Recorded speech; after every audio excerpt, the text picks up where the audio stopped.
Yo, welcome in, Azure. Welcome in. Good to see you.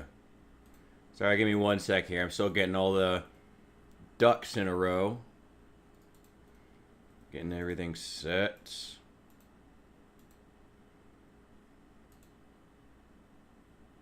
Yo, Saul, welcome in.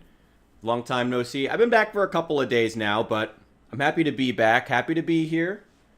Thank you for the warm welcome. It's appreciated. Today we're going to be playing some more, something going on outside my window. I'm going to be playing some more Satisfactory. I'm excited. I love Satisfactory. Happy to be back to doing this. Okay.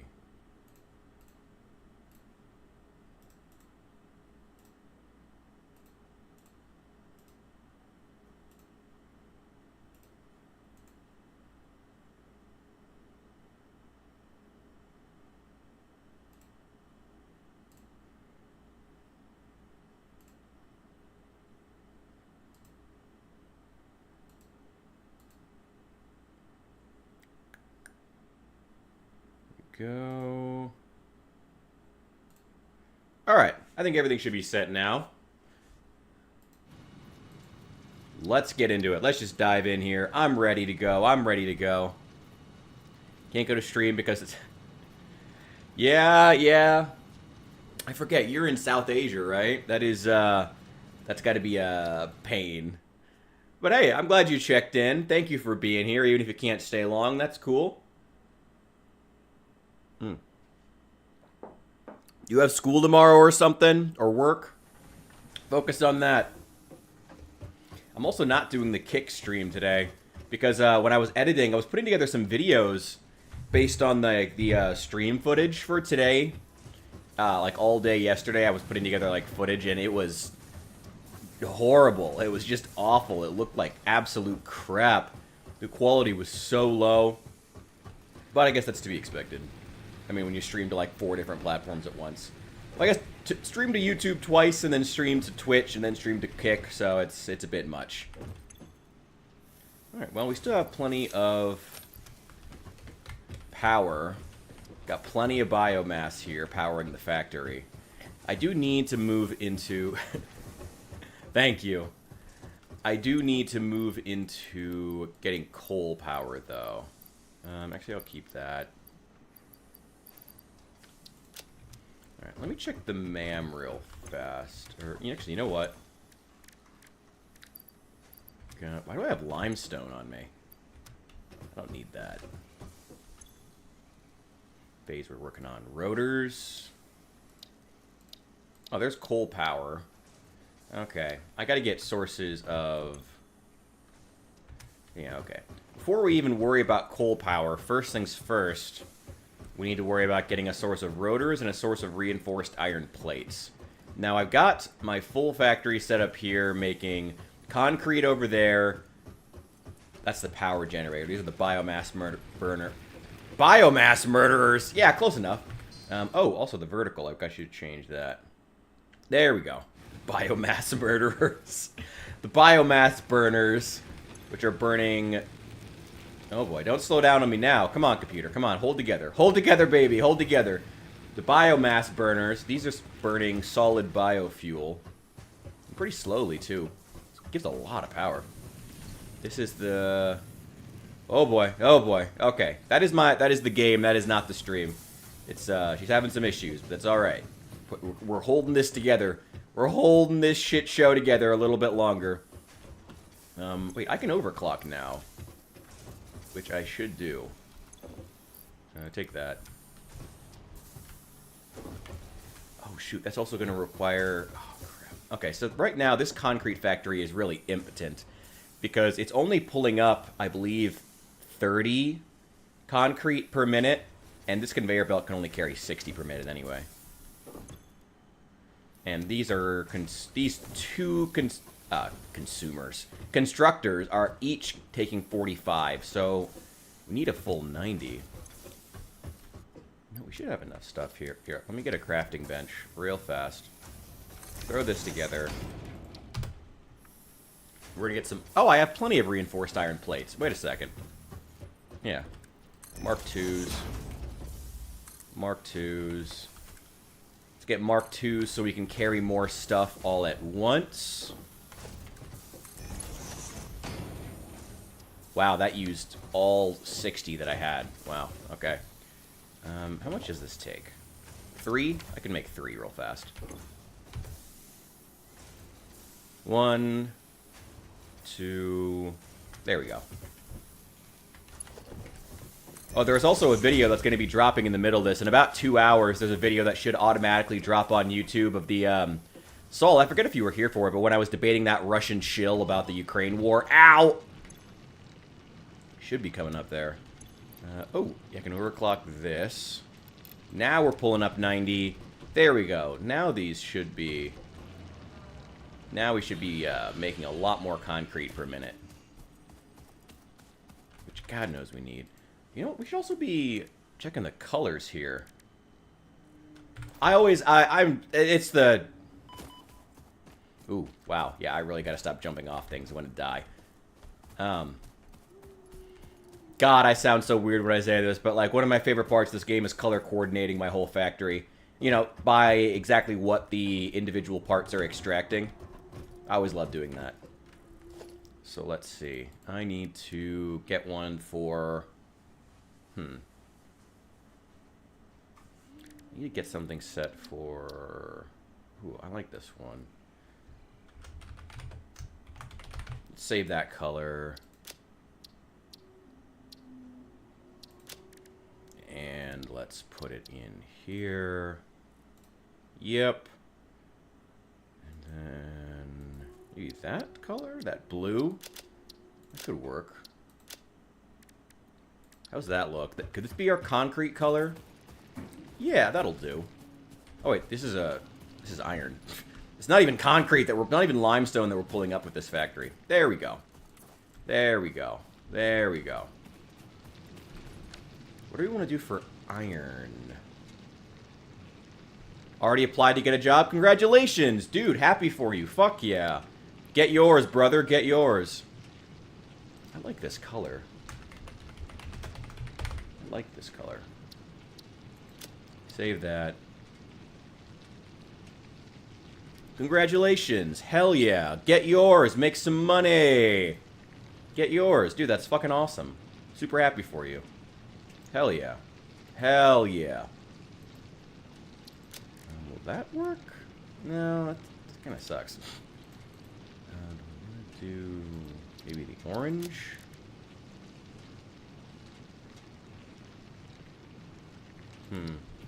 Yeah, for right now. I mean, I can change it later if I need to. Let's make this the color of iron right now. Then I also got to get... Oh, I still haven't attached the copper factory to this. Oh, shit, I didn't even think about that. Yeah, I still haven't... There's still a big copper vein over there. Yeah, I can see it off in the distance. There's a big vein of copper over there producing wire for me. Just need to wait now? Hell yeah.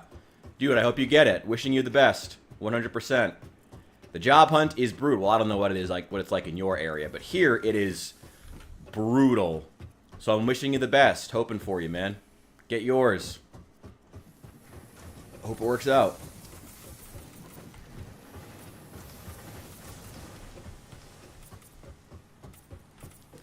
Okay, let's get all these in that same gray.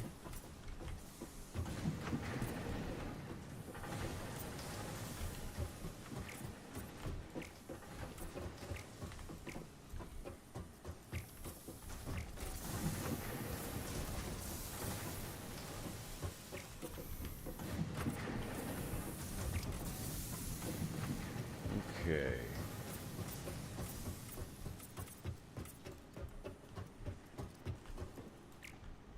Got more iron come up here. I don't have a lot of iron, but I have a lot of individual iron veins. Which is really annoying, because they're all, like, impure, like, shitty, crappy fucking iron veins.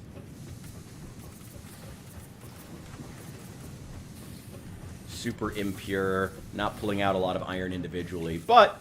You know, you string like 8 of them together and you'll have plenty. There we go.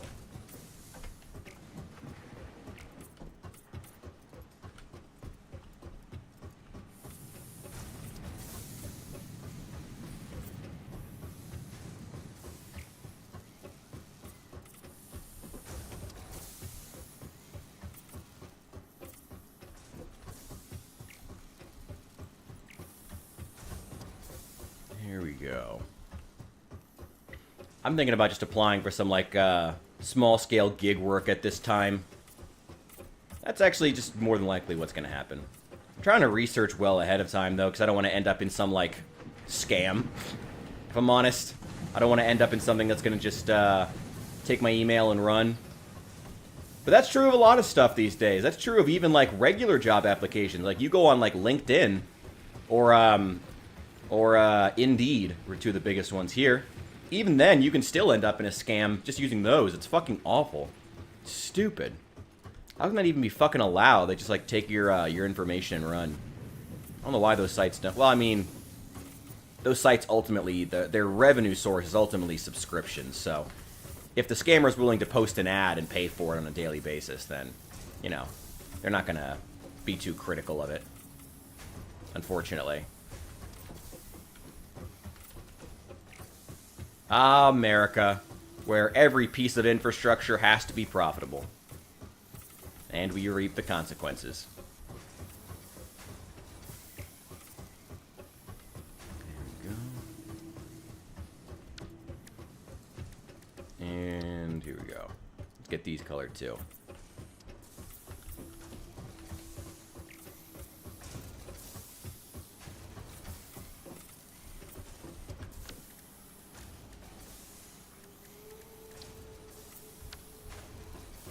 There we go.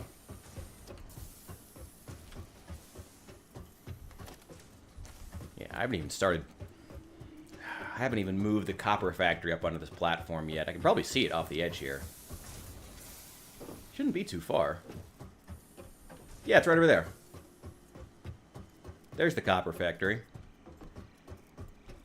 I'll go grab it. Not that I really need much from it anyway. To be honest, right now, the main thing I'm going to be doing... I need to be making rotors. I need to be making rotors and reinforced steel plates. Those are combining screws with... Reinforced plates are combining screws with iron plates, and rotors are combining screws with iron rods. So if I can take care of those... And this is the screw factory here. These are each producing... These should each be taking in... Oh, these need a lot more. Okay. Yeah, I need reinforced plates. Make more! Make more!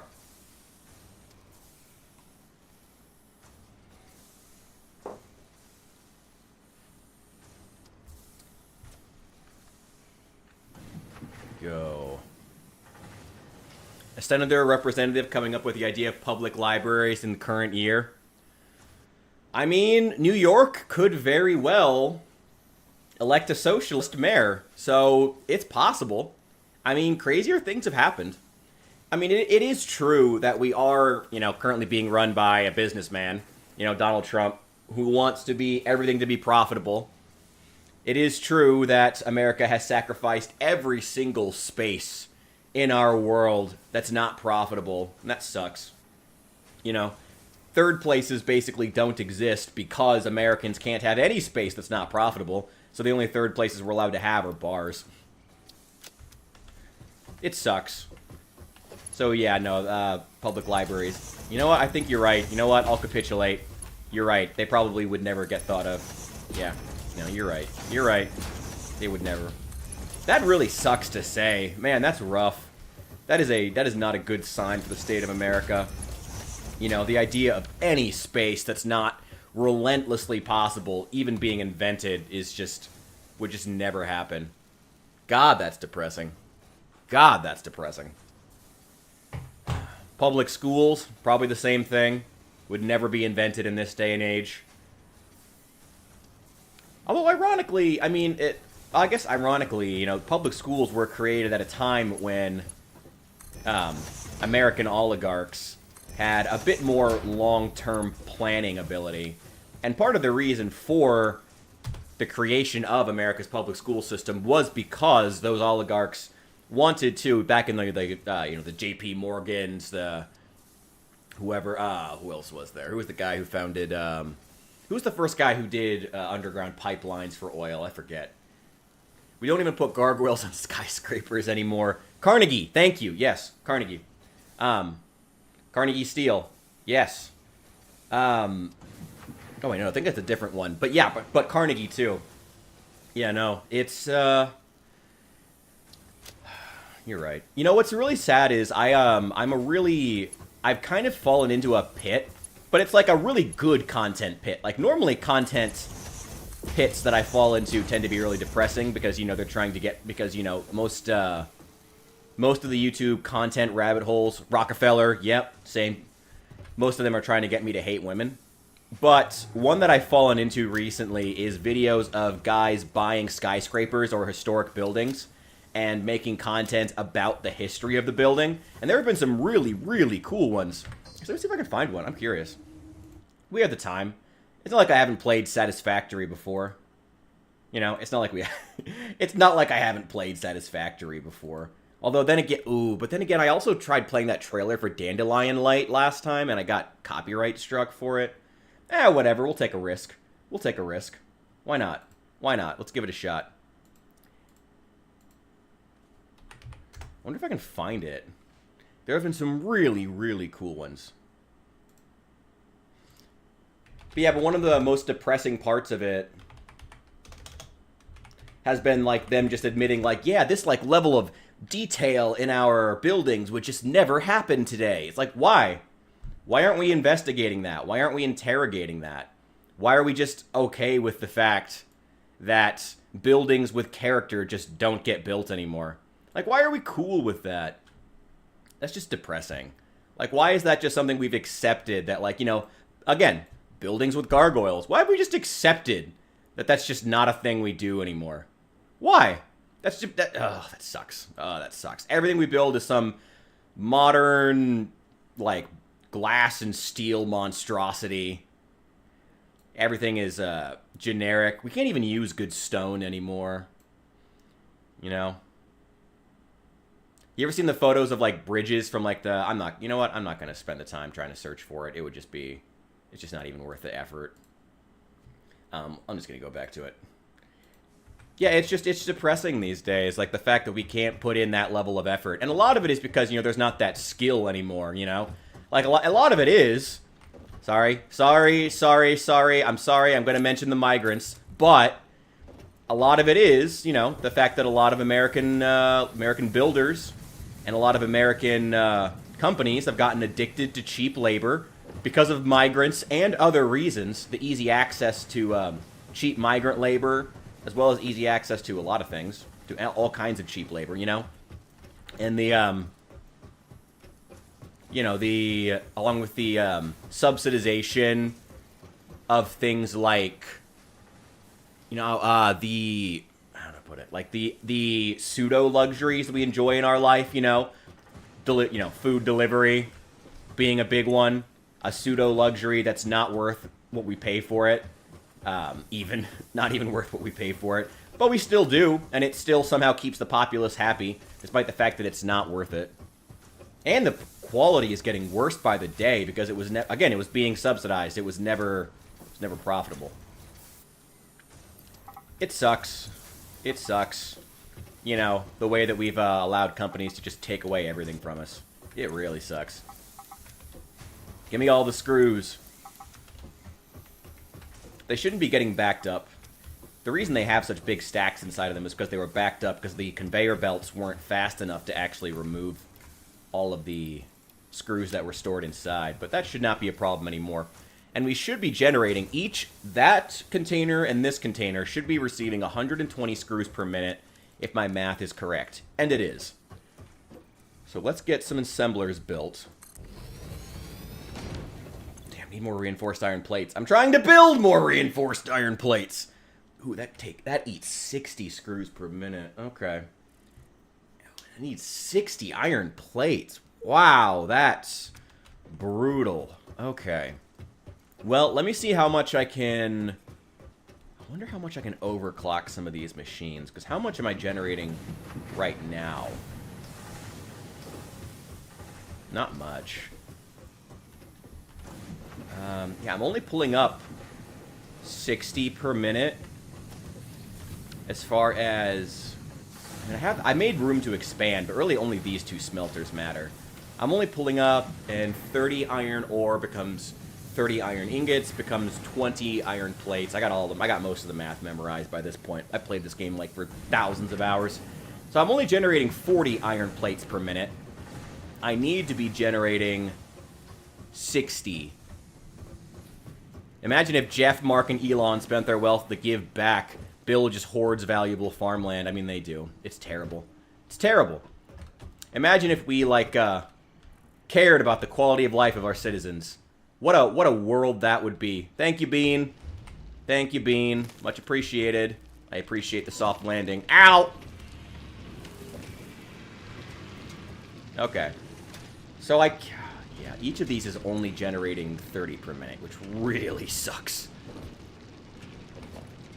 First and foremost, though, that requires 44 and 40. Okay. Okay, so we need like 80 reinforced plates. Well, you know what? We don't have to start out building a lot. Let's just start out with building with what we can and getting a good supply and let it build up. Or just pay their workers. Either would do, right?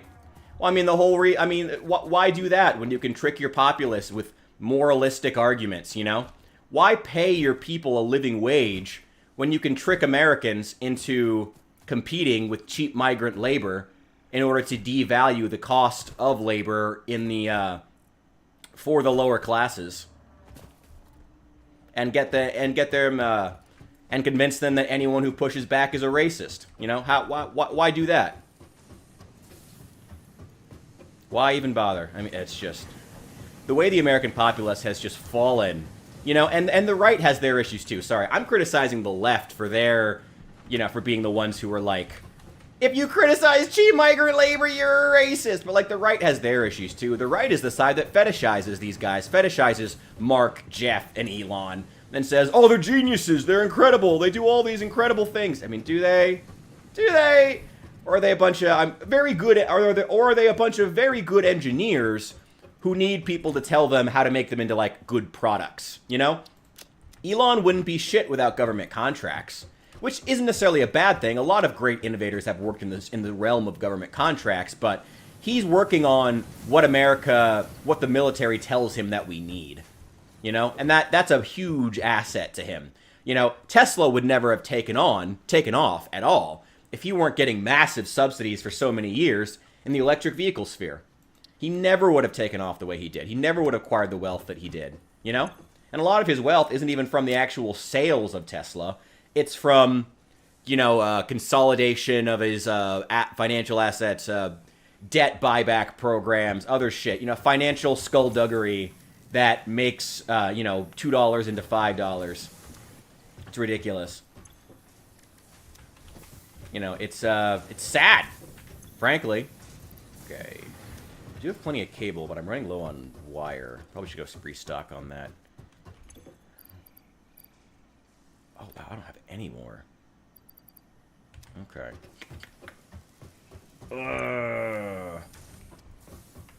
Alright, you know what? Let's just build what we can. Let's build what we can. It's fine to do that. It's fine to just build what we can. You should stop getting ore.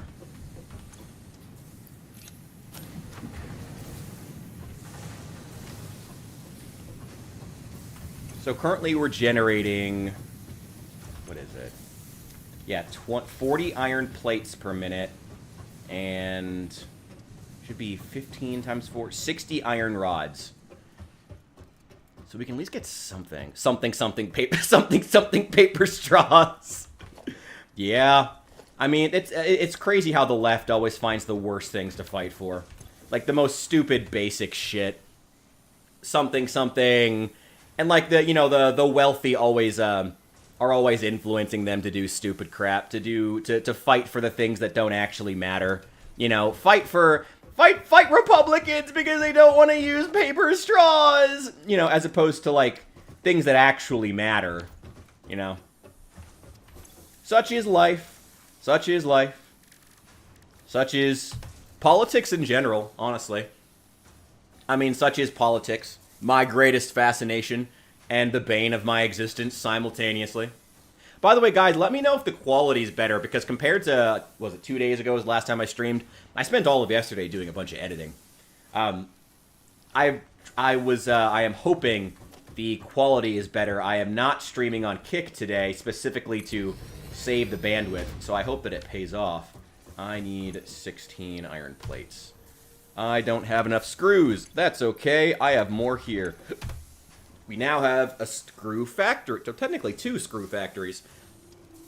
Honestly, as much as I'm complaining about my lack of stuff, 240 screws per minute this early in the game is actually really good. It's actually a very, very good output. And now let's put another one over here. Need more reinforced plates. Damn.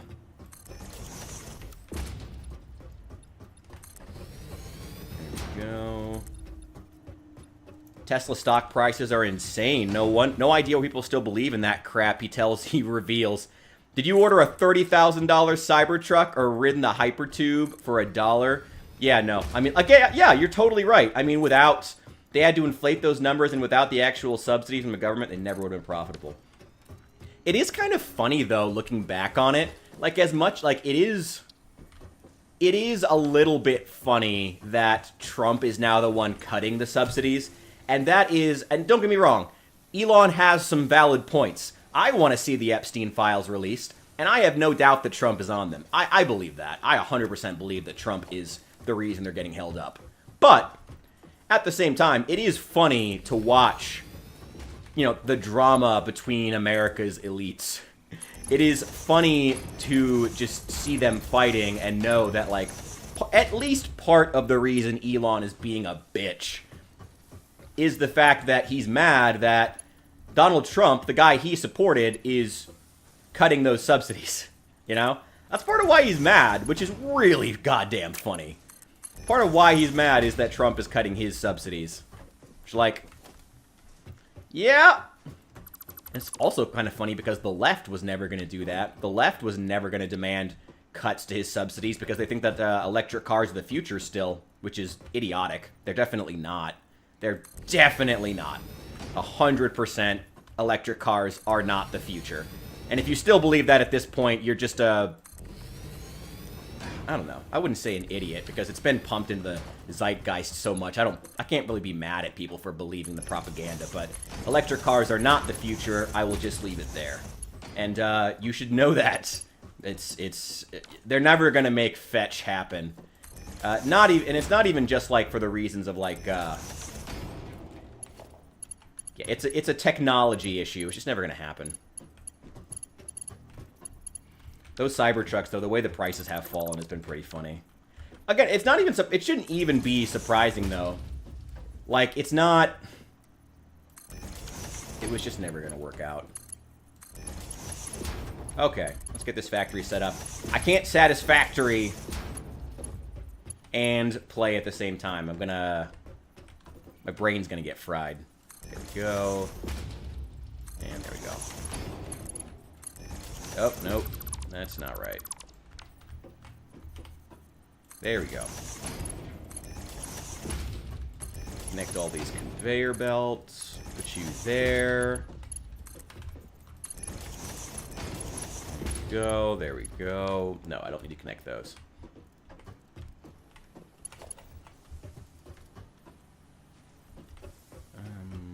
That's the straightest path.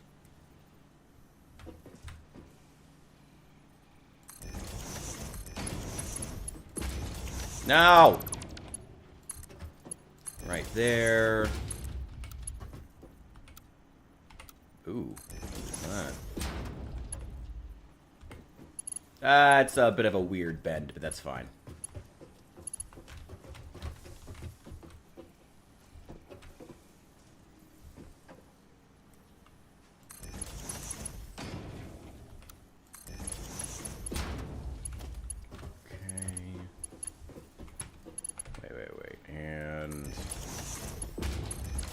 Go. Alright, cool.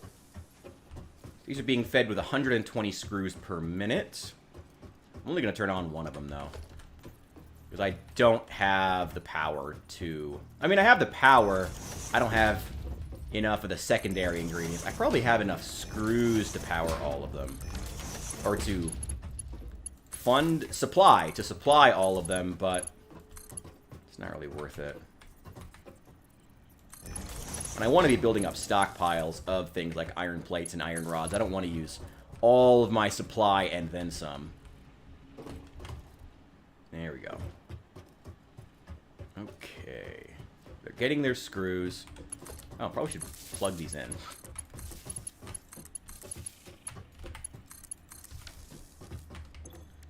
Okay. Reinforced plates. Reinforced plates.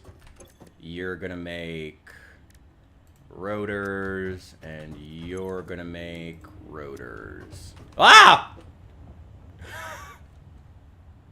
That genuinely scared me.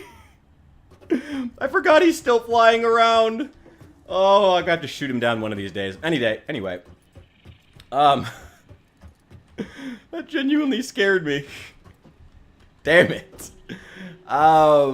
Yeah, we need to, God damn it. Genuinely fucking scared me. Let's see. That. It is... Oh my god, it is also so fucking hot in here right now.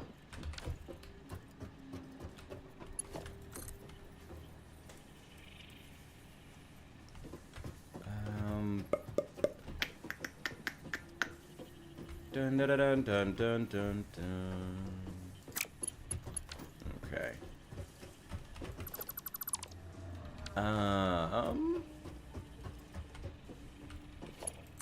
Okay, here's what we're gonna do. Yeah, straight. No, straight.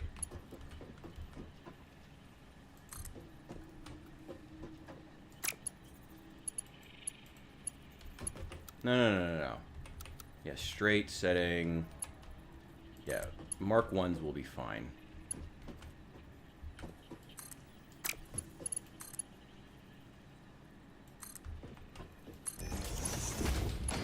Go. Wait, not feeding out. What? Oh, what the fuck? No, there. There we go. Now there. Okay. Now we're getting iron rods. How many is it consuming? First of all, let me turn one of these off, because I don't need to fill both of them. You turn off. Damn, 100 screws in each of these. Shit. So I don't have enough screws to make all the rotors we need. That's honestly fine. It's not a big deal. We're going to be generating 4 per minute soon. That's honestly fine. I don't need that many.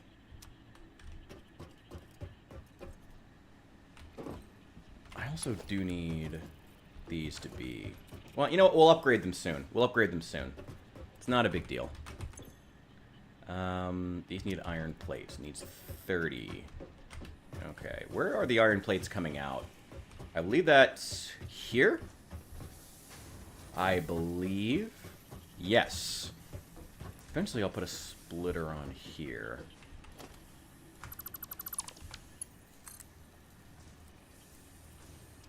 There. And a splitter. Yes. There we go. And it's gotta plug in right here. Shit. Okay. What's gonna go above here? This is gonna be some very, very interesting. This is gonna be fascinating. Okay. Yeah, it's gonna go up there. Just delete the actual pole.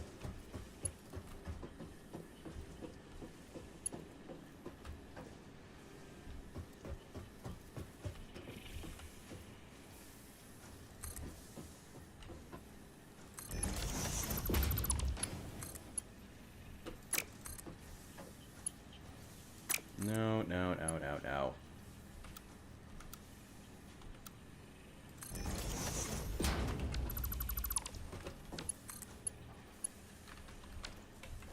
Wait. turn it the other way, and maybe... There we go. That looks better. Okay, got some awkward... it's a little awkward, whatever. It's all off the ground. That's the really important part. The iron plates. We should be generating 40 per minute. And 30 of those are going to go that way. The last 10 will go this way. Except that this is probably about full. Yeah, it's about full. Once that fills up, then all 40 will go this way. And just get eaten by these. And I need a lot more reinforced plates. Welcome back, buddy. Good to see you. Good to see you. Welcome back. Don't scare me this time. Please. Good to see you, friend. Good to see you. Wait, can I jump on his back? I think I can. I can pet him! Yeah! 10 out of 10. Best game ever. Ah! Don't get caught in the factory. Don't get caught in the factory. Pet him again. Yeah! Oh, no. We're gonna... Oh, I have to fly right through the... Oh, shit. Oh, shit. Wait. Get to the wings. Get to the wings. Get to the wings. Can I not? Avoid. Come on. Come on. There we go. Yeah! All right. Oh, shit. Oh, oh, shit. Oh, shit. Oh, well. Well, we're in this ride for the long haul, gentlemen. Here we go. Here we go. Okay.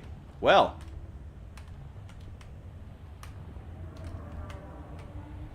Here we go. Ooh, wow. It's gorgeous up here. Hey, there's more copper. That's cool.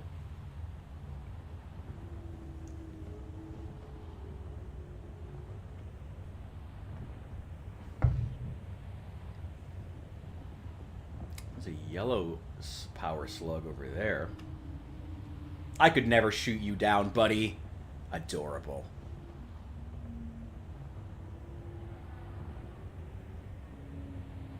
Wow. Hey, there's water over there. Oh, good to know. Oh, I know where we are now. Oh, I know where we are now.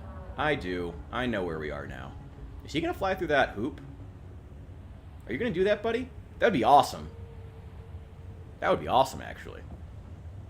Ooh. Is that water down there, or is that just a cliff? It might just be a cliff. Oh, he's going to fly under it.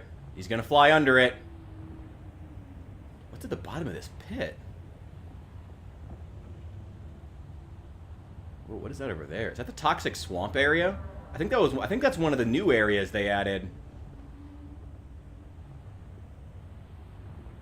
Yeah, that's the new... I think that toxic swamp way over there where those giant mushrooms are, I think those are the big...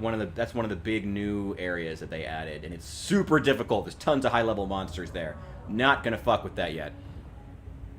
Efficiency would be the second reason to not buy a Cybertruck anyway. Welcome in, by the way. Second reason to not... Yeah, I mean, do you not want to... As opposed to... New... Okay, yes, it's not new, but you get what I mean. It's...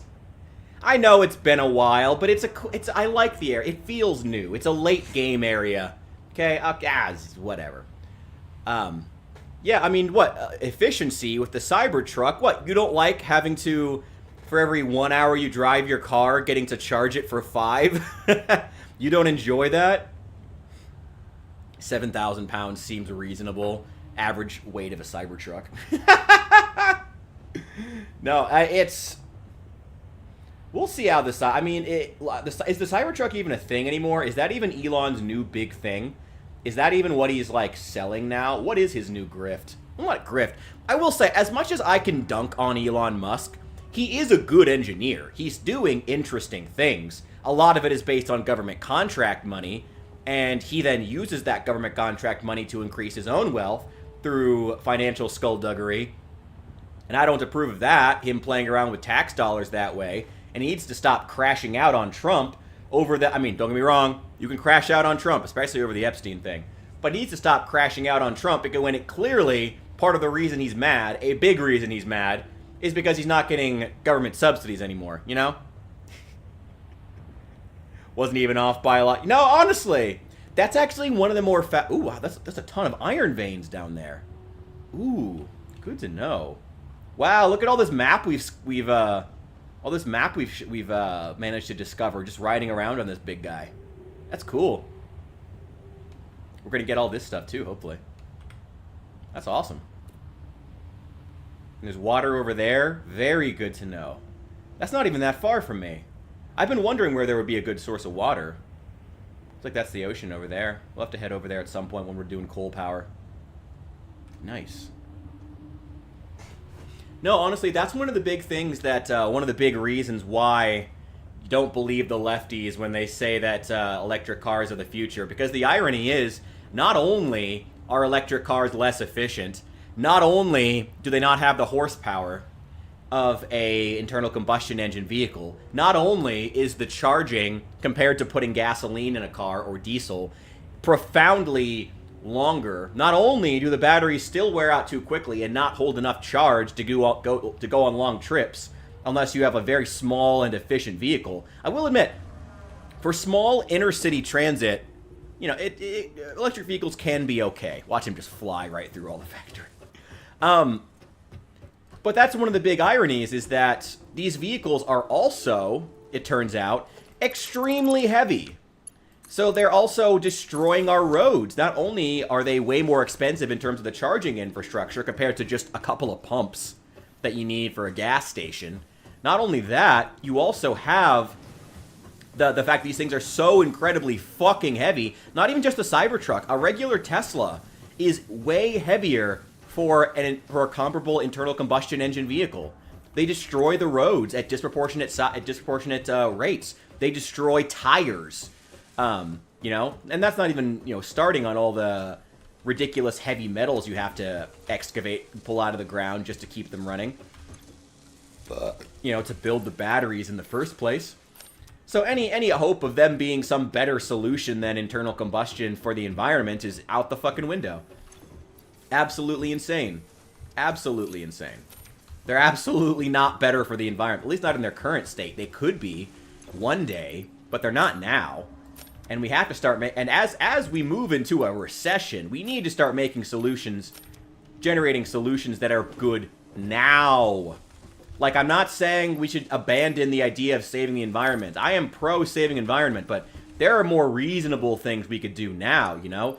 Cutting back on the scale of factory farming and investing in, you know, small-scale homesteading to generate, you know, food for people, you know? Just less cars on the road. If you want less cars on the road, just make cities more densely populated. Like, that's an easy solution right there. Like, just make it less... Make people need to drive less if you want to save the world from cars. But there's just no...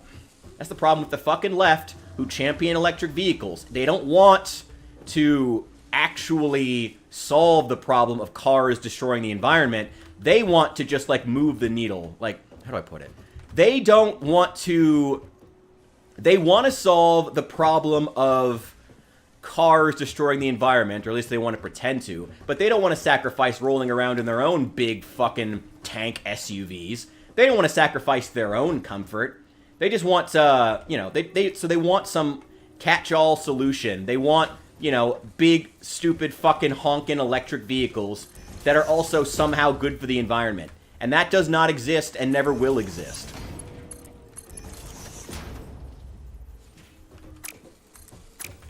Oh no, I need a merger. I need a merger. Wait. Oh, too close. Too close.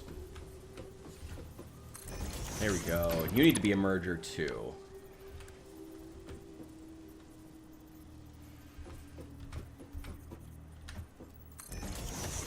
Nope. Still not far. There we go.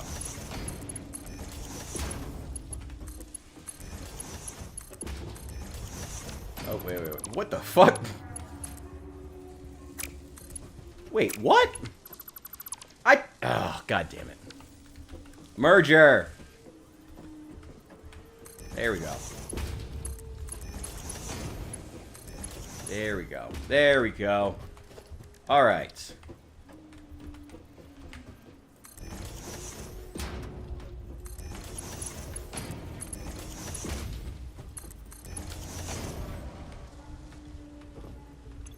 Okay. Nice. Got a source of rotors. Got a source, okay. I'm not generating much. I think I'm generating like 4 of each per minute. That is not much. But it's something. It's something. It is a constant supply that I don't have to think about, and that was the goal. Wow, I actually have quite a few rotors coming out. Nice. And the pics from the kids and work conditions in those mines. Yes! The lithium and cobalt mining. Yeah, no, you're absolutely right. I wouldn't say it's worse. I mean, oil refining has its own issues. I mean, you can also look at photos of the abandoned oil rigs scattered all throughout the Gulf of Mexico. You know, and all the destroyed reefs and ocean environments due to those rigs. I guess they're good habitats for birds, maybe. But that's about it. You know, oil has its own issues. But, yeah, the lithium and cobalt mining is a lateral move. A lateral move. Not to mention the fact that, you know, as much as one of the big things we need to be worried about going into the next century and going into the next just decade is energy independence. That needs to be, hey, buddy. Hey, buddy. One of the things we need to be worried about is energy independence, you know? Germany learned that the hard way when the Ukraine war broke out, and most of Europe is still buying Russian gas, you know? We need to be worried about that. And as much as oil is bad, you know, and we're fighting for oil abroad, we're also fighting dark wars for those lithium and cobalt mines throughout a lot of northern and sub-Saharan Africa. So, you know, it's a lateral move in a lot of respects. You know? We'll see. We'll see. I want the Mirai to be the next big thing. What's the Mirai? Hydrogen fuel cells seems to be such a good idea. I've heard very mixed things about hydrogen fuel cells. If you have information I don't, I mean, I'm open to any solution. If hydrogen fuel cells turn out to be that solution, I'm down for it. I've never seen them applied. I don't know much about them, so I'm not going to make any claims about whether or not they could or could not be the future. But I've not seen hydrogen fuel cells applied in anything good, aside from maybe some buses, you know? Are you saying I can't have my free energy land yacht? Who are you, Tim Dillon? Fuck off. Who are you, Elon Musk? Fuck off. My mom is a geologist. My dad was a forage engineer. Saw in Romania on a small scale how bad oil can be. Used to go with my dad driving around drills and stuff. I mean, yeah. It's really sad. Like I said, I don't want to downplay how bad oil is for the environment. I truly don't. You know, when I say that electric cars are not the future, I don't want to downplay. And I hope it doesn't sound like I am. I don't want to downplay how bad oil is for the environment. But the lithium and cobalt mines are a lateral move. They just are.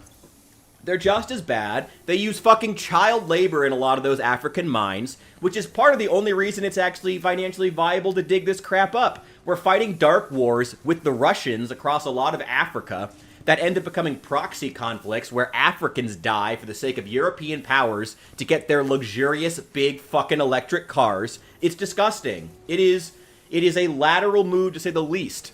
Back to Fallout nuclear cars. I mean, they put actual plutonium or uranium in those cars. I mean, if you think actually, you know what? I could see Americans doing that. Actually, you know what? I was about to say, do you think Americans would be okay with their cars being able to explode? Oh yeah, they would. If the car was nice enough, they probably would. Actually, I'm not even gonna lie. As an American, yeah, if the car was nice enough, and there was just like a 5% chance that on any given day it just blew up and you died, I feel like Americans would do that. Like the Ford Nucleon. I mean, everybody during that age. I mean, everyone from the nuclear age in which Fallout takes a lot of its inspiration was toying around with the idea. Ford and those companies toyed around with a lot of ideas. It didn't mean they were ever actually going to come to fruition. So I wouldn't put too much stock in that. It's sad. It's sad to see, and it feels like when it comes to the environmental stuff, when it comes to, again, when it comes to energy, we need to be thinking about a lot of factors. We need to be thinking about the effects on the environment. We need to be thinking about our own energy independence. We need to be thinking about common sense solutions that could negate the need for complex solutions, you know? Like, again, you want people driving less? Make cities more dense. There you go. You know, fight our governments need to be pushing back against the rapid suburbanization of our cities. You know, how spread out they are. That's the number one thing. You want to actually push back against how, and have an actual common sense solution. That's like the number one. That's the number one. Make cities smaller. Have good trend so that you can have a small, comprehensive... Quiet, Ada. I'm trying to rant. Ada, do you not see me ranting about the environment? Ugh.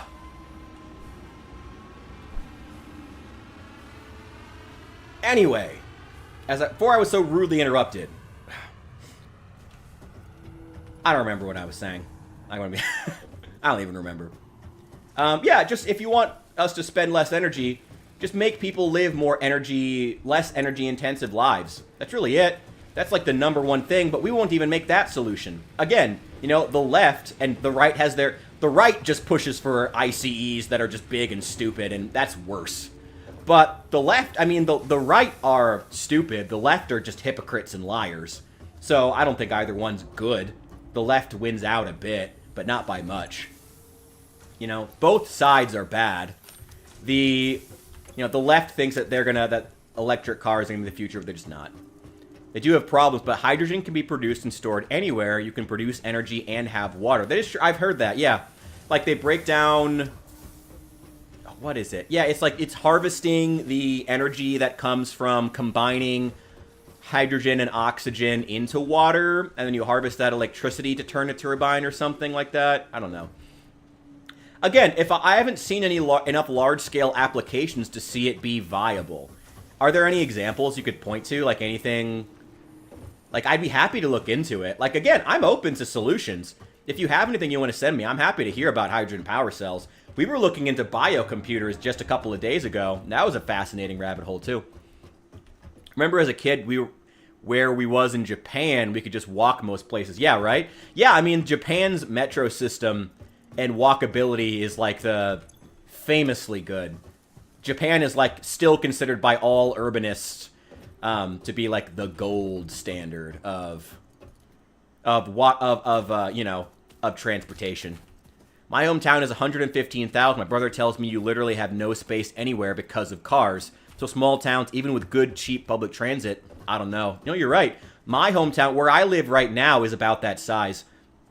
It's a couple cities, all that have grown, so their borders are basically, like, right next to each other. And it's, but together, it's a college town, so there's also a lot of students who come and go. So the population kind of fluctuates. But even with students versus without students, it fluctuates between, like, you know, so when they're here in the year, when they're gone in the summers or winter break, it fluctuates between like 160,000 to maybe 120,000. So my city's about in that range, and I 100% know what you're talking about, you know? It's like everybody wants to live, even the people who champion public transportation. The houses they actually buy are all big suburban sprawling mansions with no sidewalks outside because walking is for the poors, you know? Are you Adam something? He does make a lot of good points, and I think the movie Singles, yeah. No, I gotta be honest. I have a lot of problems with Adam something. I used to be really into Adam something's content. I used to really, really like it, but I have since really fallen out of love with a lot of the stuff he says, because I think he became way too partisan. And specifically, he became partisan in a country he's not even in. He's free, isn't he? He's Dutch, right? I believe. Why is he spending, like, all of his fucking time being mad about Trump or mad about Republicans or Republicans do this, Republicans do that, and they do this, and support the left and support the Democrats, and oh my god, how could they do this, and how could they do that? And, like, A, you're not even in America. You don't even understand the system. B, there are a lot of conservative urbanists, myself included. C, if you want to have cities with common sense solutions, such as, you know, like the American left is no better. As I've been saying, the American left wants electric cars to be a thing so they can continue to feel good about themselves with the moral high ground of, I'm saving the environment, while still being able to roll around in their big, stupid electric cars. Big electric honkin' SUVs. That's their goal. The left is no better about this. I live in a deep leftist city. I live in a leftist state. inside of I live in a leftist-leading city, inside of a left-leaning congressional district that is blatantly gerrymandered in favor of the Democrats. Inside of a left-leaning state, the only state in my region, by the way, that went for Kamala. And you know what? Everybody here drives big honking fucking SUVs. And sometimes you get a lefty in an electric SUV who feels holier than thou, but it's the same. It's the same as in the right-leaning states. And the problem with Adam something is that he's not an American. He does not understand this actual problem. In fact, he helps to inflate it and make it worse by constantly saying how one side is in the right and the Republicans. The Republicans have their issues, sure. But the Republicans are realists, you know? Like, when the Republicans get on and say, well, this is what people are buying, so this is what we're going to build, you know? When DeSantis or some other Republican governor or mayor gets on the TV and says, well, we know that one type of building, one type of urbanism is better for the environment, but people don't actually spend their money on it, so we don't build it in our city. That's Republicans being realists. You can't blame Republicans for that. That's the fault of the people. And as long as you keep giving lefties and giving individuals the chance to... is this coal? Oh, that's copper. The chance to escape their own... to feel good about themselves and feel like they can keep the moral high ground while still rolling around in a big fucking SUV because at least I'm better than the Republicans. Adam something told me I am, you know? As long as that's the case, it's going to continue to be the case. You know? At least your roads are made for cars, EU streets. Boy. Okay, that's a fair point. The vast majority of pollution comes from China and India. That's also true. That's another big point. The USA remains... for all its suburbanization issues, the USA does remain one of the most sparsely populated countries on Earth. You know? It is tiny in comparison to somewhere like China or India. You know? We have 320 to 350 million people, while China has how many billions? India has how many billions of people? You know? Like half the world's population is like 4 countries. China, India, and a couple of others. Maybe probably Russia. Maybe not even Russia. You know? So I don't know what they're trying to do in the West. If only they had actual long-term plan to save the planet, a working, reasonable one. Yeah, and that's why I hate guys like... well, I mean, I don't hate Adam something. I think he's just deluded and doesn't know what the fuck he's talking about with American politics. And that's why I stopped watching his stuff, because he got way too hateful and way too partisan. The problem is, there's no desire for change. You have one side that wants big honking SUVs, and another side that wants big honking SUVs while also keeping the moral high ground. So make them electric or something. I don't know. I just want to feel good about myself. And that's it. Texas is a death trap for cycling. Oh, yeah. Houston, anyway. Stroads everywhere. Oh, the infamous Stroads. I just got rid of my car for an e-bake. My car was a money sink. I couldn't justify it anymore. Everywhere it goes within 10 miles. Yeah. Everywhere he goes within 10 miles, but you're not gonna find a single fucking sidewalk or bike lane in Houston. Best of luck to you, friend. And it's sad, because I've heard Houston, they spent all that money on that light rail system, didn't they, in Houston? But then it doesn't connect. From what I have heard, I don't live in Houston, is that it then, like, it only connects a few areas of downtown where the, was it the Super Bowl or the World Cup was or something, and then, like, nowhere else. Like, how sad. I mean, even here, again, I'm in Illinois. I'm in a city, like a specifically heavily Democrat section of an already Democrat state, you know? And even here, I can tell you, Stroads. Stroads upon Stroads upon Stroads. That's why it's frustrating watching Adam something talk about how great the Democrats are compared to the Republicans. It's like, I'm in a Democrat state. They're no better. At all. At all. No better. At all. You know? The U.S. is third, I think, in population. Maybe in geographic size, but definitely not in population. The U.S. is not third in population size in the world. Absolutely not. China, India, we have twice the population of Russia. Well, more now after the Ukraine war. There is law that changes oil stop. Oil bad, stop oil. Okay, then what? Watch society literally grind to a halt. Like, literally no plan, I swear. Ideology falls apart in 3 questions max. 100%. Dude, holy slag, you are fucking preaching here. You are fucking spitting some truth bombs here, seriously. Like, that's the issue. Like, I'm not even saying that, like, I mean, again, I don't like oil. I don't like the fact that we're dependent on oil. But you're 100% right. Like, what are we gonna... We're gonna let the world just grind into a halt? You know? Like, let's not forget, like, there are leftist things, you know, there are things that they care about that require oil, you know? Funding, you know, powering those factories, making artillery shells and HIMARS rockets for Ukraine, those require oil, you know? Or at least nuclear power, which the U.S. has never been willing to invest in as much as they should. If we invested in nuclear, I'd be down for that. That would be great, actually. If we built those facilities way out in the fucking sticks, which we're for some reason not. Actually, my city right here is powered by nuclear power. It's great. India, 1.4 billion. China, 1.4. USA, 0.35. Are we really third? Really? Oh, I guess I was wrong. Okay. Interesting. I guess I assumed there had to be at least one other country that was pushing a billion, or a couple. I guess that's not... I don't know. Isn't Nigeria up there, too? I don't think Nigeria is the size of the U.S., but, I mean, Lagos itself has, like, 100 million people. It's crazy. I think Japan is about 100 billion? What billion? Oh, my God. 100 million, something like that. Nigeria is 237 million. Yeah, they have a lot. I'm pretty sure, like, half of that is just in Lagos. It's why they have all those scams coming out of there. Interesting. It's sad. It's like I said, like, I want to... you know what? Let's not be depressing. Let's brainstorm some actual solutions. I heard hydrogen fuel cells. I haven't seen hydrogen fuel cells applied on a large enough scale to think that they would be viable, but I'm open to hearing more about it. Again, I think if you want to talk real common sense solutions to insulating the world, not only against not only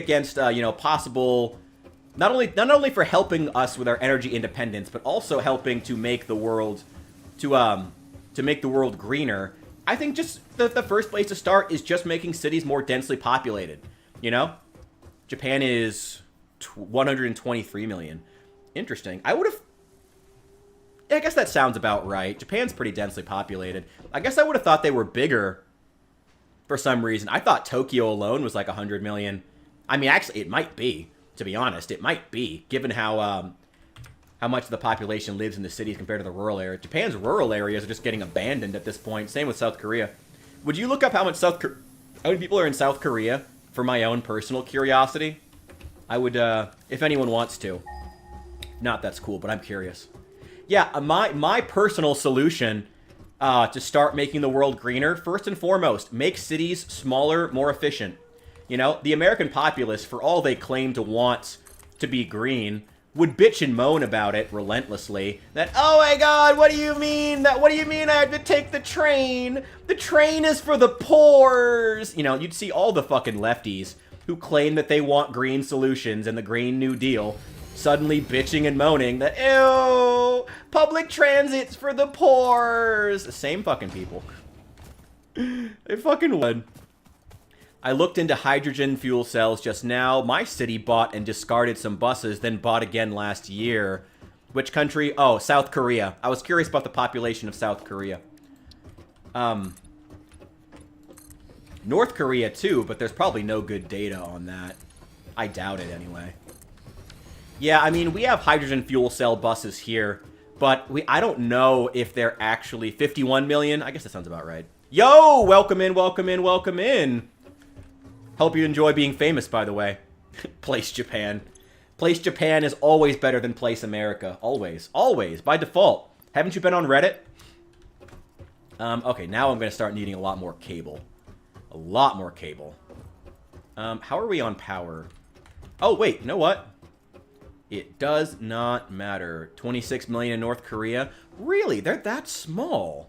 I mean, I know that they're a lot more agriculture-based because, you know, they don't have the technology of the South, but I would have expected them to be bigger because they still have all the fertile land compared to the South. That's very interesting. But I guess they're I mean, when you're lacking technology, I guess that's the downside. Interesting. Germany has a lot of, if not almost free public transport. Yeah, I mean, well, Germany, France, the UK, in theory, they have way better trains than the United States. Like, I was on a train in the UK just like 3 years ago when I was in the UK for the first time, and my God, are the trains better there. Oh, anyway, I was talking about hydrogen fuel cells. Yeah, we have hydrogen buses here where I am in Illinois, but again, they're kind of like, it's unclear if they were bought because they're actually the future, or if they were just, you know, if there were just government subsidies. You know, all these green projects, the problem with them is they're all subsidized by the government, including Tesla. They're all government subsidized, and all of them, you know, there's no good common sense solutions. And the reason there's no good common sense solutions is there's no actual will to implement green solutions, to actually save the planet. As much as Americans keep bitching and moaning about it, there's no actual will to do anything. Which is sad, because we should do something. I would like to see us doing a lot more to help the environment.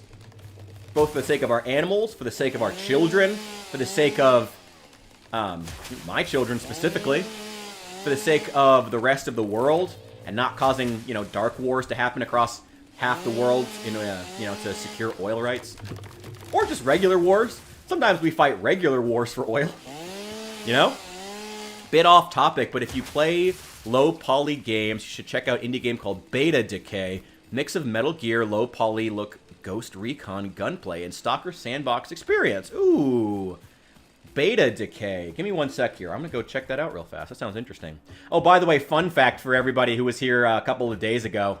I got not a copyright strike, but I had to cut the segment where we watched the, remember where I platformed the indie studio that is made up of former Project Zomboid devs for that game Dandelion Light? Yeah, I got copyright struck for that. Not like a full strike, but like told me that I can't actually monetize the video. Which sucks. Great. Great. Thanks. What does it go? Beta Decay. I'm curious. Beta Decay on Steam. Ooh. This is dark and atmospheric. I like this. I like this art style. Wait, here, let me show it on screen real fast. I can throw it up. I can throw it up real fast. There's thunder outside. Here we go. There we go. This is cool. Wait. There we go. This is cool as hell. I'm not going to play the trailers because I have learned my lesson with that. Dude, this looks cool as shit. It's coming soon to early access, though, so don't know how the gameplay is or if it's any good. Oh, of course, got to have the noodles in the background. Got to have the noodle signs. Got to pay homage to Blade Runner. It's kind of an outdated concept, though. I mean, when Blade Runner was doing the whole, like, it was a big, see who I can think off the top of my head. Blade Runner and, what was the Joss Whedon sci-fi cowboy show? Not Serenity was the movie. Firefly. You know, there were a bunch of them, like, all throughout that age, 80s up to, I'd say, the early 2000s, you know. That was a big thing where everybody thought Asia and Asian culture was going to infect the West. Not, well, that sounds bad, but, like, it was going to be more prominent in the West because of their technological superiority.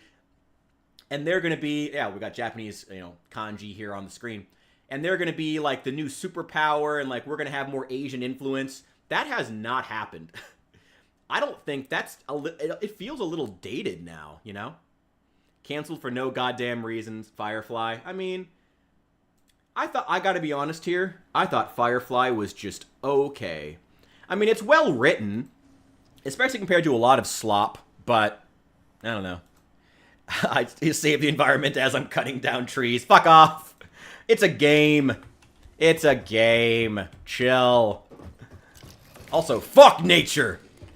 I mean, since modern society exists, petrol has been king. They would need to be willing or made to walk away from billions to change or even start happening large scale. Yeah, I mean, it's... Would Americans be willing to walk away from their current lifestyle? Would American corporations be willing to walk away from the amount that they're pulling up? The amount of money per year they're pulling up out of the ground? you know, in liquid gold. Would we be willing to do it? Didn't like Firefly? Saul, I'm not even surprised, you fucking hater. I'm not even fucking surprised by that. I'm not even fucking surprised by that.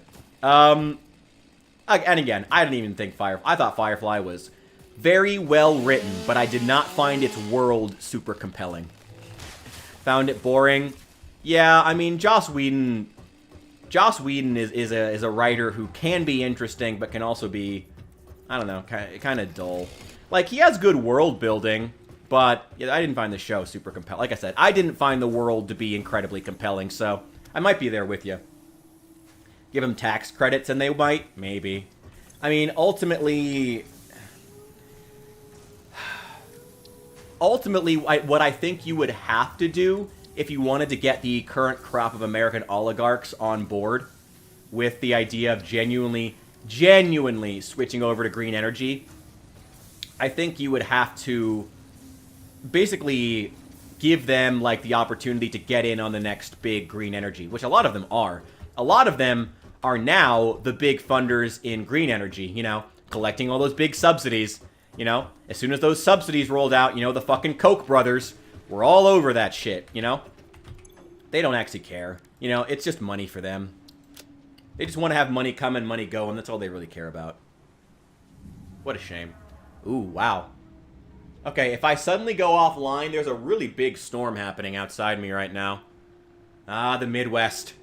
So if I suddenly go offline, it could be a dip in my power. I don't think anything's going to happen. This doesn't look too bad, but if it happens, that's why. I liked Firefly, but to be fair, I saw the series after watching the movie, and all was over. Yeah, I actually saw the series after watching Serenity, too. I thought Serenity was better. I think Joss Whedon, as a creative, is better when he's under the pressure of a movie. I think he's a better movie director than TV series director. Like, again, Firefly had an interesting world, but it felt meandering, which arguably is kind of fitting, I guess, for a cowboy show, for a Western sci-fi. But, you know, it's also since been done better. I mean, The Mandalorian was also a space Western, and at least for its first season, it was way more action-packed and had way more high energy than Firefly did. The world looked nice in Firefly, but just found the story boring. I can see that. It's very character-focused.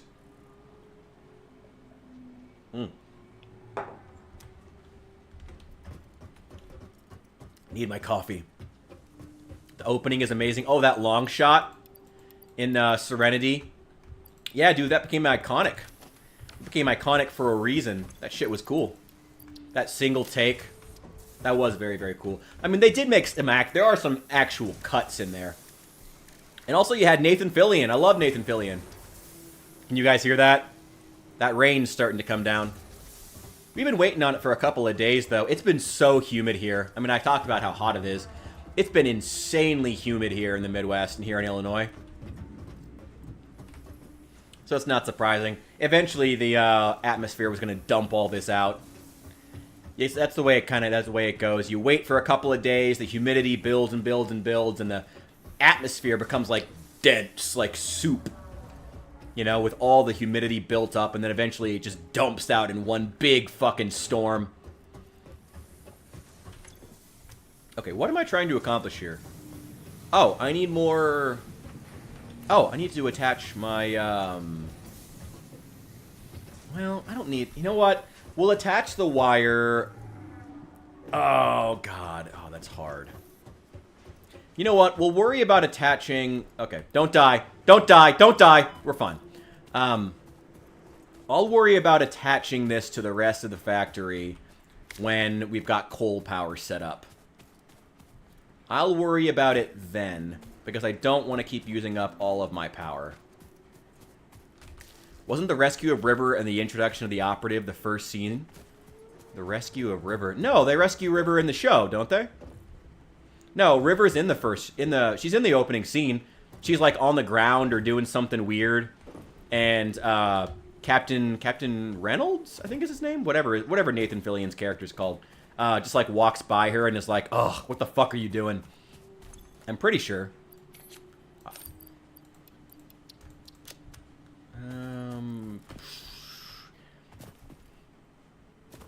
Here we go. There we go. Make me just a shitload of cable. Just a shitload of cable. Now, I'm pretty sure rescuing River was like episode 2. Episode 1 was world building. Episode like 2 is River, because they take on River's brother as a passenger, and then he gets them, and then he has her sealed in a crate. Yeah, they don't rescue her. He has her sealed in a crate, and somehow it gets like opened, and it turns out he's like on the run. But you know, Captain Reynolds is already on the run, so who cares? Is it Reynolds? I don't care. I don't care. It's an old ass show. Nathan Fillion's gone on to do bigger and better things. Joss Whedon's gone on to do bigger and better things, and then be canceled. Oh boy, man, what a oh Hollywood, oh modern Hollywood, such crazy times, such crazy times, so much shit happening. Sick. And that rain's really coming down.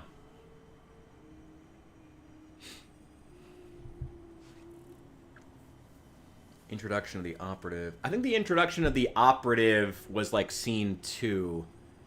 I forget that actor's name, but I really like him. He was in, he was a good guy in Doctor Strange 1. I liked him there. And he was also the bad guy in Four Brothers. I like that actor. He's really cool. He's got presence. He's a great villain. I love that guy. But I do not know his name. I know it's not Jonathan Majors. Like, I always forget him. I always confuse the two. He's really, really good villain, though.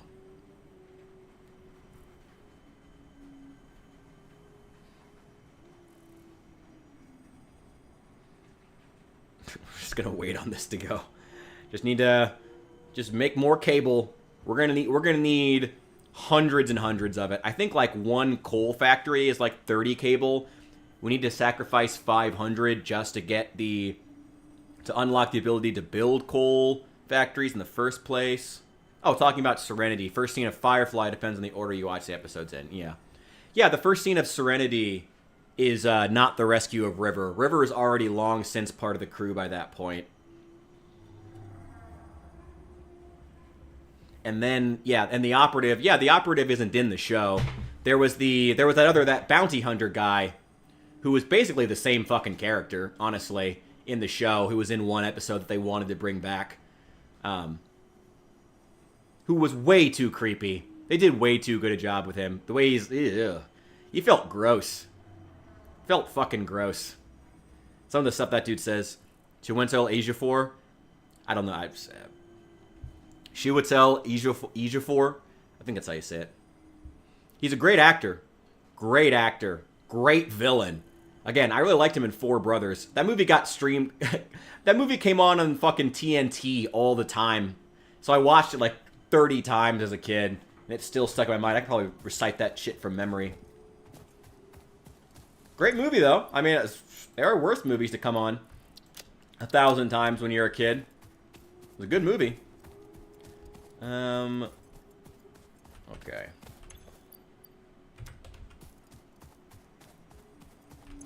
You know what? Take that. There we go. It's a really good movie. I liked Four Brothers. Oh, you know what? We were talking about actual solutions for environmental change. I mean, what do you guys think? Like I said, I think the most common sense thing is let's just make cities smaller. You know, let's just make it so you... Wow, that rain is really coming down. Wow. We'll see how long it lasts. Wait, I gotta check my plants, actually. One sec.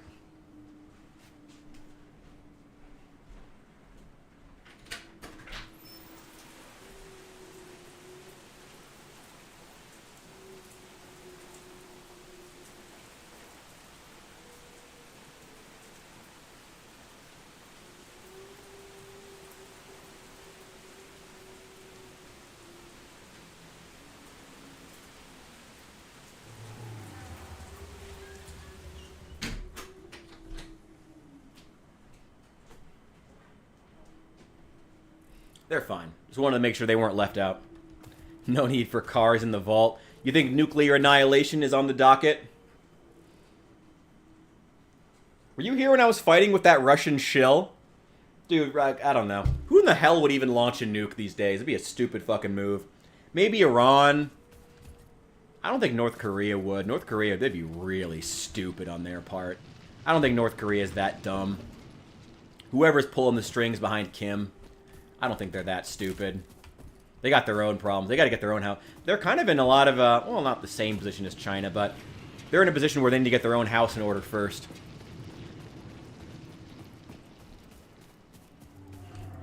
No need for chopping down trees. Easy climate control. Well, if you think, again, if you think nuclear annihilation's on the docket, it was here. Yeah, that was a fun time. I don't know who will. I don't think anybody would launch a nuke right now. It'd be a pretty stupid move. I mean, China's already having their own problems, their own power struggles. Xi Jinping might not even... You guys heard about how Xi Jinping might not even be in power now? There's been a lot of speculation, and only speculation, that Xi Jinping is no longer in charge of the CCP. A lot of which is coming from, I don't know, like Western Chinese experts. So, take it with several grains of salt, because, you know, I haven't heard this from people who actually live in China, just commentators in the West talking about China. So many grains of salt, but even so, there have been some interesting signs. Some of the evidence they've used, you know, guys like Lao Wai, what's his name? The guy who does, China Fakes Everything, that shorts series on Instagram Reels and TikTok and YouTube Shorts. I love that guy. I forget his channel name, but he's great. He's been a great source of knowledge on what's going on in China. I forget what it's called. If anyone knows that guy, China Fakes Everything. And if you haven't heard of that series, go watch it. It's phenomenal. It's great. North Korea has a 60% chance of blowing themselves up with a nuke. 6 out of 10 rockets blew up on their launching pads. Yeah, I heard about that, yeah. Their rate of actually getting them off the ground was not good. I did hear about that. That was funny.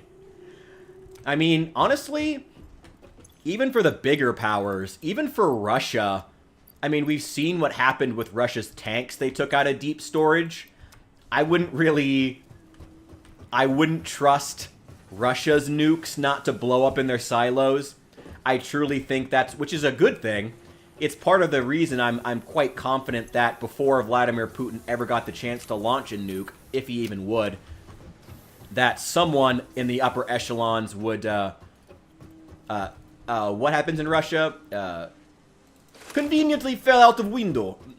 You know, what happened to Putin before he could ever do that. Thank God, because they know that half their nukes don't even fucking work.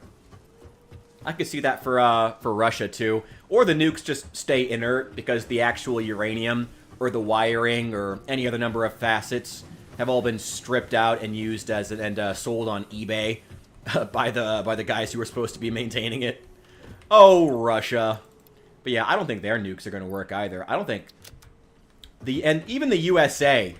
I'm going to criticize the US here. Even our nukes are going to be rusted to shit. Even those facilities, a lot of them date back to the 40s, 50s, and are not in great shape. You know? I would have serious concerns about the US's ability to launch our nukes, too. Iran at who? US or Israel? I mean, Iran is too landlocked to manage to hit the US. So definitely not. And US military bases would be a really dumb target. I don't think Iran would launch a nuke outside of maybe the government doing it as a Hail Mary if they knew they weren't going to be in power much longer. Same with Russia and Vladimir Putin. I think if they knew the country was falling apart, they might launch a nuke as a final fuck you. If Iran did it, it would definitely be at Israel. 100%. Which would be a dumb move because it would keep Benjamin Netanyahu in power until he dies. You know, if Iran ever did successfully launch a nuke, Benjamin Netanyahu's never leaving power. So the great irony is, they would fuck themselves. They would fuck their own, their own people, because Israel would become even more warmongery if they ever launched a nuke. If Iran did, it'd be stupid. We have subs with nukes. I mean, again, I would still be worried about their ability to actually launch, that are well maintained. I think a fair deal of skepticism is warranted, but I hope you're right. A nuke at your neighbor is an insane move. The fallout would affect them too. It's too close. You're right. But do you, I mean, holy slag, I'm gonna ask you here. Do you think that the word insane could be applied to Iran? I don't think it's unjustified. I think insane is a word that could perhaps apply to Iran in its more irrational moments. It's not a bad word to describe Iran. Coal power. Milestone reached. I'll let you go off, Power Ada. production can now be fully automated by burning coal, which has been added to the resource scanner. Water is also necessary to run the coal-powered generator and will require a network of pipelines to be transported from a water source. To assist with locating and identifying water, Fixit has compiled this guide. Water is a somewhat reflective liquid and it may have thick vegetation growing nearby. To test if something is water, try touching it. If it is not solid and does not corrode your suit, it is probably water. Thanks, Ada. Great advice as always. Great advice as always. Actually, the line about vegetation growing near it is actually pretty helpful. But, thanks to our ride on our friend... Bean! Bean! You're not allowed up here. Get out of here. No, not that way. Bean! You know you're not supposed to be here. Bean! Bean! We've talked about this. Buddy, we have talked about this. Bean, we have talked about this. Get out of here. Get out of here. Get out of here. Kick rocks. Andale. Vamonos. Skedaddle. There we go. But crazy don't care. Yeah, you know, yeah, Iran don't care. Iran's crazy. Iran's nuts. Iran is wild.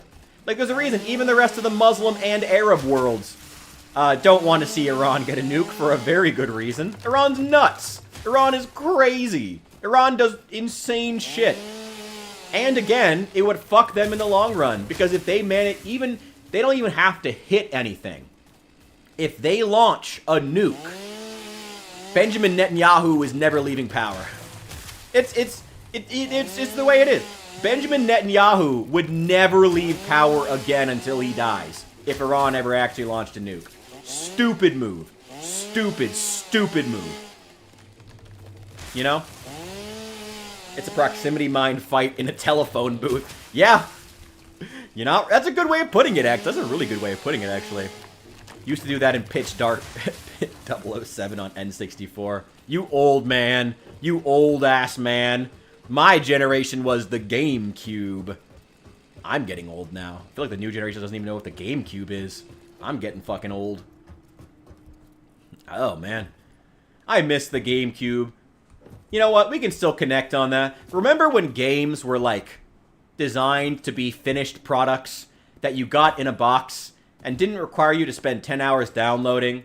You put the disc in a machine, and then you played a game to completion, and it was like a finished product. Remember those days? Still have my GameCube? Keep that shit. That's worth some money. Dude, honestly, I wonder if, you know, as there's so much scrutiny toward modern consoles, especially PlayStation, but Xbox and Nintendo are getting it too.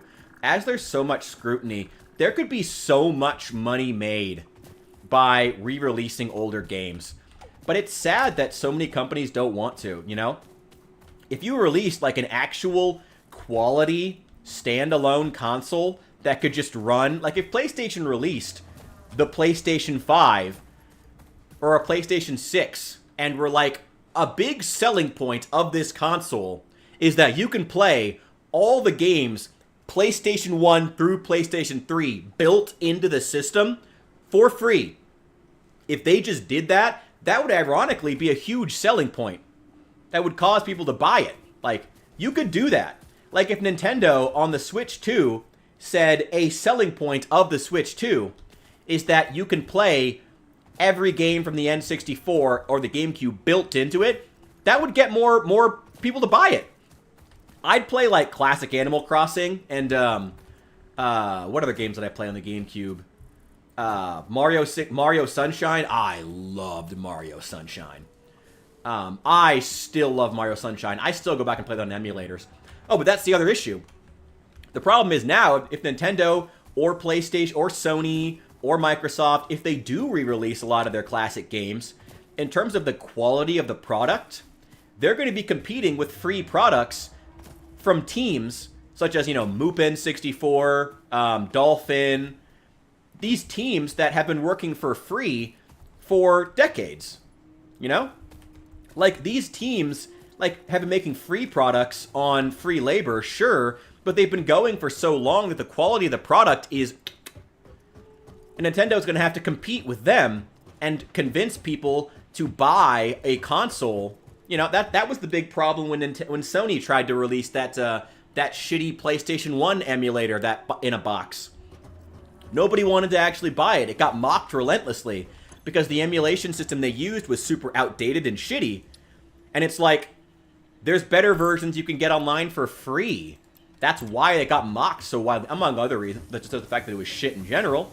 But, they're competing with free products. Well, you hire them. Well, okay, Saul, you see, the problem is, you're not thinking like a corporation. You're trying to make sense. You're not trying to make money. You're trying to make sense. You're trying to make a quality product that a consumer would want to buy. That's not the corporate way these days. What are you doing? No. You're totally off base here. You're trying, you see, you're making sense, and that's not what corporations do. Oh, I mean, I guess Nintendo's not an American corporation. I guess they practically are fucking now. They have some Japanese influence, but we'll see how it goes. We'll see how it goes. We will see how it goes. I don't have a lot of faith in these companies, honestly, which sucks. It sucks to say that I don't have faith in Nintendo anymore, For all the great products they've made that have impacted me on a personal level, that have impacted my life, it sucks to say I have no faith in Nintendo to make good products anymore. The Switch was okay. It's been long enough now, we can admit it, right? The Switch was just okay. I'm sorry. The peripherals were kind of cool on, launch. I remember everybody who bought it being like, whoa, you can just, go and play, anywhere. I tried using it with friends. Practically, the screen is way too small to play with friends. Way too small to play party games with friends. Even playing solo, it's a decent mobile console. It's too big and bulky to be a mobile console. And let's be honest here, 9 out of 10 times when you're playing the Switch, you're playing it on your home you're playing it on your home TV. So it being it being maxed at 1080p sucks. Because 9 times out of 10 when you're playing it is at home. The only time that the most frequent time, and Switch owners, we can be honest about this now. 9 times out of 10, if you take that thing out of the stupid dock, you're not going to work. You're not going somewhere. You're not going on the train because it's going to get stolen. You're on the fucking toilet. Half the time. If I ever actually took the Switch, I no longer own a Switch. But half the time, if I took it off that dock, it was because, I gotta poop. I'm in the middle of a 16-hour gaming session, I gotta take a shit, and I don't want to interrupt it. That was half the fucking reason. Half the fucking reason. No one takes the Switch out. No one does that. It's too bulky. It's not convenient to put in your pocket, like a Game Boy. Nintendo should just focus on a mobile gaming division and then having a console gaming division. The Switch was just okay. It wasn't good enough at either. And I think the Switch 2, I think the sales are going to reflect that. They don't have the hype this time. They just don't, I've never owned a Nintendo product and never will. Just finished Pokemon and Sword. What do you mean you've never owned a Nintendo product? You just finished Pokemon. What are you talking about? Wait, is that Nintendo? Pokemon's Nintendo, isn't it? Isn't it? Am I crazy? I'm pretty sure. Am I crazy? Yeah, the Switch was okay. But if the Steam Deck can play the same games and on Steam and PC games, who would buy the Switch? I gotta be honest, I think the Steam Deck is gonna learn the same lesson. I mean, Valve has had their own issues with peripherals and console. I think if you want to make a good mobile console in 2025, yeah, PC emulators. I get it. You know, everyone keeps saying PC emulators are the future of mobile gaming. I don't think that's true. I think the future of mobile gaming, make a system that acts and folds up like a razor. Folds up like a... Remember the last time you thought about the fucking Nokia... Was it Nokia Razor? Or the Game Boy SD. Remember the last time you thought about the Game Boy SD?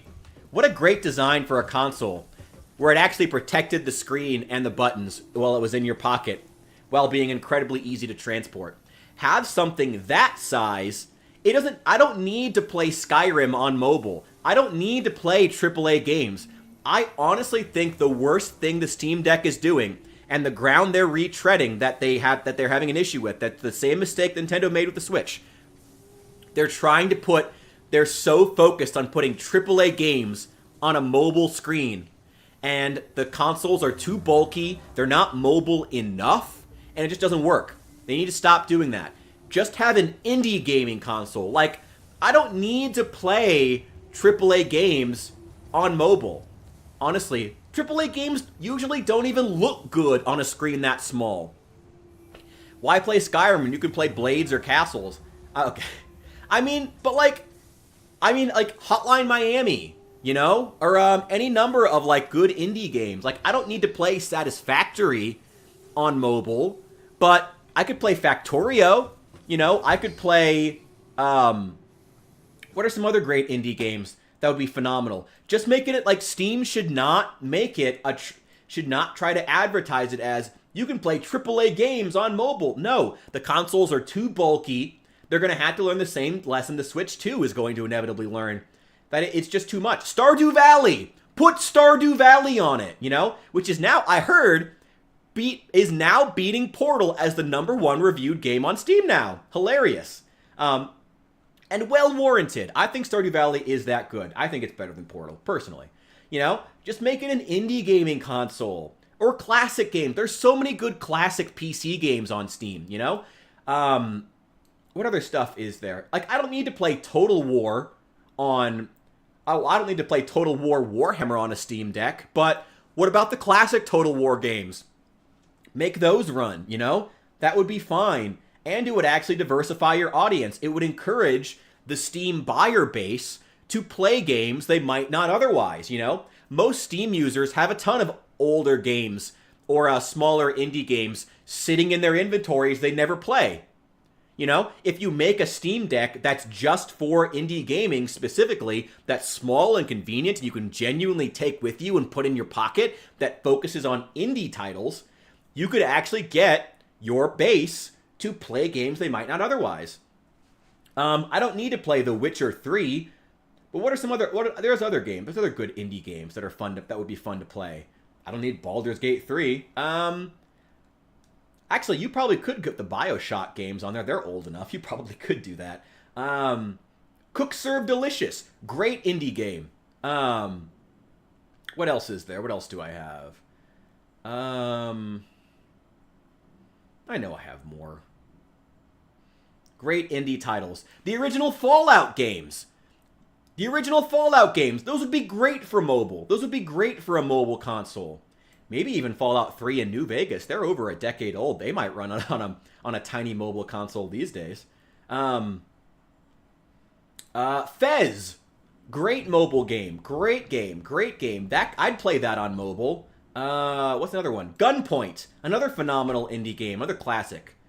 A Hat in Time. It's a little newer, but still, that could probably run. It's not like a super intensive game. Again, Hotline Miami. That would be great for a mobile game. What else is there? Kingdom. Great for a mobile game. Like, just focus, like, Steam should not try to pitch the Steam Deck as being a console where you can play AAA games. Like, just make it an indie console. Not only would you get your buying base to try games they don't normally, but it would also, you'd also be able to scale it down to make the console cheaper and actually mobile, you know? You could make the console small enough that people could actually, like, use it. People could actually put it in their pocket. which is what you want from mobile games, you know? Especially when mobile game systems have to compete with the phone, you know? The iOS Store and Google Play Store are like notorious cesspools of crap these days, which helps a lot with the mobile gaming space and trying to pitch a mobile gaming console. But that could change any day now, you know? Stardew, Terraria, Minecraft have mobile ports. I know, but people don't use them though. I think people would still, if you made a mobile console that was cheap enough though, people would still buy it. I think people would still buy a dedicated game, a dedicated mobile gaming device. I think they would. I really do. Core Keeper, Graveyard Keeper, all the Legacy of Kain and Blood Omen games. Yeah, oh, Painkiller, Max Payne, those games from back in the day. Hell yeah. Love Fallout, but I know from playing it that newer systems don't play well with the original Fallouts. Okay, well, I mean, they could figure something out. I mean, there's even if those games specifically don't work. What about Wasteland? What about the new Wasteland games? Those aren't super intensive. What about those? Those could be cool. Those would be fun. And there's plenty of other like top-down, isometric, you know, exploration games you could put on there. Diablo! Yes, the original Diablos. Activision Blizzard would never be cool with that. No, those guys are too money hungry. But great point. Yeah, there's so many good games that Steam could put onto a mobile gaming console that are not AAA games. Just focus on that. Make us something that's genuinely affordable, genuinely mobile, and stop worrying about trying to create the ability to play AAA games on a mobile console. No, don't do that. People are fine with older games. Hell, like one of the biggest, not in the sphere of gaming, one of the biggest trends online right now is videos of music artists playing in small venues before they were famous. You know, that's been one of the biggest things online these days. People are, especially in the age, AI has left people so jaded. AI, and honestly fake game trailers, have been so notorious the last few years. Every fucking time I get on Instagram Reels, there's like, this new game is gonna revolutionize this, and it turns out to be something that's fucking fake. Every fucking time now. People are so jaded. Like, if you made a console that was focused on small indie titles and older games, Bean, I told you to get out of here. I'm gonna fucking tase your taint. Get out of here. Get out of here. Get out of here. Get back here. Bring me that taint. Get out of here. Get out of here. Get out of here. Get out of here. God, his taint is taking a beating. Anyway, yeah, like, I would totally do that. You can play on your phone. Okay, but people don't, though. No one plays on their phone. Have you played it? How many hours have you sunk into that version of Diablo? Like, I know there's mobile versions of those games. I know that Knights of the Old Republic is available on mobile, and I've played like 5 minutes of it, and then I switch over to the PC version, because why the fuck would I ever play on my phone? You know? My phone is the Netflix device that I use on the toilet. I don't want to play games on it. I don't see my phone as a gaming device, in large part because the iOS and Android stores have become such cesspits. People don't see it. I think even with many of those games having mobile ports, I still think people would buy a dedicated console, a dedicated mobile game console. I really think they would. I really think they would. I do. You can connect controllers to your phone, but do you, though? Has anyone in this chat actually done that, though? I've used a controller with a Kindle, but do you actually do that? Kids play Fortnite and COD like that if they're poor. Kids in like the fucking Philippines do. Kids who can't afford like a PC do.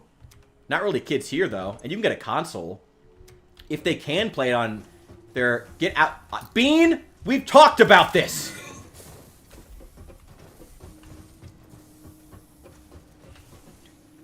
I know that COD mobile is a thing. I know that Fortnite mobile is a thing. But like again, do you do that? Has anyone in this chat done that? I can connect a controller to a TI-86. Yeah. Like, does anyone actually do that, though? Outside of, like, kids in the Philippines who can't afford both a TV and a console, and also the power is spotty, you know? On the go, I mean, I saw clips of... You've seen clips of kids. Have you seen kids do that? That's what I'm trying to ask, though. Look, I'm not trying to be a smartass here. I'm just pushing back on the idea that, like, I do think people would buy a dedicated mobile gaming console with good peripherals that is just used, especially in these days, when people are trying to get away from their phones, you know, if I could have both a dumb phone in my pocket and also a little Steam console that I can play Hotline Miami and Diablo on, I would buy that. If it's like $100 and like has really, really good reviews and is genuinely a great product from Valve, I would buy it. I would do that. Finish God of War on my PS Vita. Wasn't there a dedicated God of War version for PS Vita, though? I mean, look, that's fine. That's fine. Again, I feel like you guys are missing what I'm trying to say, though. I'm not saying that, you know, that those mobile versions don't exist, but I think people would buy it. I think people would buy... I mean, it would sell better than the Steam Deck. All I'm saying is there should be a version of the Steam Deck that's more affordable and focuses on games that are more able to run on a small console and would look better on a small screen, you know, because a lot of indie games don't try to focus on super specific graphics. They try to have good art style, you know? The Long Dark. I'd play The Long Dark on a mobile. On something the size of maybe a little larger than a Game Boy SD. I'd play The Long Dark on that. That sounds fun. I would love that. I'd play Factorio on that. Again, maybe not Satisfactory, but that's fine. I am okay with not playing AAA games all the time. I gotta be honest, I'm kind of tired of AAA games. I want to give me a good indie game that does something weird and experimental. You know? Come on. I'm okay with that. You know, do that on mobile. I'm okay with the mobile and AAA and the mobile and the home gaming markets being two different things. I'm okay with that. I want that to be the case, honestly. I think that's better. Personally. Yeah, Chains of Olympus, yeah. I did have a controller on my TI-85 to play The Legend of Link to the Past, but I was bored in class. Yeah, I would imagine. You didn't do that. You better not have done that through your public speaking class. You better not have. You better have paid attention in that class. But no one else is going to do that, and a smaller system is better for mobile games. Yeah. I mean, I remember back when I was working a job at a hotel for the night shift. So, and what I always tell people about the hotel night shift is that it's extremely boring until it's not. So I had a lot of downtime in that job. So I had a Kindle that I brought to work with me, and it had Bluetooth. So I had a little, I could probably still have it around here somewhere. Where is it? Yeah, here it is. If you ever need peripherals, by the way, highly recommend the company 8-Bit Do. I have this little SNES-looking controller that I use for it. I can go to the full screen real fast and show it off, because this thing is super cool. I think it's great. I think it's super cool. Yeah, this little like SNES-looking controller is from a third-party company called 8-Bit Do, and they make great peripherals. So I was literally sitting at the desk at the hotel playing Banjo-Kazooie because I had an N64 emulator on it, on this Kindle. I think it was like MoopN64 was the app. Got an 8-Bit Do controller. Hell yeah, they're cool. They're really high quality. I have another one too. I've got this one, and then I've also got another Super Nintendo inspired controller from them. Yeah, they're super cool. They're really, really high quality. That one just sits right there. I love using that. I used to use it as my Switch controller before I sold that. Yeah, 8-Bit Do is great. But I would literally just be like on my Kindle running MoopN64 and some emulated games. I'd be playing I played through the entirety of Banjo-Kazooie. I also had a PlayStation emulator. I played all 3 of the original Spyro the Dragon games just sitting behind the desk at my job because I was bored. It was so great. It was so great. I kind of miss that job sometimes, but not that much. My bosses were all idiots, unfortunately. And really, really just genuinely shitty and bad at their jobs. Unfortunately. Black Myth Wukong Black 1 Xbox layout. Got it last month. God damn. Wait, Black Myth Wukong teamed up with 8-Bit Do? Well, that's cool. It's cool to see some companies. I guess it would be a Chinese company that would do it. Really, 8-Bit Do is probably a Chinese company. That's where the best peripherals are coming from these days. China has really stepped up their game with consumer electronics the last few years. They really have. as much as, you know, I'm an American, go America, buy American. Like, even I have to admit, China has really stepped up their game when it comes to third-party electronics. They really have. The quality, compared to, you know, when I was younger, when I was back in my day, when the Chinese still made shit. Yeah, their third-party peripherals have gotten very, very good the last few years. Very good. Very, very good. Like, they've really stepped up in quality. And good for them, honestly. It's good that the US has competition. It's good. It's black with flames on it and stuff. All my EGB and stuff is black and red, so I had to get it. Alright, that's cool. I'm more of a Technicolor guy, rainbow guy. Or I like blues, as you can tell from the lighting around me. If I ever can, I like purple and gold. Like, maybe like Roman Empire. Gotta look kingly, you know? Yeah, I'm still kind of figuring out the setup here. I actually have made some changes to the lighting setup in here. So I'm gonna be experimenting with it for a little while, but RGB, yeah, I love my RGB stuff. I love looking as gay as possible. That's no, not really. But like I don't know. I like RGB stuff. I think it's fun. I like the full rainbow. I think it's a fun scheme. Buy tons of Chinese equipment like sensors. Yeah, dude. Like I said, the Chinese Chinese electronics that were really going from strength to strength. Like the US is still leading in software, like definitively. Well, I guess OpenAI may change that. You know, what's the new Chinese version? I don't know. What's the Chinese version of OpenAI? Deep Whale? Deep something? Yeah. DeepSeek. Thank you. Yeah, DeepSeek. Yeah, they might. I mean, OpenAI is also there isn't open source. I don't know. DeepSeek could overtake. We'll see. We don't know. We don't know yet. We'll have to see. Give me 25. Give me 30 of these. There's a free OpenAI, right? Well, OpenAI is free. OpenAI tried. Well, OpenAI is limited. OpenAI tried to go paid. They tried to go private, but they got pressured into remaining free by their own investors, who in theory would have made money, but the big fear was that if they went private, it would stagnate their ability to continue becoming better as an AI product, especially when DeepSeek had very recently become, at that point, had been launched and was open source.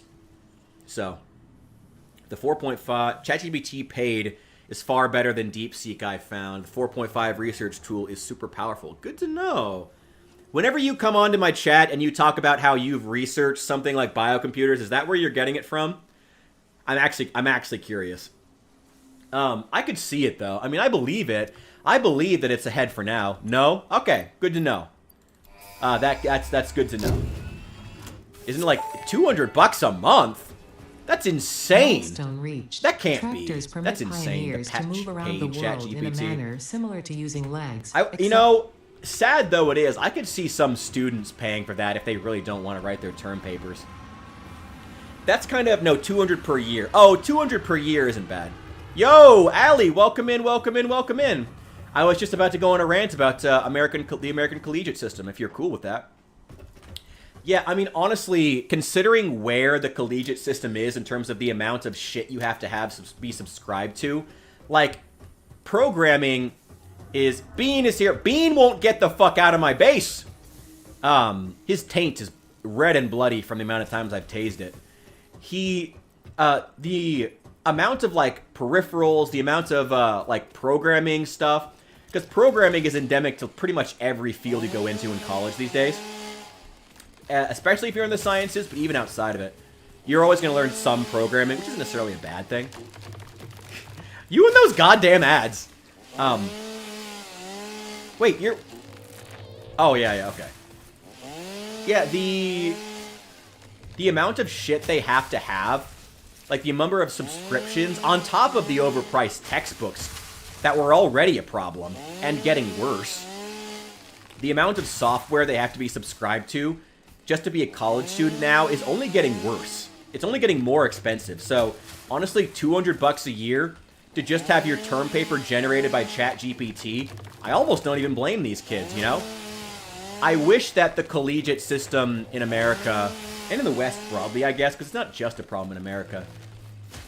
I wish that we were more willing to try to dissect the reasons why our students feel comfortable using tools like these, as opposed to just shaming the kids. Not that they shouldn't feel some degree of shame for using these if they're using them to generate their... If they're using them to get out of learning. We should shame the kids if they're using these tools to get out of learning things. But we should also interrogate, why do these kids feel like they need these tools? Why do they feel like okay with not learning? Why are they cool? Why are the students cool with not learning despite paying tens of thousands of dollars to be in, you know, taking out massive amounts of loans? Despite paying all this money, why are they okay with not actually learning anything in college? Let's interrogate those problems and then get into dealing with AI. But it doesn't seem like we're going to do that. You know, then deal with, you know, ChatGPT. I don't know if they're going to do that, though. I don't think they will. I don't know. ChatGPT Plus is $20 a month, but Pro is $200. Are you sure it's $200 a month and not $200 a year? Maybe it's we are in different countries. Maybe it's if there's different pricing. It might be cheaper in America. I genuinely don't know. Yeah, I mean, again, as much as I don't like the idea of students using ChatGPT to get out of learning, and they should be shamed for it. Learning is the whole point of being in college. I also can't, like I said, I can't blame them for it, because it's like, when there's so much shit you have to be signed up for already, you know? When the problem of the textbooks being predatory, those companies being predatory, you know, when the colleges don't want to solve that, you know, it's no surprise that your students don't respect you and use ChatGPT to generate their term papers, you know? If you don't respect their time and money, they won't respect yours. They won't respect the education if it feels like you're just using the kids to pump them for cash, as, you know, shit like the textbook problem. It feels that way. I don't know. It sucks. They have multiple plans and Pro's $200 a month. Okay. Maybe that's like a super premium version. And again, the prices might still vary depending on what country you're in. Maybe there is a... I guess maybe there's a... What would the super premium version even have? I guess just like unlimited. Using it, said it was $200 a month, but it was worth it for him because he codes a lot. There's a lot of AI stuff and chat interactive stuff. Okay, well, fair enough. Bean, I told you to get out of my base. God damn it. Fucking Bean. Alright. Oh, that's right. I need to break down all this biomass. I don't need ChatGPT. I've got an AI on my system that learns from chats. Have it extremely limited so it doesn't cause world domination. Well, that's always good. Blech. Damn, if you can program shit like that, how are you having trouble finding a job? That's impressive as fuck. That's cool as shit. I mean, man, how has someone not scooped you up yet? That's impressive as hell. At least to me, but I'm also a Luddite, you know. Like, he made an AI bot to make his chat play WoW Classic Hardcore with chat commands. That's kind of cool. That's kind of cool. I wish I could do stuff like that. I don't know. I don't have that technical talent. I am very much a Luddite. Unfortunately, I'm not very good with this stuff. I wish I could do stuff like that. That would be so cool. But I can have really good, deep political conversations, I guess, for how much that's worth. For how much that's worth to anybody. That's my skill. I can be kingly and have good, deep political conversations. That's what I bring to the table. I don't know. Just downloaded a couple things. It's very limited, though. It takes 2 to 5 minutes for a response due to my low VRAM. Interesting. Okay. Alright. Maybe I'll have to, we're gonna have to talk about that. At some point, maybe I'll have to, borrow your AI or something like that. That would be super cool to have here. I mean, but then again, I also wouldn't know how to run it at all, so maybe not. I don't know. I've been very skeptical about AI. It is cool, but I don't know, we'll see. We'll see how it goes. We'll see how it works. We'll see. on a separate PC and account. It's very cool. I love the idea of getting chat to do stuff. That was what Doug did, and he blew up that way. Was he would do events where he was having like his chat just do stuff, but he would literally just like take the suggestions and do it. Less power intensive that way. No premium chat GPT version required. Doug, also known as Doug, also known as Doug, also known as Doug. He's like one of the few streamers whose video content I actually find to be interesting and original. Give me those. Give me those. Okay. Alright. Yeah, I like Doug stuff. He's interesting. How many Dougs is he at now? It's probably more than that now. It's been a while since I've checked in with him. I don't know. I gotta be honest, I like YouTube as a platform, but it hasn't had a lot of good stuff to offer recently. Who do I like on YouTube? Oh, Bearing. Bearing is funny as hell. Did anyone here watch the Australian... It's an Australian guy and his wife, Bearing and his wife Sugar Tits. Oh my god. He's so fucking funny, though. I love Bearing. He just put a video out either last night or this morning covering the iDubbbz situation. Apparently fucking iDubbbz is broke, which is hilarious. Cheese Supreme Doritos are ass. I like the nacho cheese and Mexicana more. Y'all got some weird flavors in Australia. Cheese Supreme Doritos. Or maybe I just don't eat Doritos anymore. I'm 30. I'm too old for Doritos. I'm too refined to eat Doritos, I'll have you know. No, I don't, I haven't eaten Doritos in years. Not for, well, I mean, I also haven't had the money to go to the grocery store in years. Well, in a year. I don't eat, I'm really trying to stay away from the processed food. It's so bad. It's so bad.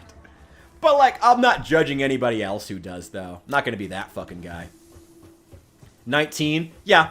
19 is the age to have opinions on flavor, on the individual Dorito flavors. Yeah. 19 is the age where having strong opinions on the individual flavors of Doritos is something that's, something you would do. Something I would have done. And I'm an unrefined asshole. Hey, we got that in common. Like my chips, sugar-coated candy, insanely sugared-up Coke, and some coffee.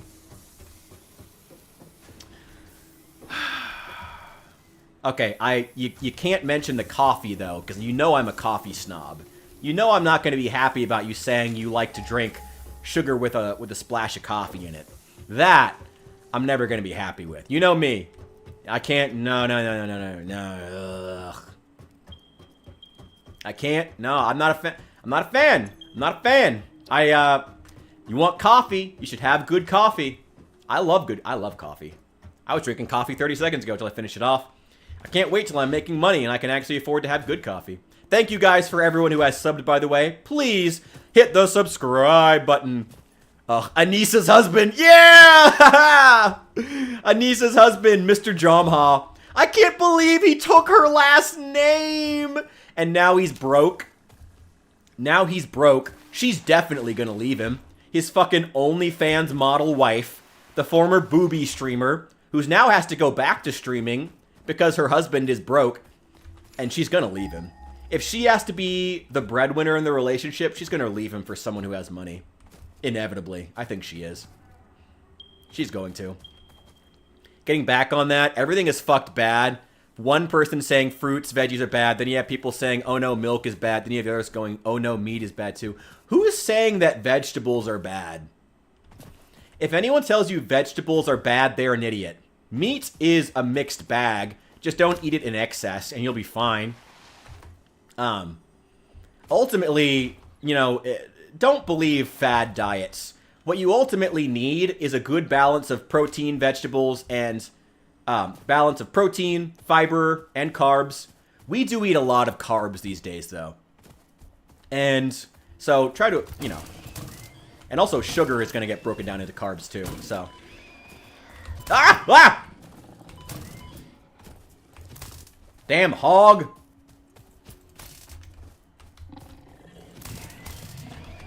I mentioned Anissa and then got attacked by hogs. Anyway. I know, Anissa's husband's gonna come back, gonna come at me for that. Milk is bad. Dude, okay. I mean... Look, when it comes to what's healthy, I don't...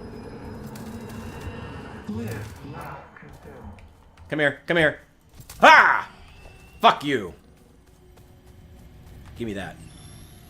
Ooh. The astrobiologist Dr. D.M. Mercer was the first to recognize the presence and probable nature of these alien artifacts. These chain-melted state spheres are named in his honor. Each sphere emits a unique signal. Research it in the MAM to establish locally appropriate classification and application. Cool. That whole situation, way too much lore to even get into. Yeah, what's funny is, despite how, I never knew who I knew vaguely of iDubbbz. Like, I had heard of him, like, as, like, a former YouTuber. But, like, I was never into a lot of, like, the big, like, controversial, like, my whole identity is yelling slurs YouTube era. You know, I never really was big into that. I think during that era, I was watching a lot of Lindsay Ellis, being the fucking snob that I am. Being the fucking snobby bitch that I am. And yeah, it's...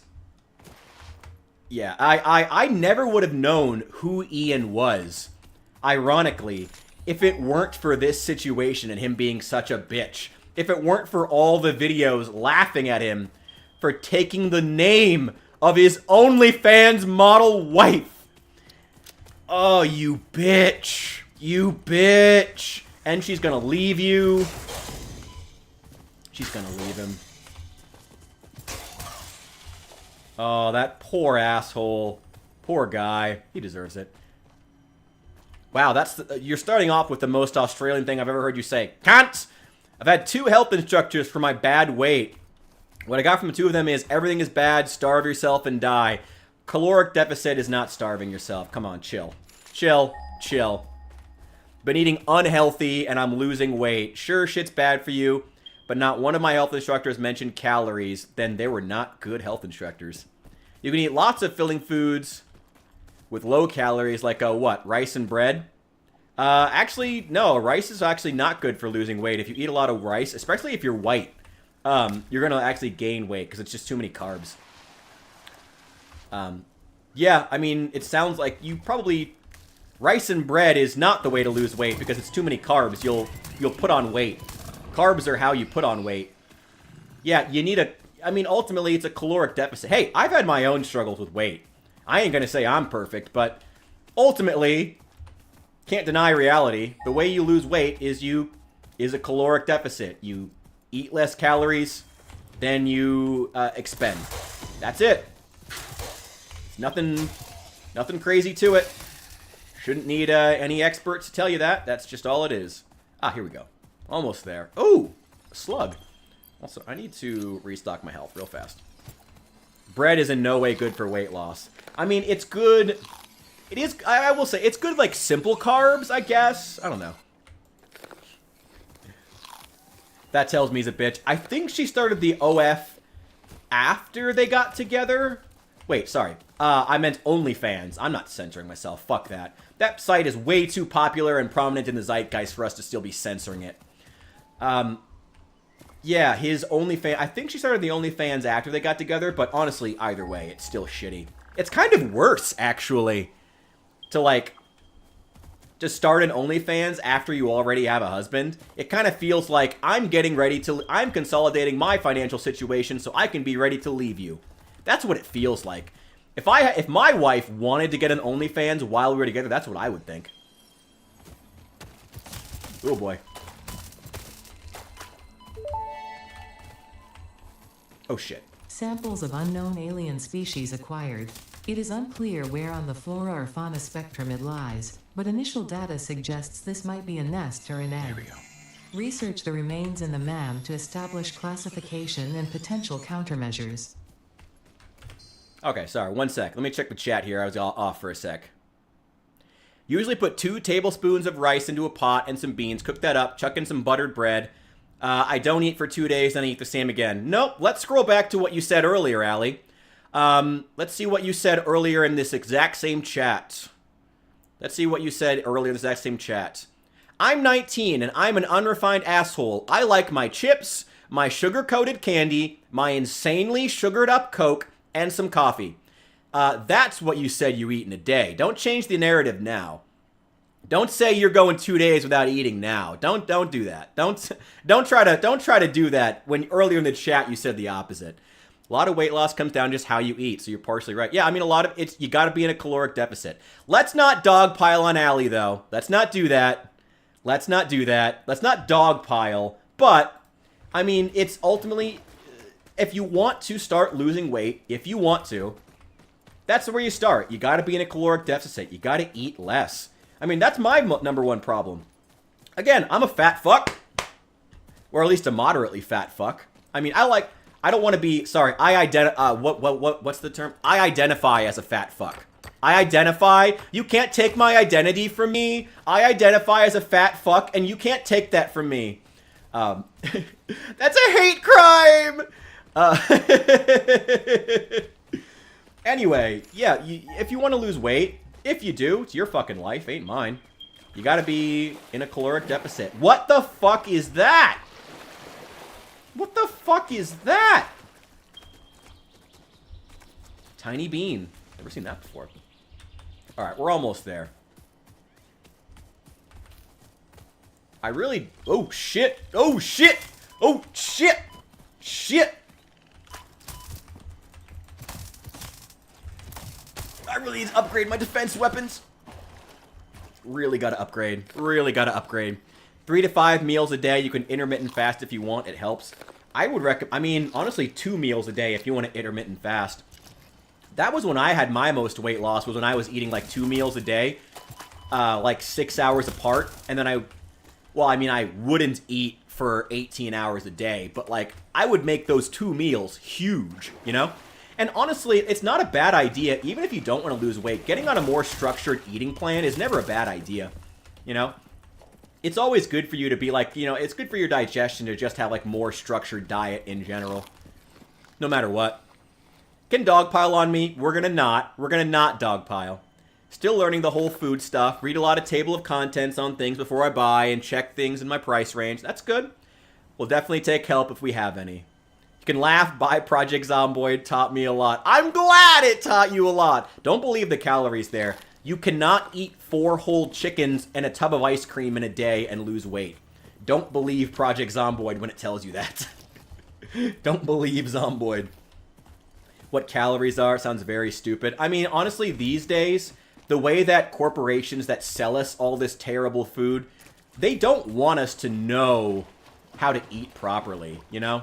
They don't, ultimately. So I'm not going to blame anybody who doesn't, to be honest. I'm not going to get judgy. Lizard Doggo, no! Come back! Come back, friend. Yeah, I mean, companies don't want us to know how to eat properly, so I'm not gonna blame anybody who's got issues with it.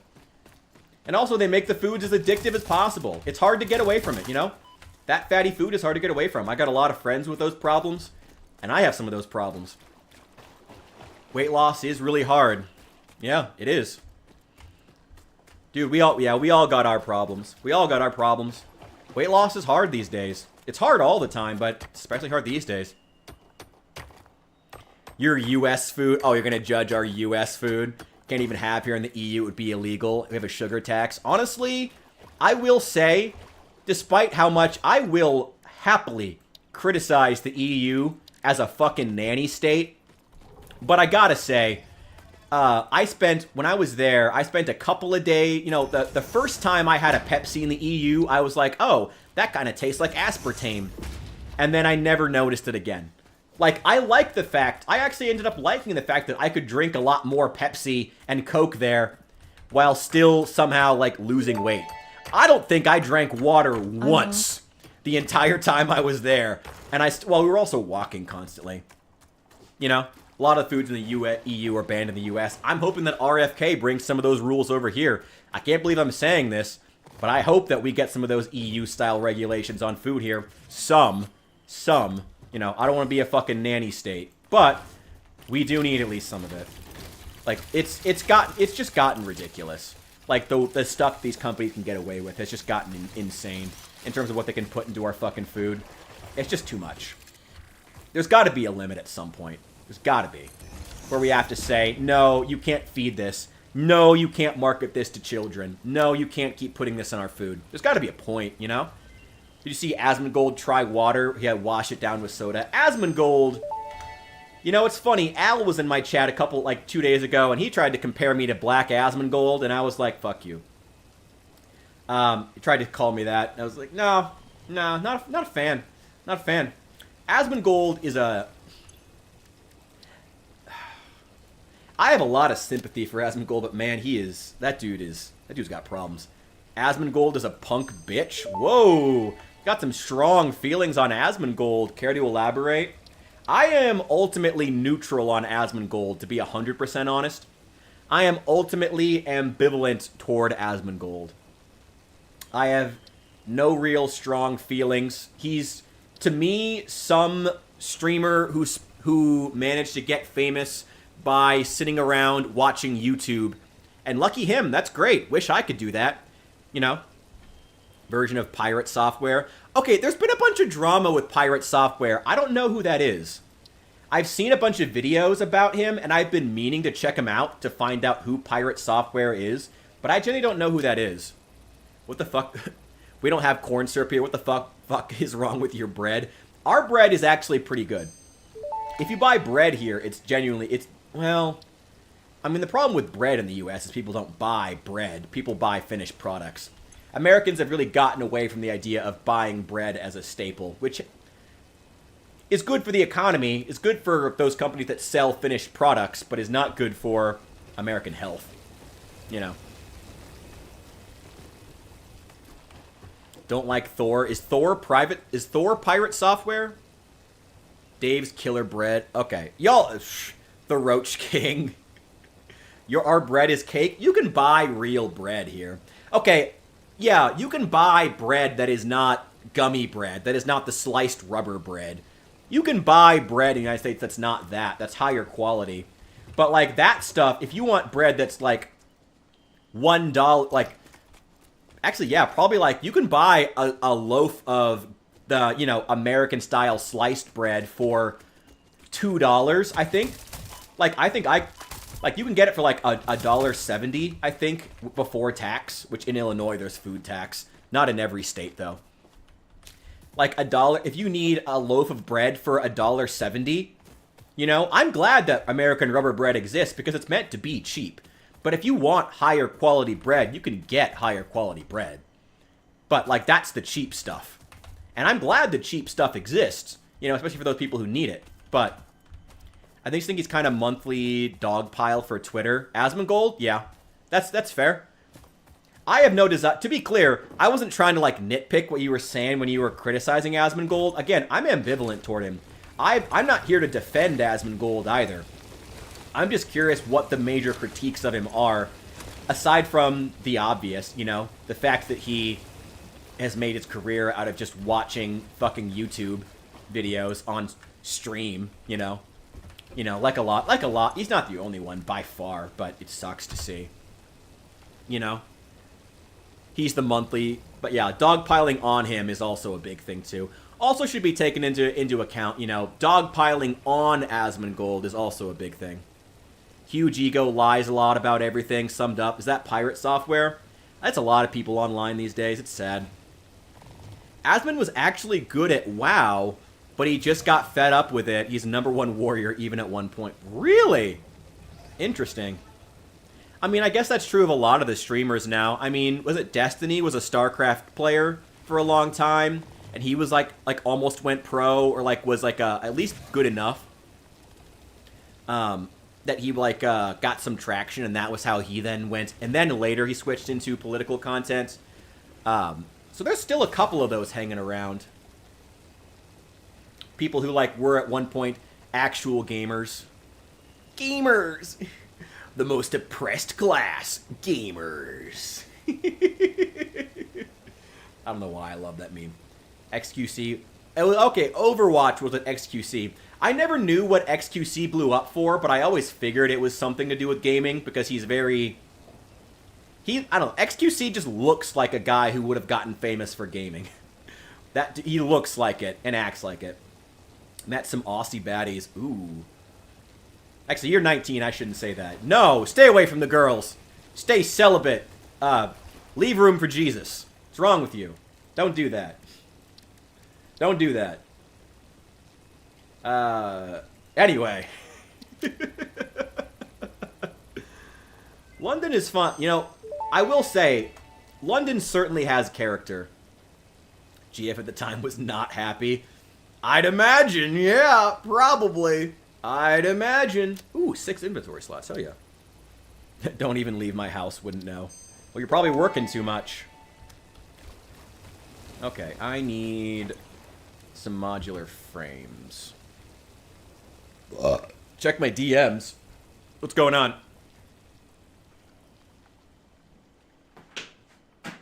Oh, there you are. Ooh, is this a video on pirate software? Ooh, thank you. Yes. Yes, 100%.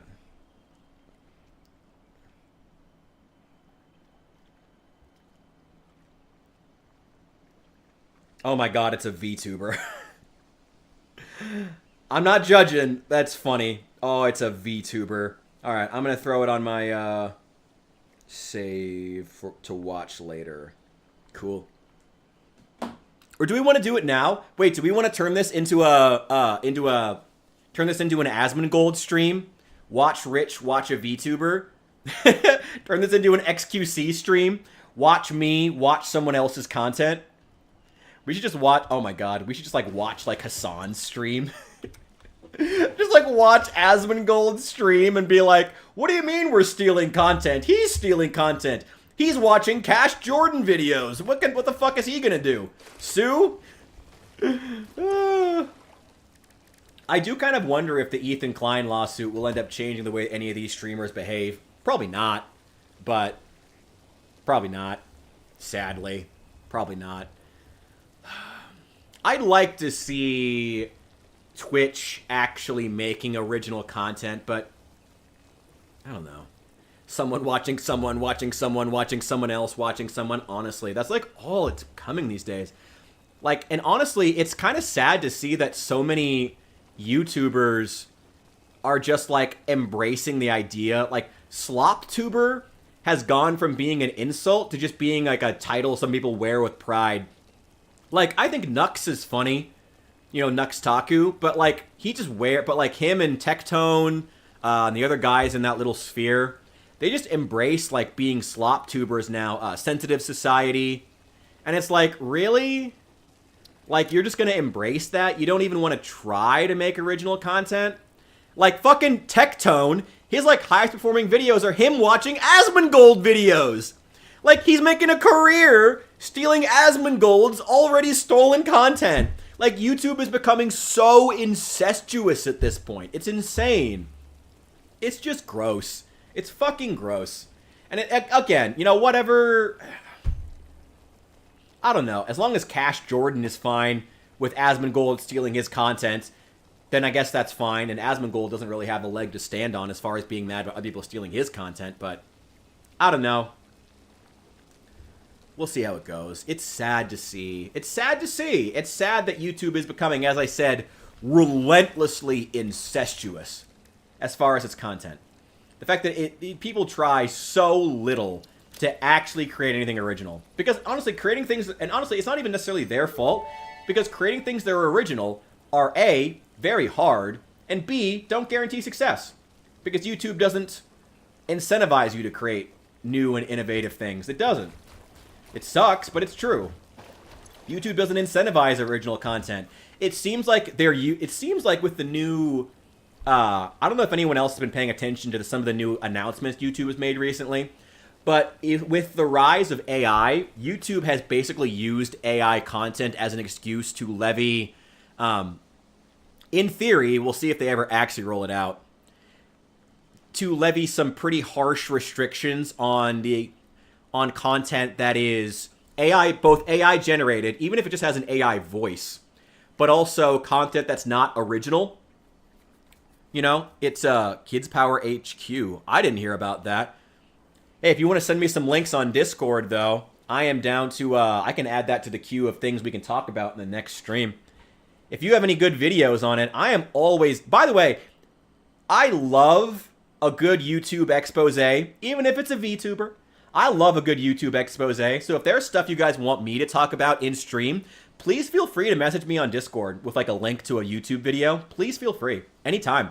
If it's an interesting topic that you want me to talk about on the stream, please feel free to send it to me. I'd love to hear about it. Yeah, allegedly YouTube is going to start cracking down on non-original content, but it's still to be seen whether or not they actually will, or if they're just like trying to scare people into please create some original stuff because our profits are going down. There was this TikTok account called Kid Power HQ that posted weird AI generated video called If Kids Ran the Airport. Super bizarre but kind of funny, and it blew up fast. Then people noticed their bio had a link to a Telegram channel and used sketchy code words like cheese pizza, which is sometimes used in really messed up circles. Yeah, I believe that's the originally came from QAnon, but has since become like more mainstream. Nothing's been confirmed yet, but after people started pointing it out, the whole account and bio got wiped, which made it even more suspicious. Weird. Yeah, everyone's kind of freaking out and reporting it just in case. Interesting. A CP ring. Yeah. I've been hearing some stuff about it. It's crazy how it is kind of funny now how like the a weird amount of the QAnon stuff is coming true. Like not confirmed, but like I don't know, people are becoming more and more suspicious of cover-ups, you know? Like the current roasting of Donald Trump over the Epstein list is a pretty good example. You know, people are getting really suspicious. Pizzagate, yeah, Pizzagate was that big thing. Now, to be fair, that guy definitely should not have shown up at that pizza restaurant where there were children with a gun. That guy should not have done that. But, yeah, it seems like there's a lot of weird people. Whole fucking American aristocracy needs to be fucking purged. Trump and Elon included. Fucking McConnell, Pelosi, Schumer included. All of Hollywood included. Whole fucking thing needs to be fucking purged. Awful people. Awful, degenerate fucking people. They were right, there were kids in a pizza restaurant. Well, you're not wrong. Research completed. I mean, we do know there are secret tunnels under Disney. We do know that. Yes! Give me the Blade Runners! Stupid name, but I'll take them. Hand them over. Hand them over. Yeah! Look at me. Fucking bionic legs. Yeah! I want bionic legs. Sounds cool. Upper Echelon makes some nice ones. Turkey Tom is doing some stuff too. British YouTuber Kira, I like, does too. I think Turkey Tom's stuff is kind of bland.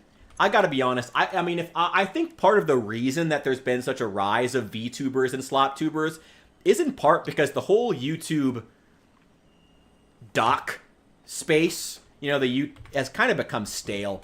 Turkey Tom included. Although his video on iDubbbz was really, really good. I did see that recently, and it was like one of the most in-depth videos I've seen. It was really, really good. I gotta give him credit for that. If you guys don't know what I was talking about with the iDubbbz situation, yeah, like I said, Turkey Tom's video on iDubbbz was really good. If anyone wants to post the link to that, actually, I think Allie, I think you're the only one who can. If you want to post a link to Turkey Tom's iDubbbz video, please feel free. Turkey Bland, yeah, again, his iDubbbz video was really good. I go to sleep to Turkey Tom, that's fair. Tune in later, hope you stream for a while. I'm only going to be on for a couple more hours, but enjoy your nap, have fun. I may hop on later. A buddy of mine's coming over. I may convince him, thank you, Allie. I may convince him to hop on stream with me. We'll see. But I'll see you later, dude. What was I talking about? I don't remember. Who cares? I don't remember. Was it Pizzagate? iDubbbz was in... Oh, sorry, not iDubbbz. Anissa's husband was in there somewhere. Oh, that poor man. His wife's gonna leave him. He's gonna... That poor man. Oh, poor iDubbbz. I mean, not really, because he acted like a shithead, and he deserves to be treated like a shithead. You know, act like shit, get shit. You know, if you're gonna be shitty to other people, don't be surprised when other people treat you shitty. You know, it's a lot of it's his own goddamn fault. Don't be shitty to people if you don't want to be treated like shit. But also, he took her last name, and she's gonna leave him. Oh, that sucks. That sucks so hard. Oh, man. Poor iDubbbz. It's alright. I mean, it'll be a good start to his redemption arc. You know, he can go back to his father figure, Sam Hyde. And they can, hopefully they can get back. He can get on his redemption arc. I hope. I'm praying for that dude. I really am. I hope things go well for him. But man, he deserves everything that happened to him. Man, he deserves it. Fuck you, iDubbbz.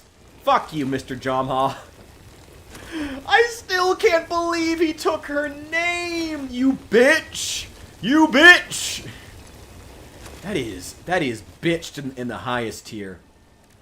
God. Ugh. Excuse me. Crystal oscillator. What does that take? Ooh, that takes a lot of rare materials. Okay. We'll see what happens. Oh, poor iDubbbz. You poor, stupid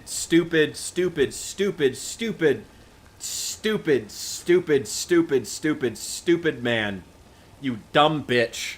What is wrong with you, iDubbbz? Oh, iDubbbz. You poor, really poor now. Stupid man. Oh, iDubbbz. Oh, iDubbbz. Oh, Anissa's husband.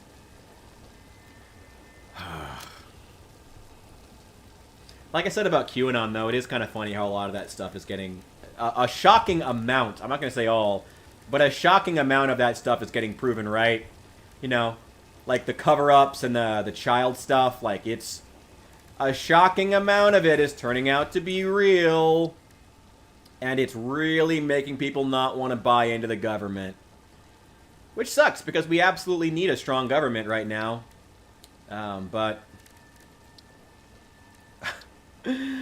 when it's when the government's half pedophiles, I mean, I don't know what you want to. I don't know what we're gonna do. I don't know what's gonna happen. We'll see. We'll see. I don't think there's anything more to do.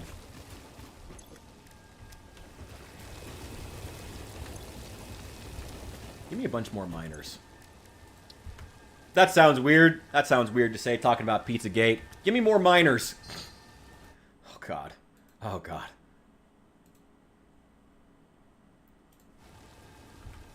There we go. Sorry. I wanted to stop to check the chat. I feel like I need to check especially the vertical chat, because sometimes it just, like, stops sending me the messages over there. Don't want to leave people out. The poor vertical users. Poor guys. Okay, put all these out.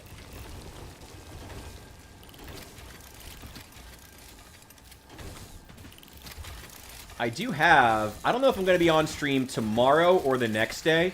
It's going to depend on how much time it takes me to edit a couple of videos and a lot more shorts out of this. And I need to edit more. I was going to edit more videos out of the last stream, but the quality was such ass. I hope it's better today, by the way. I hope it's coming out better. I'm no longer streaming on Kick. Not due to anything bad having happened on Kick, just purely because the lack of bandwidth was really making the quality shit, and I'm hoping it's better today. So hope that works out.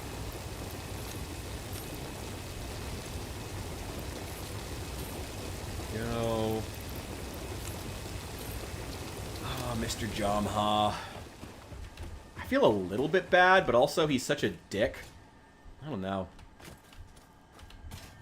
It is funny how Ian has led to, inadvertently, a lot more, like, he has kind of inadvertently, like, opened the door, despite him being so firmly pro-Palestine. He himself opened the door for criticism of Palestine by being such a massive dick. And... oh, God! Die! By being such a massive dick and sabotaging his own event, which many people were relying on for income with, oh, that's a big one. Oh, that's a big one. Nope! Get out of here. Get out of here. Fuck you. Oh, boy! Good jump at me.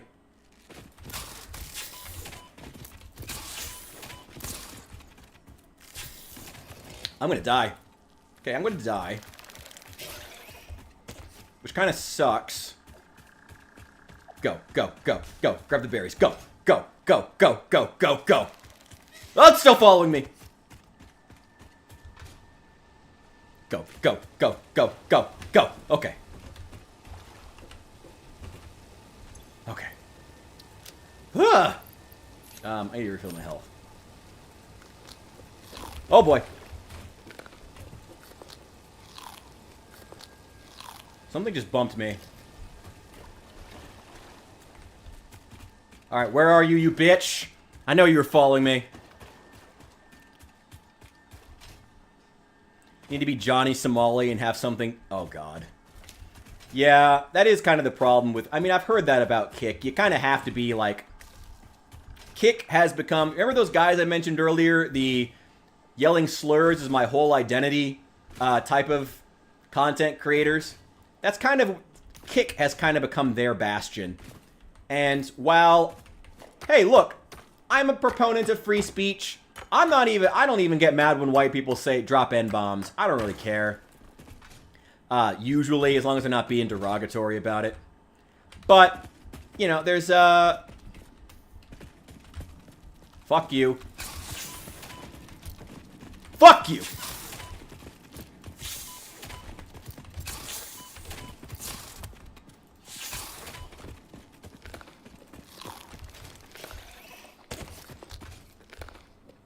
Mash those berries.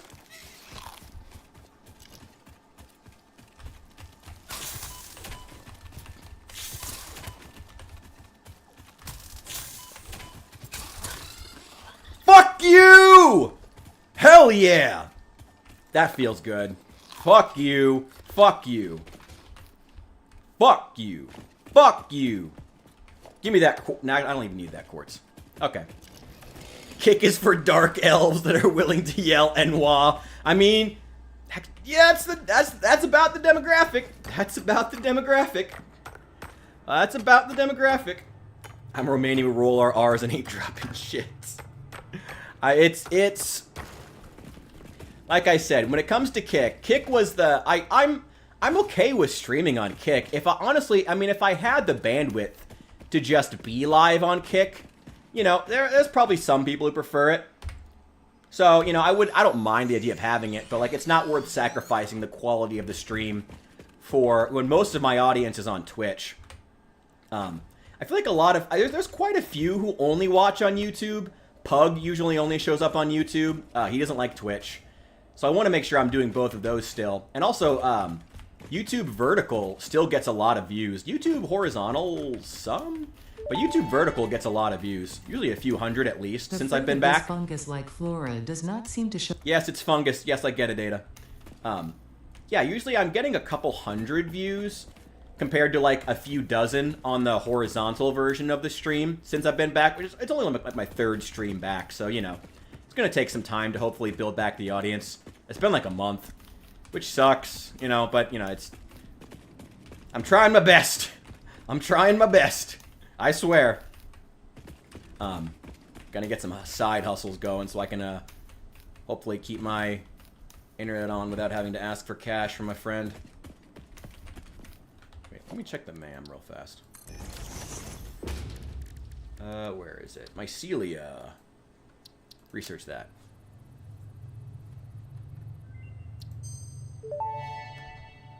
It's great, Ada. That's great. Wait a sec. Give me these.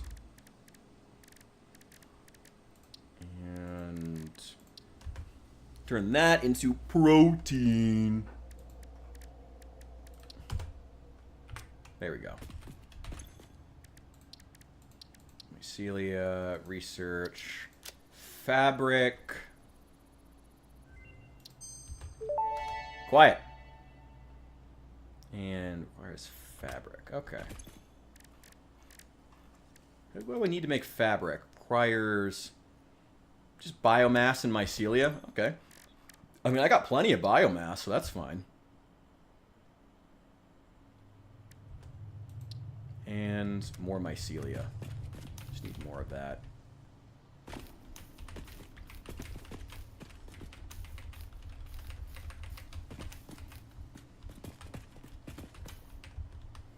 Go.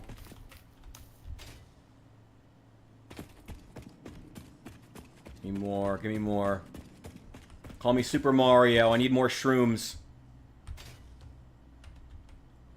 Okay, good. Don't take damage. Oh yeah, fall damage is going to be significantly less now because I have the Blade Runners. And I should be able to gather enough of this stuff that I can get the parachute too, which will basically destroy fall damage. Just won't be a thing. Awesome. Make fabric. Make lots of fabric.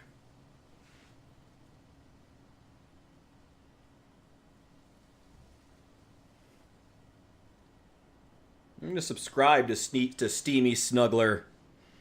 That is quite the name. That is quite the wow, and that is quite the that is quite the photo. That is quite the what is it? Upper photo. Not the profile. That is a I'm a man with a VTube icon who's trying too hard type of VTube icon. And hey, do them. Whatever gets the views, I respect it. I respect it. They get better views than I do. So, okay. Hey, do you. I ain't gonna judge. Alright, and... Yes, give me the parachute. Give me the parachute. I haven't really been to any, like, super high up places yet. But still good to have. I need a few more. Need more... Need more biomass. Mycelia. I got plenty of biomass. Killed enough creatures, I would hope that I do. May judge. Well, Allie enjoys their stuff. Don't get too judgy. People are allowed to like what they like. Though that is definitely a guy who's trying too hard. Which, hey, you know, those happen on the internet. I don't judge. Do you? On the internet, that's what's beautiful about the internet. You get to be whatever you want to be. You know, whatever makes you comfortable. As long as you ain't harassing or hurting anybody, do you. I ain't gonna fucking pry or judge. Do you, friend. But will keep it to myself. Thank you, Saul. Thank you for your incredible restraint. I'm so proud of you. I'll let you go off this time. The latest data indicates that the mycelia possess sentience. Don't worry, we have been given permission to harvest and repurpose their remains. Oh, good.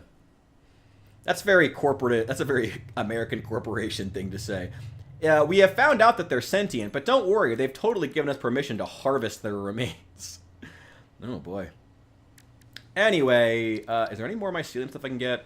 This requires plastic runoff, which I can't get till I have oil. That's several tiers away. That's a ways away. That requires steel. I don't even have coal plants yet. That requires explosives. I don't have those. That requires stators. I don't have those yet. Okay, so there's nothing else I can get. So give me these back. And I will collect some more of my... May as well just clear out the cave.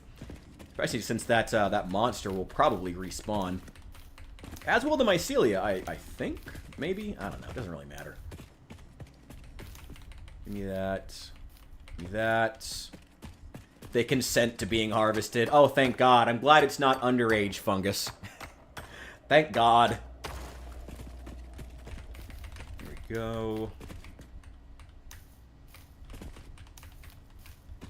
There we go. I think that's all of it. There's better sources of mycelium, though. There's plenty of it around. Okay, back down this... Should be back down in this ravine. Should be where the... Oh, there's more of it here. There's a lot of random quartz veins. There's a lot of them just randomly around here in like little bits. There we go. Top that off. Give me that. Give me that. Actually throw... Wait, one sec. Make some biomass out of that. And throw that in the trash. Throw that in the trash. Anything else I don't mind trashing? No, not really. Everything else is stuff I want to keep. Okay. Yeah, I want to keep everything else. So give me that. Come on, come on. Give me that.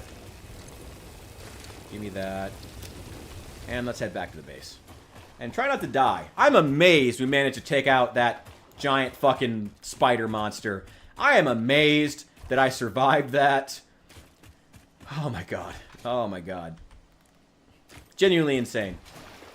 But hey, we're alright. We're okay. Thank god. Not that it would have been that big a deal. It would have just run back. And we still have the Blade Runners unlocked, which is great. Ooh, more Cateria. Hell yeah. Give me that. Give me that.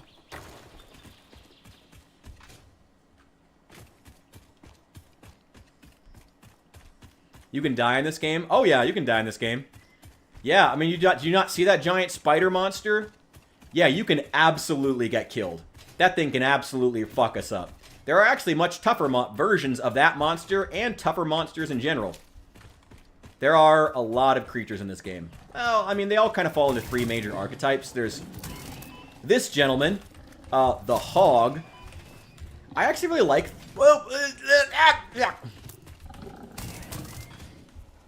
Need to upgrade. I still have the basic weapon. Need to... Oh boy. Get out of here. Nope, get out of here. Yeah, all of the enemies basically fall into one of three archetypes. Either they're a hog, a spitter, which you may have seen before. Those guys who shoot those like balls of acid at you. Get back here! Ah, thank you. Yeah, the spitters are the guys who shoot like balls of acid at us. Or they're a spider. And what I like about, well, what I think is both a good thing and a bad thing about this game, all of the enemies basically fall into one of a few different types. Can I drop that? Yes.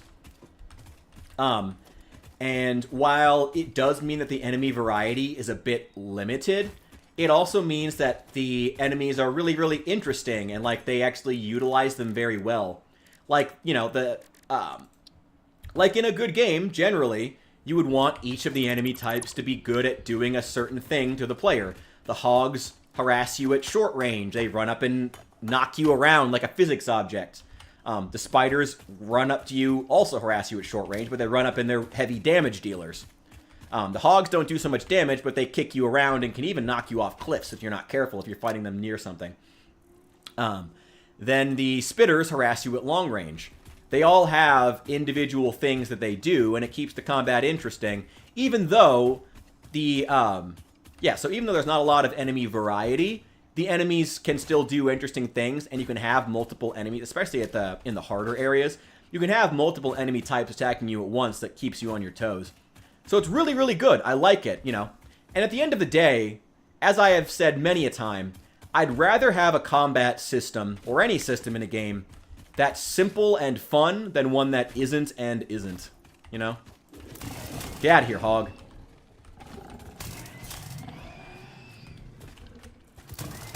I really gotta upgrade this weapon. This thing is a piece of crap.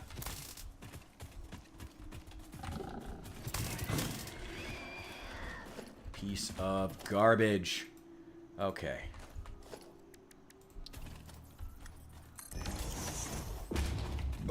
Excuse me.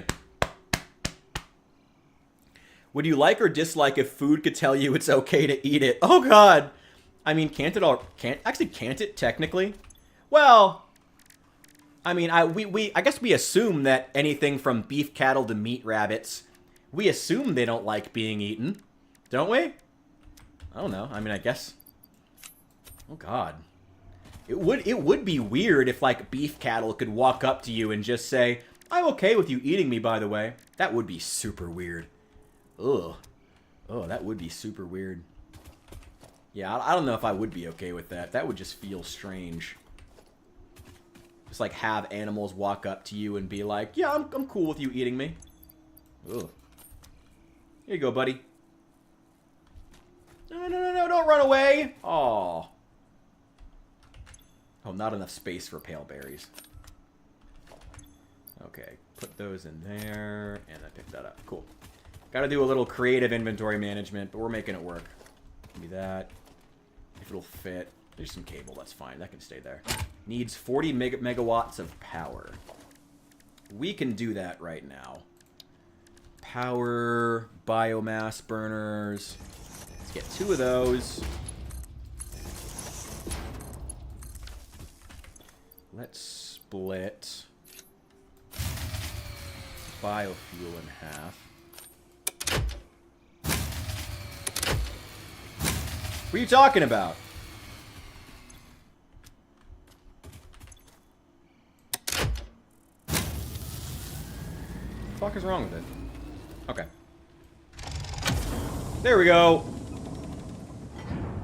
You'd be okay with human animals coming up to you and saying that? Oof.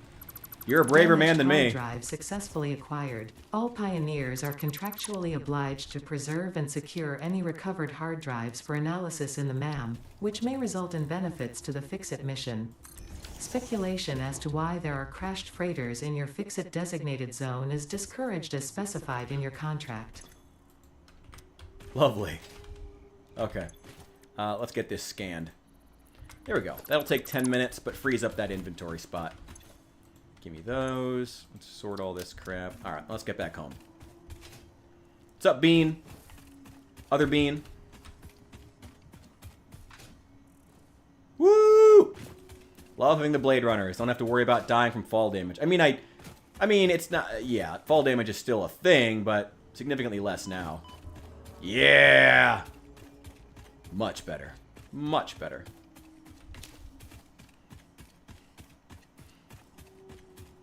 I don't know if I'd be okay with beef cattle coming up to me and saying they're cool with being eaten. I mean, I guess that would be better than now where we know they don't like it. I don't know. That feels so weird. Today I suggest a juicy steak. Found a great patch of grass earlier. Got a lot of great exercise. I mean, oh, I don't know. I don't know. It would feel weird, but I guess it's good? I guess so. Do you ever play the game Tooth and Tail? That's what it kind of reminds me of. The whole premise of the game is that it's about a society of animals in which all the different animal types and animal factions are fighting one another over who has to be the food, who has to be the meat animal. There's no humans there. They're just killing each other over who has to be the... who gets to be eaten. It's super interesting. And a weird game. With weird mechanics, but fun. I mean, it's got some issues, but it's fun. Okay, give me that. Give me those. Yeah, give me all of that. Give me that, give me that. Let's see what we can research. Oh, well, nothing right now. Those back, that. Just put it all back. Yeah, and that too, that too, that, and that, and that's gonna get researched later. But excuse me. The thought experiment from Hitchhiker's Guide. Oh, interesting. I never read a Hitchhiker's Guide to the Galaxy. I still need to. It's on my list of things I have to read at some point, but I've never bothered. I just never got around to it. Not stealing from DNA. Someone has to be at the bottom of the food chain. I mean, that's the plants, technically. I mean, do you think that cows would be okay? How do you think cows would feel if the plants suddenly started talking to them? If the cows and sheep had to chase down the plants? Actually, I know they would be okay with it because cows and sheep and deer do eat meat. So actually, I do know, and they would be okay with it, actually. So, because cows and sheep and deer and horses do all eat meat. They actually do. And if you don't believe me, ask your local farmer why they don't allow the baby chickens to roam anywhere near the cows, sheep, or pigs. I mean, pigs are known omnivores, but yeah, ask them why. Yeah, I gotta read Hitchhiker's Guide. It's been on my list for years. I just never got around to it, I guess. I don't know. I still haven't seen the movie, though. I specifically didn't watch the movie, even though I've had the opportunity, because I wanted to read the book first. Even the movie has most death, which I did not know. Man, I might have watched it sooner if I'd known that. What we got? It's gonna take some time. Chickens will eat other chickens. They will. They will peck one another bloody, peck each other to death, and then eat each other's corpses. They absolutely will. Chickens are evil little fucks. Even, not to mention, chickens eat. Chickens and ducks, actually. They actually will eat, mice. Like, chickens themselves will eat mice they find in the barn. Like, often. It's crazy.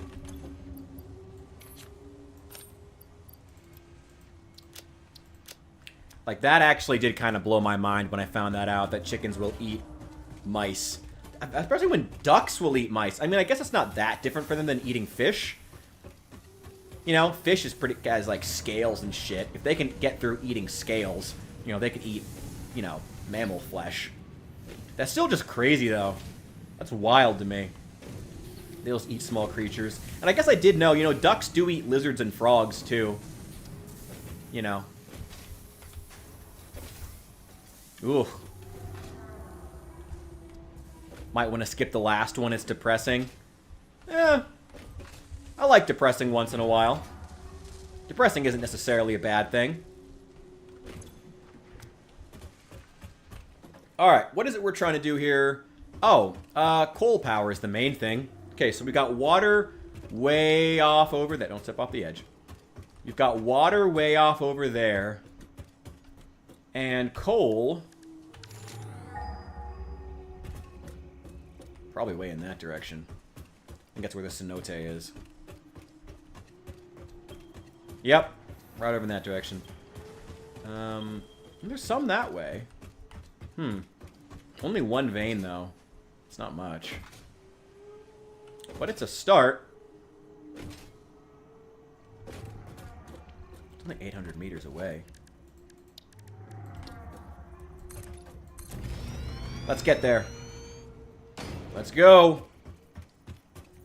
Let's go get some coal power.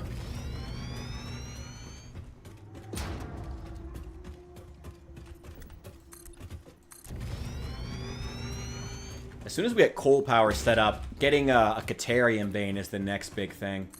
And then maybe just getting more iron. Because I do eventually also want to get more tickets. I need to start grinding for those. Shit.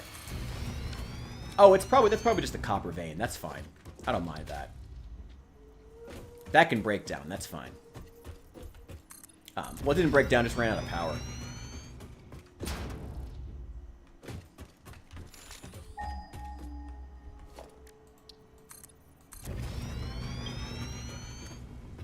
$400 meters. There's one not too far that was. That's kind of far.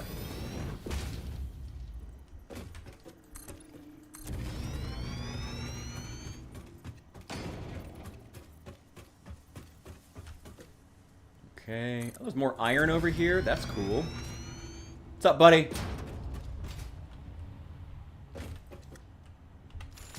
Where's that coal? Oh, it's over there. I know where it is. I know where it is. It's gonna be that direction. Okay, let's go past this iron. You know what? Let's go this way. I'm gonna want to build a factory over here at some point. Oh yeah, there's copper there. Oh, there's concrete there. Ooh, I'm gonna build a whole fucking facility here. That's great. There's a whole lot of shit over here. That's phenomenal. I'll come back to this. I'll come back to this. We need more iron plates and concrete. Okay, gotta go restock. Thank God I have the ability to run faster now. Thank God.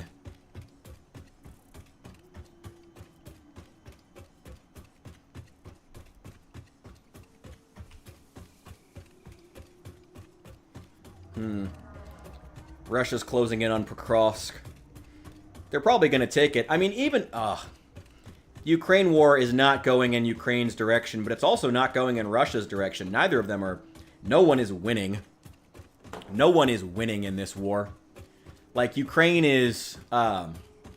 Russia is probably taking away the city of Pokrovsk from Ukraine within the next week.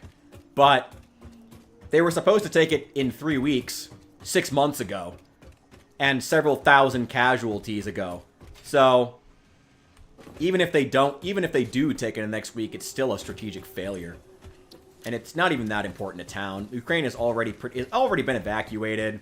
They've already moved all the logistics out of it because the highway leading out of it has already been taken by Russia a month ago. Longer than that, maybe. Like, it's just not going well for Russia.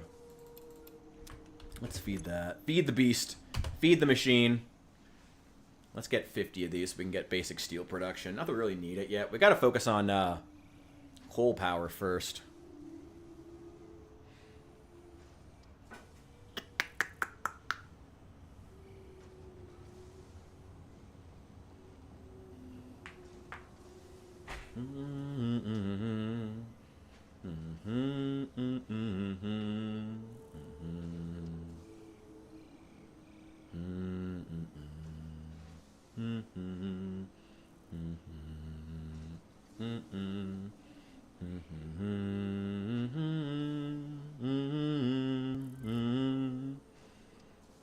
Oh, the MAM's done. Cool.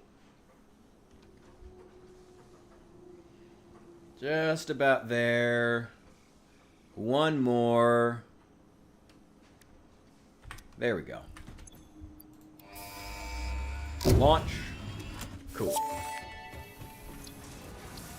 Milestone reached. Coal and iron can be combined in the foundry to start steel production. Project part number 2, the versatile framework, can only be created via automation, not at a crafting bench. Delivering these to the space elevator is essential if we are going to complete phase 2 of project assembly and save the day. Fix It and humanity is relying on you.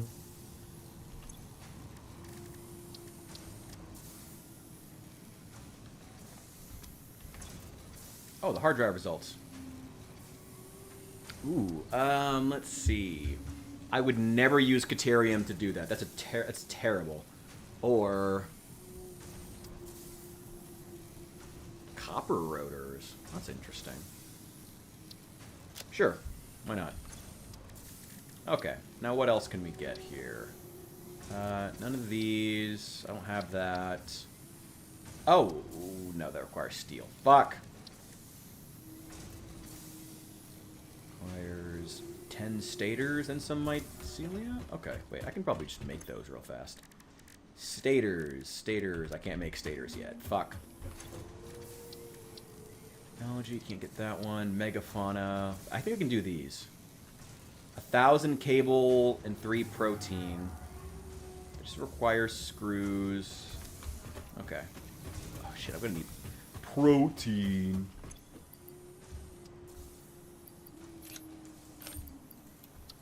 Okay. Okay.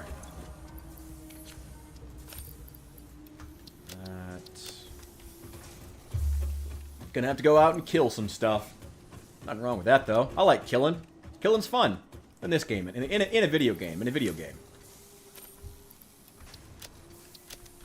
Okay.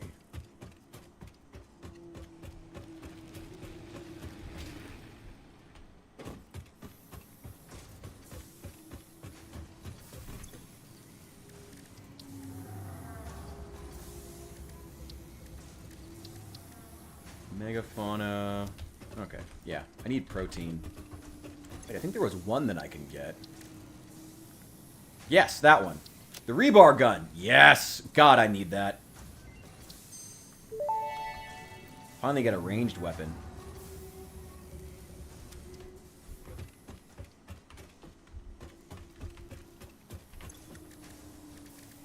Go. Hand it over.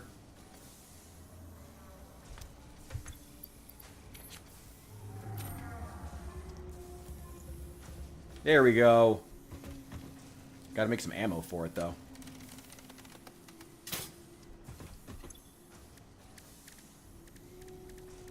Alright. Let that run for a little bit. Give me 1 sec, guys. I gotta go run and check my plants for a while.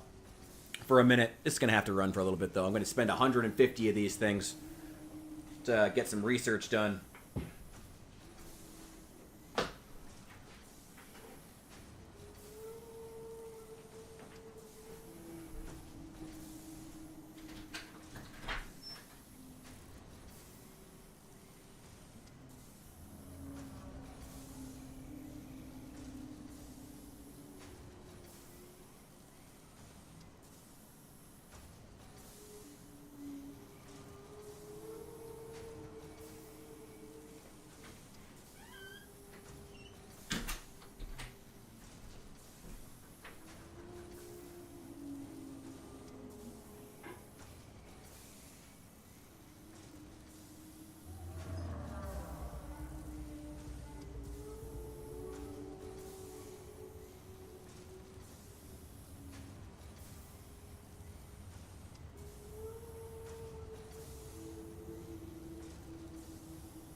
Right? Be honest with me. What's more entertaining? Me or the back wall?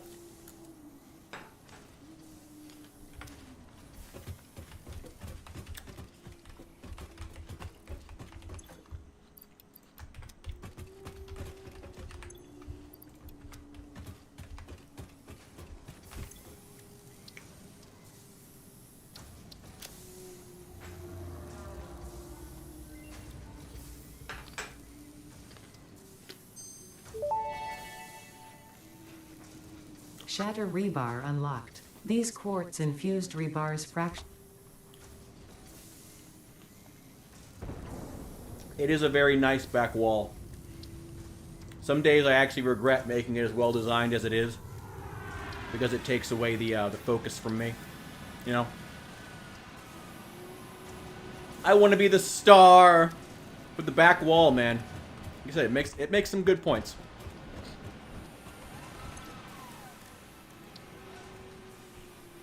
Oh, thank you, Saul. See, Saul is loyal. Holy slag, I don't know what's wrong with you. Can't even be loyal. Can't even be loyal to the king. What's wrong with you? What's wrong with you, man? Come on. Come on.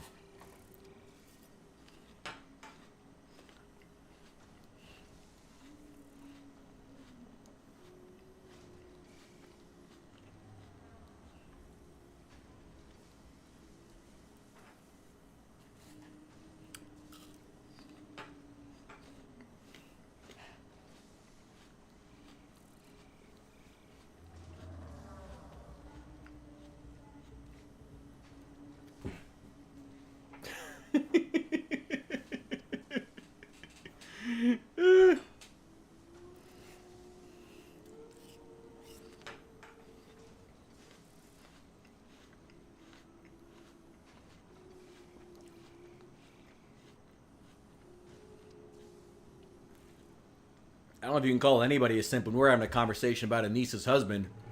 Come on. I mean, the bar for simpage is so high these days. Like, I don't even know. Is it like simping is just so commonplace now, especially in the age of OnlyFans. Sorry, getting off the back wall joke. Like, it's just depressing, man. I got some buddies of mine, and like they're good people. Like, I respect them, and like I try to gently nudge them away from it. But like, I know some guys who got way too much money to burn, and they spend a shocking amount of it on OnlyFans. And I'm like, man, I'd really rather see you like with a girl. Like, it's your money. Do what you want. I'm not one to judge, really. Like, honestly, but like, man, it's like, dude, OnlyFans is fucking poison.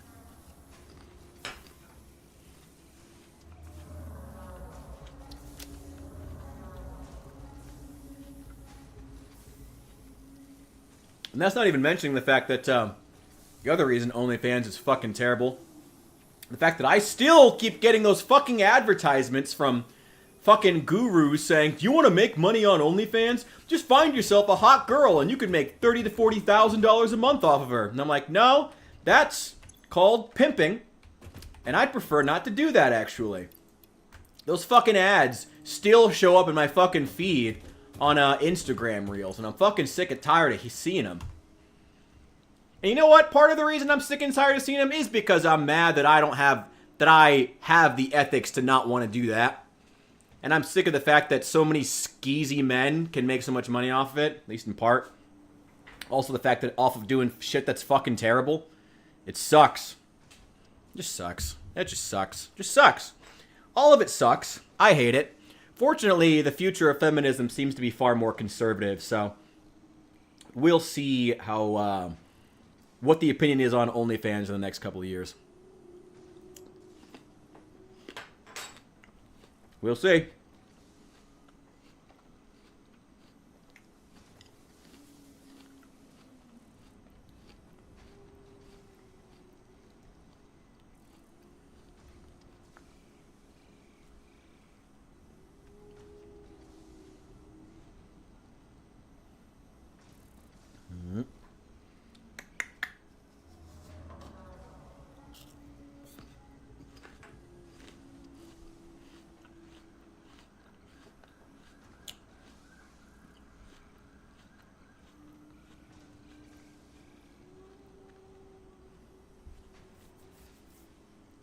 I don't know.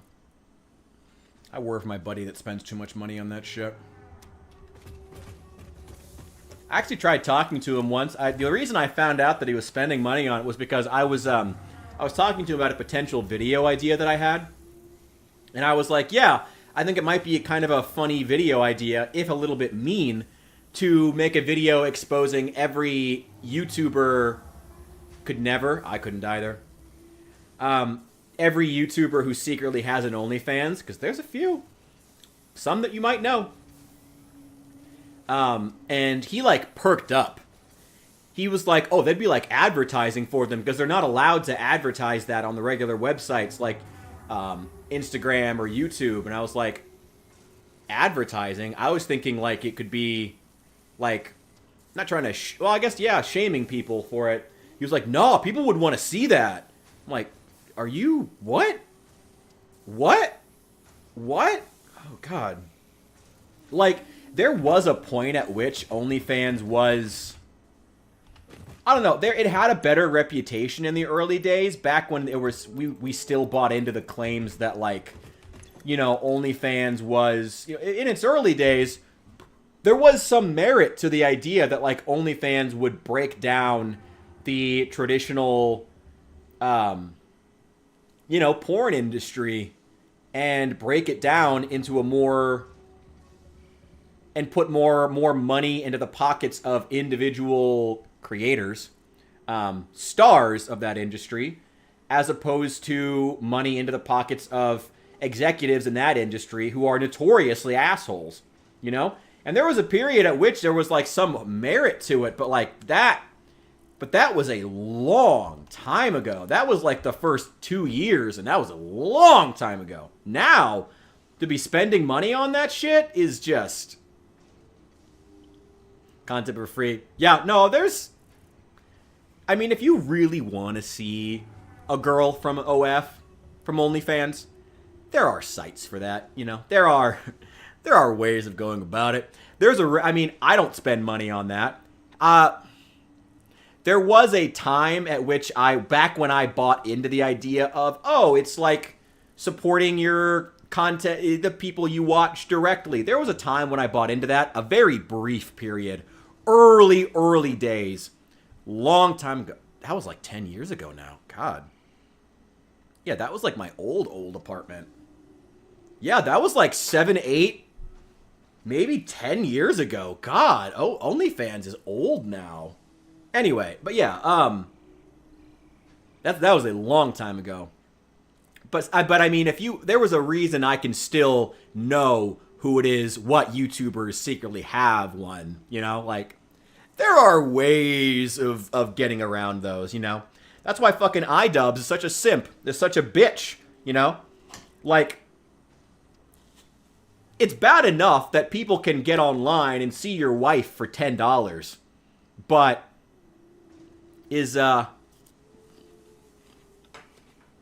oh shit.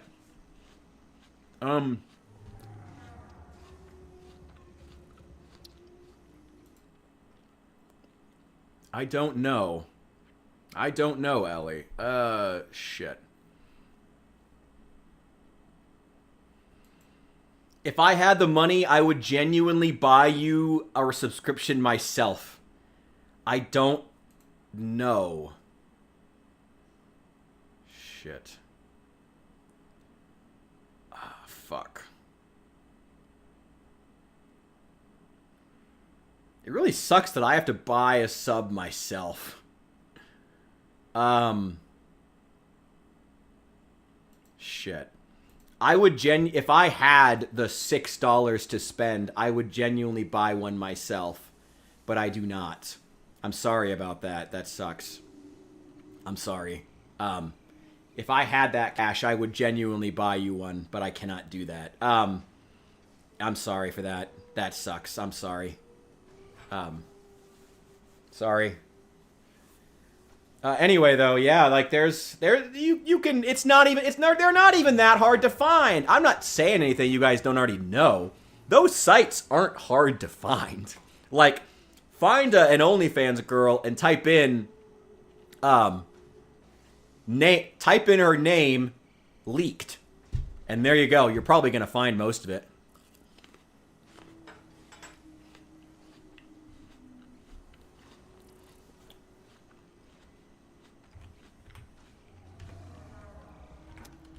I think for a lot of guys, why they sign up, and I'm not justifying it, I'm just trying to delve into the psyche. I think for a lot of them, it's a power thing. It's like the fact that they can buy this from a woman, and also because, you know, like, OnlyFans, as far as its business model, it originally pitched itself as being like this subscription to directly support the people that you watch every day, you know? there was that kind of pressure that, like, I feel like a lot of guys bought into. I did for a little while. It was a very brief period. But, you know, then you scratch beneath the surface, and the business, that's not the actual business model. That's just the pitch. The actual business model of OnlyFans is the same business model as traditional cam sites, which is you're not searching for a broad number of subscriptions. You're looking for individual whales. Your goal is to have a large group of men pay $10 and get them into a chat, and then have a smaller group within that pay $20, and you narrow that into a chat, and you have a smaller group within that pay $100, and you narrow that into a chat, until you get all the way into one whale with a lot of money to spend, get him into a private chat, and pump him for as much money as possible. That's the business model of traditional camming sites that then was used in OnlyFans. That's ultimately the goal, and that was kind of the grift of OnlyFans.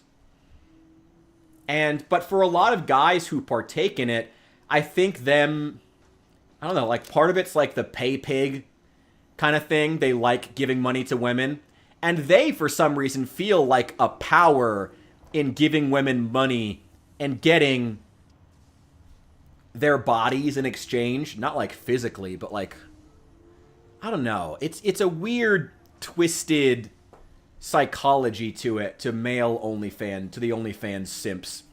It's a twisted psychology, but it is kind of fascinating. I wish I could talk more about it in like a video, but YouTube would absolutely throttle my channel if I did that. And the amount that they pay me per view is already terrible enough.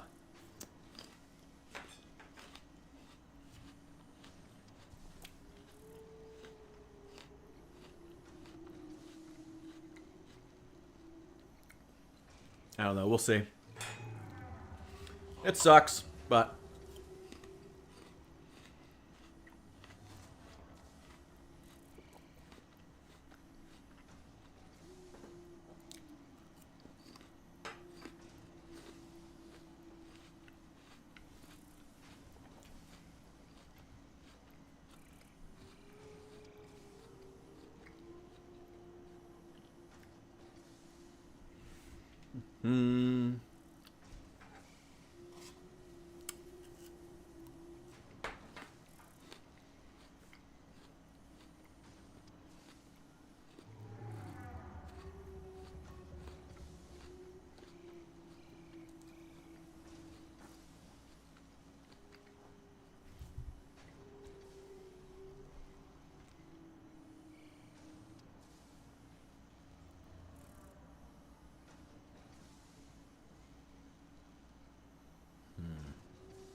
Yep, more shatter rebar.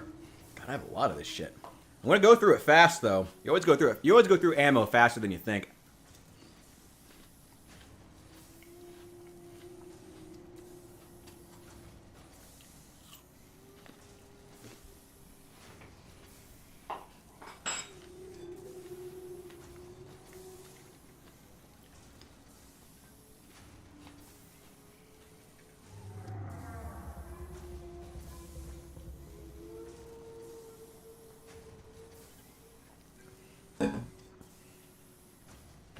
Okay. There we go. We're now very well stocked on ammo.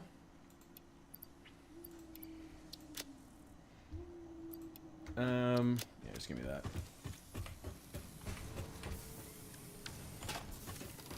Nice. Oh, I also need to research the medical inhaler. Because I have a shitload of, like, those plants to actually make them. Bean, do not come back! Get out of here!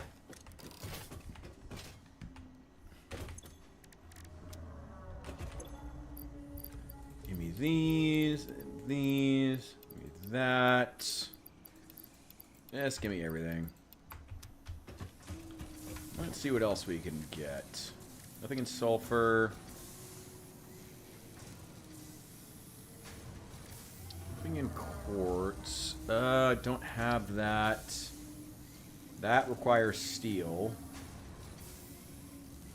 Don't have the ability to make stators yet. Ah, here we go. Okay,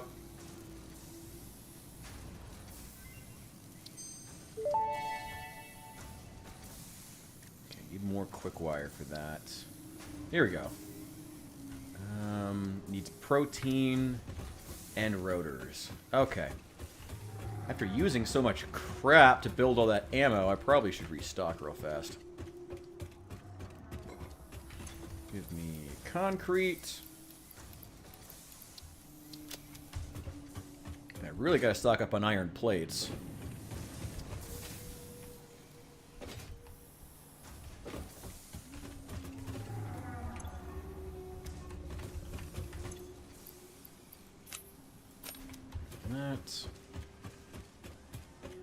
Just give me all the rotors you have.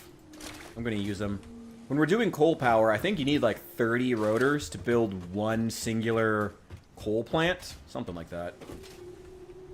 Yeah, give me like 3 stacks of these. Iron rods. Go through iron rods so fast.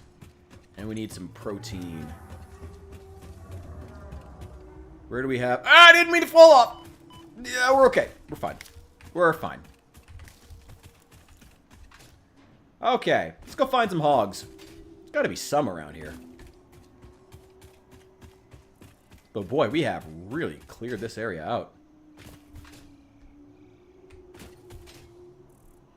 Come on, where's the nature? I know you're around here somewhere. Let me kill you.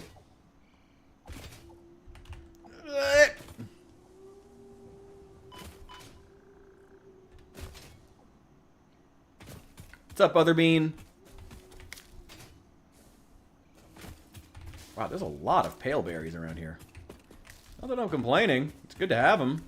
I like pale berries. And it means I can make a lot more medical inhalers.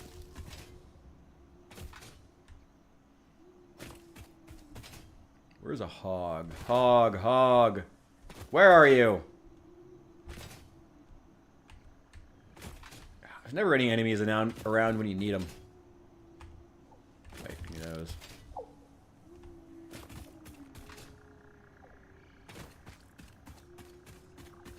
Where are you? Where are you?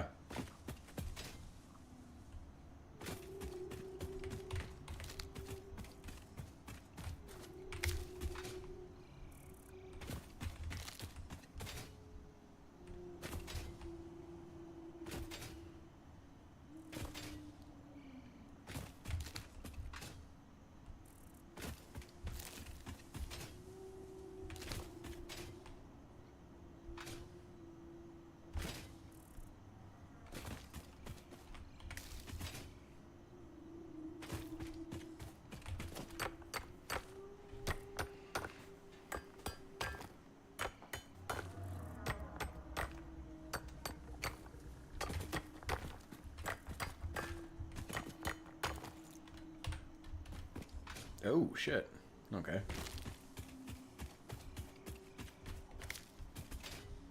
Oh, shit. I have too much shit. And I didn't find one single fucking hog that I could harvest for protein. Okay. That's mildly annoying, but okay. Oh, get rid of that. I don't need that. Come on, where are you? They usually stick to areas where with stuff that you want. Maybe they're here near this power slug. Where are you, you bitch?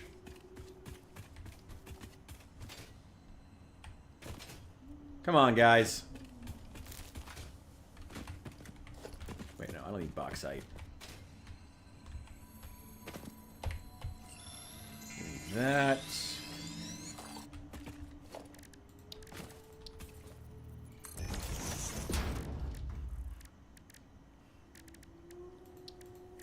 Power shards. Okay. By the way, I did want to float some game suggestions as to what we're going to play next. I have a very fun, for those of you who are here watching, thank you so much, by the way. Do remember to hit that like button and follow on Twitch or whatever the Twitch equivalent is. I forget. Someone's attacking me right now. Not any of you guys. You guys are great. But someone's attack. Where are you? Where are you? Quit hiding in the bushes. You bitch!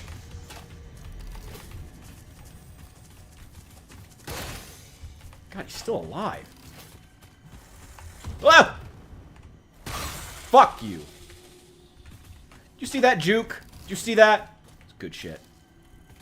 Anyway, I have a really cool Skyrim mod. We're going to be, for those of you who are here and want to see it, either, again, it depends on how long my editing takes. Because I want to get a few videos out of this. Now that I'm, the editing should be, the stream should be of higher quality now. At least I hope so. Now that it's, oh, shoot. Okay, drop those. Yeah, the stream should be of higher quality now. So I want to edit a couple of videos out of today's stream. And then once that's done, we're going to be playing a Skyrim mod next. Should be fun. We're going to be playing Enderall, which was really big a couple of years ago. And I just haven't played it in a long time, and I really want to. So that's it. That's it. That's all I got. It's a cool mod. I like it. I haven't really played it in a while, and I'd like to. Research completed.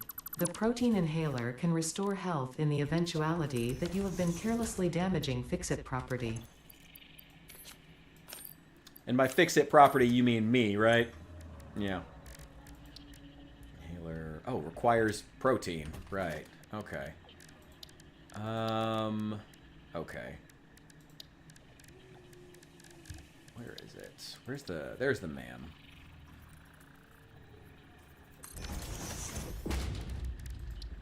Okay.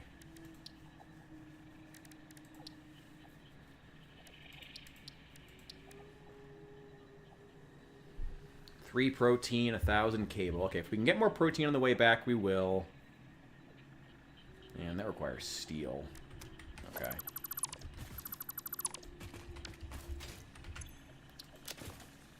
Okay.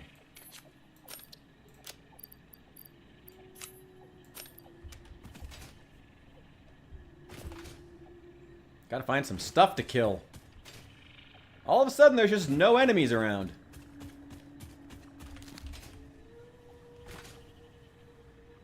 Well, I mean, I am in, like, the basic starting area, I guess. I kind of wish I had started out in the desert. The desert's a really cool area. Oh, here we go. Hello. You like shotguns? Ah.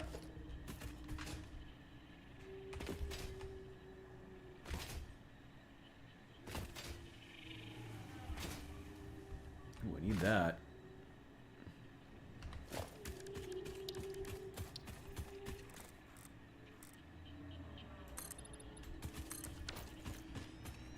Okay, run. Nope. You're gonna die, you're gonna die.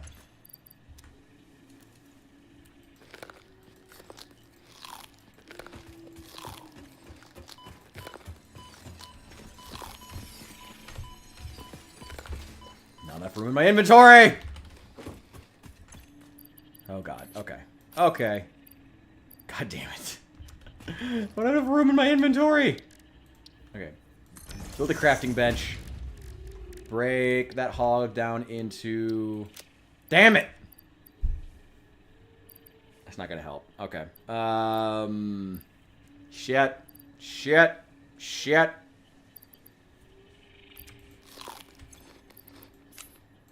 There we go. I think we'll break that down into protein anyway. Okay.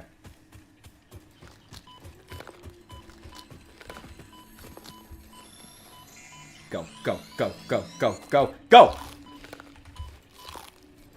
Yeah! Who needs a gas mask when you can just relentlessly spam food? Skyrim logic. Works every time. Oh, I can also probably research that now. Let's see. Power slugs. Yeah!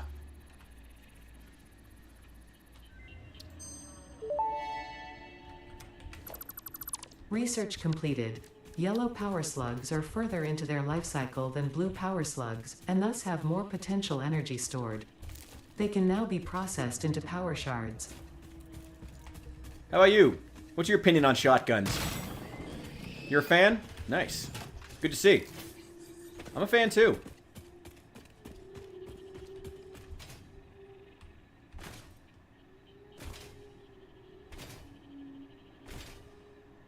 Okay.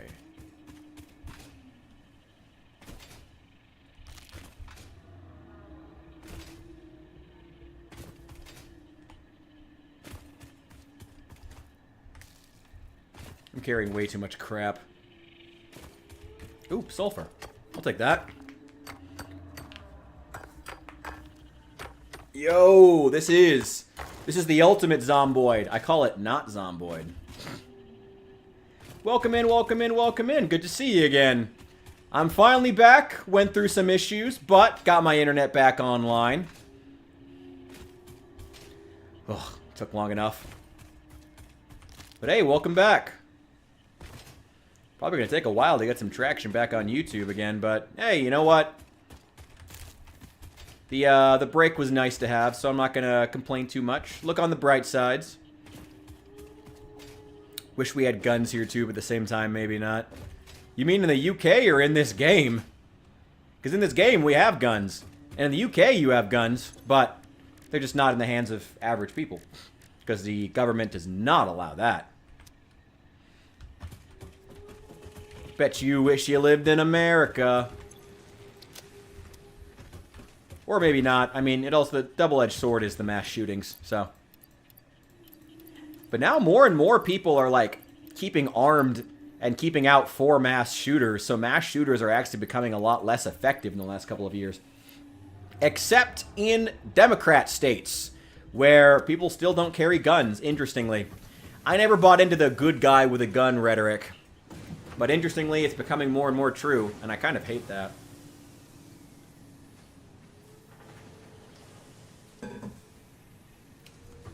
I think that it causes a fundamental breakdown of trust in a society when people feel like they have to be armed all the time, but better than kids getting killed at school.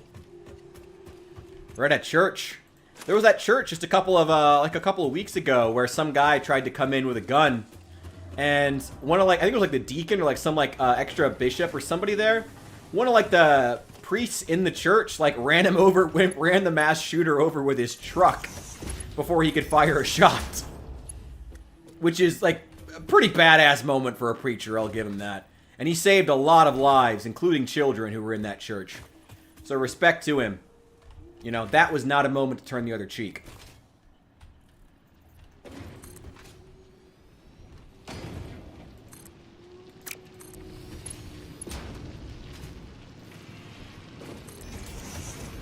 There we go. There we go.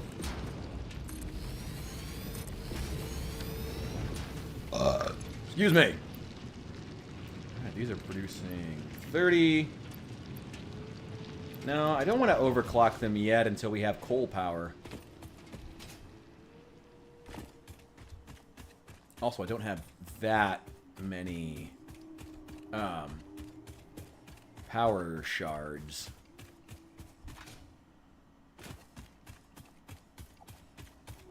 Yeah, guns are always a mixed bag.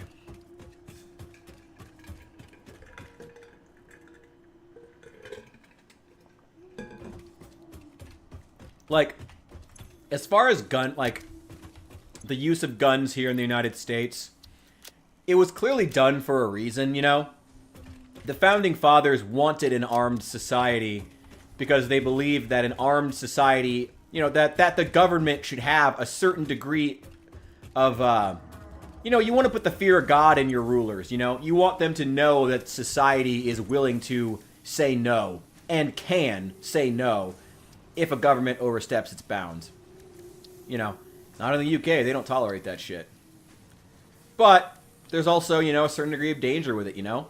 Easy access to guns means anyone can access a gun. It's a double-edged sword. You know, it comes with pluses and minuses. And a lot of minuses. If God would have wanted him to live, he would have not have placed him in front of my Jeep. I mean, that dude... I don't know how that's got to feel weird as that deacon or pastor or whoever he was. It's got to feel pretty weird to, like, know on the one hand you saved lives, but also, like, you took a life, you know? You ran somebody over with your truck. That's a visceral feeling, you know? You feel when there's a human being crunching under a vehicle. You know, that's gotta feel a certain... You gotta feel a certain way about that. You know? I don't know. At least I would hope so. I don't think you'd be human if you didn't.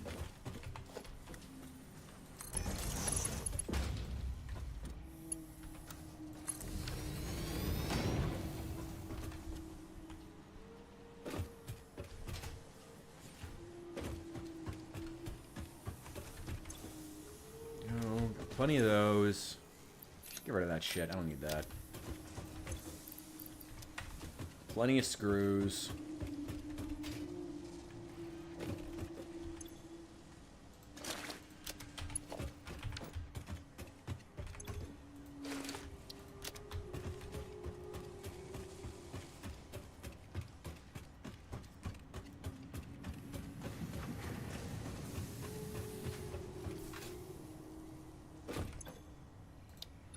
Here we go.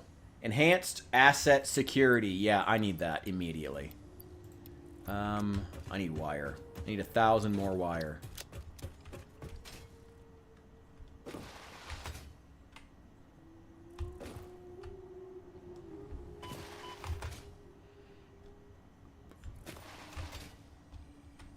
Ah!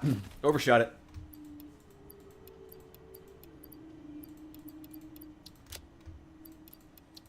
There we go.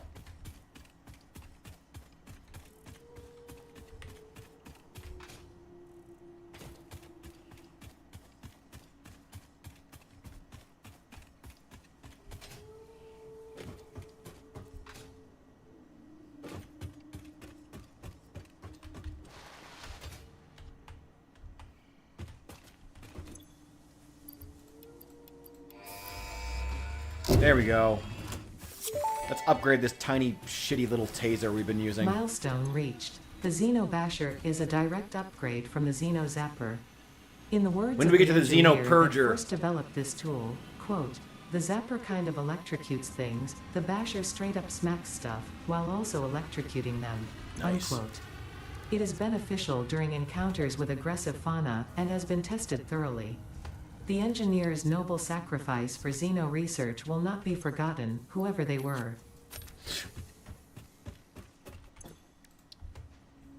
Oh, Ada.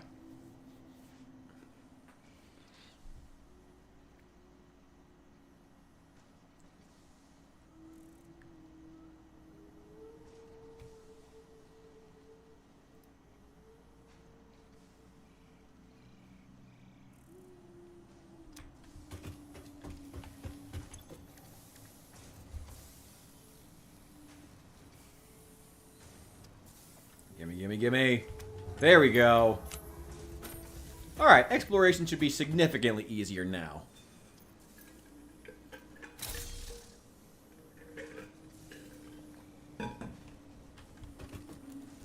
We are now armed and dangerous.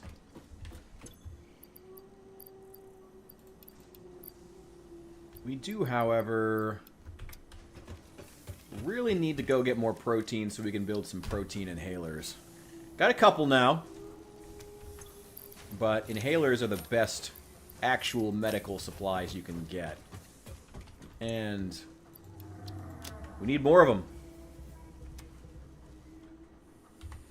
I'm actually going now.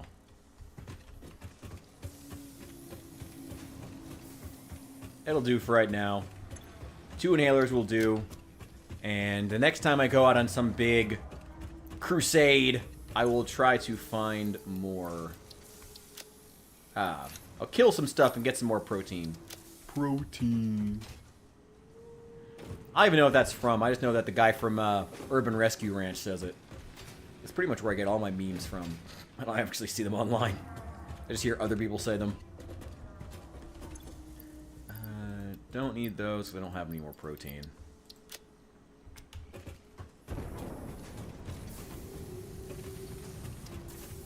Definitely need more of these. Oh, that's full. I'm generating these pretty fast. That's great.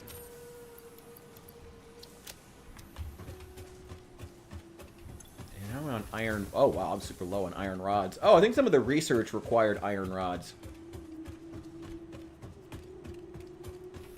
It's alright. We're restocking fast.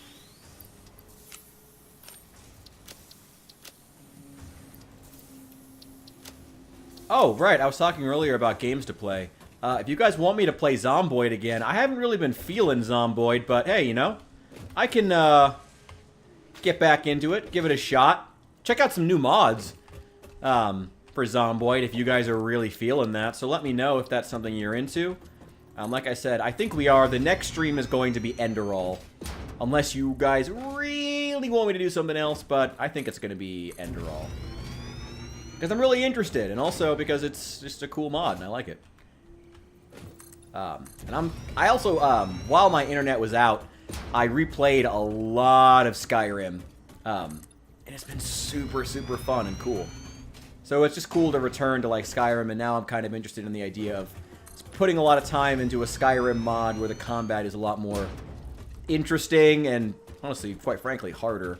Not just based on the classic Bethesda, have bigger numbers than the other guy.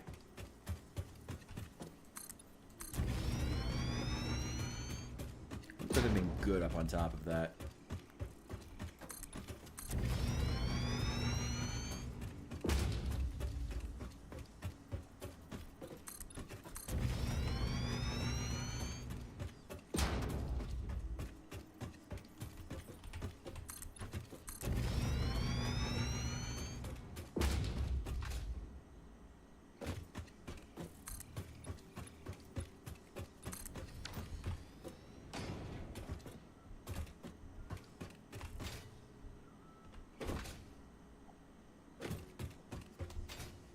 Played Skyrim for the first time last year. Really? Glad it was worth the wait. You got any more thoughts on it? I'm curious. As like someone who played it like more than a decade after it came out, what'd you think of it like graphically too?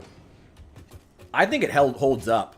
I didn't even play the Skyrim Special Edition. I played OG Skyrim with a couple of mods, like some really like vanilla mods, like very vanilla-esque mods that I had installed for years and just never bothered to uninstall. Let me know what you think. I fucking love Skyrim. I think it's great. I think it's one of the best games ever made. Truly. Truly one of the best games ever made. There's a reason they keep re-releasing it and people keep buying it. As painful as it is to admit for the fan base and for Bethesda shills and for those who also hate Bethesda, you know, it's people keep buying it for a reason. Skyrim's great. And the DLC is awesome. Oh my god, Dawnguard, and the Dragonborn DLC, where you get to go to Solstheim. Fucking incredible. I think Dawnguard's my favorite, though, personally. But I do love them both. Okay, let's put...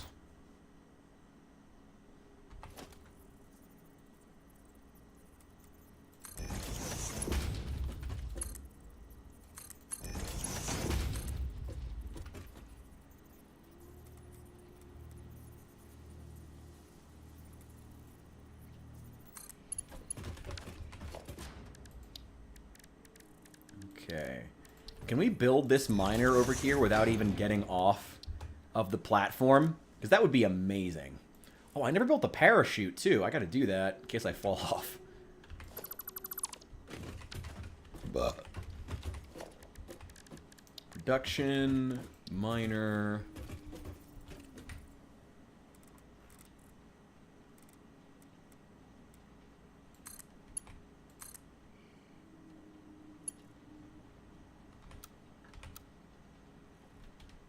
Oh, that's really far away. That's still really high up. Okay.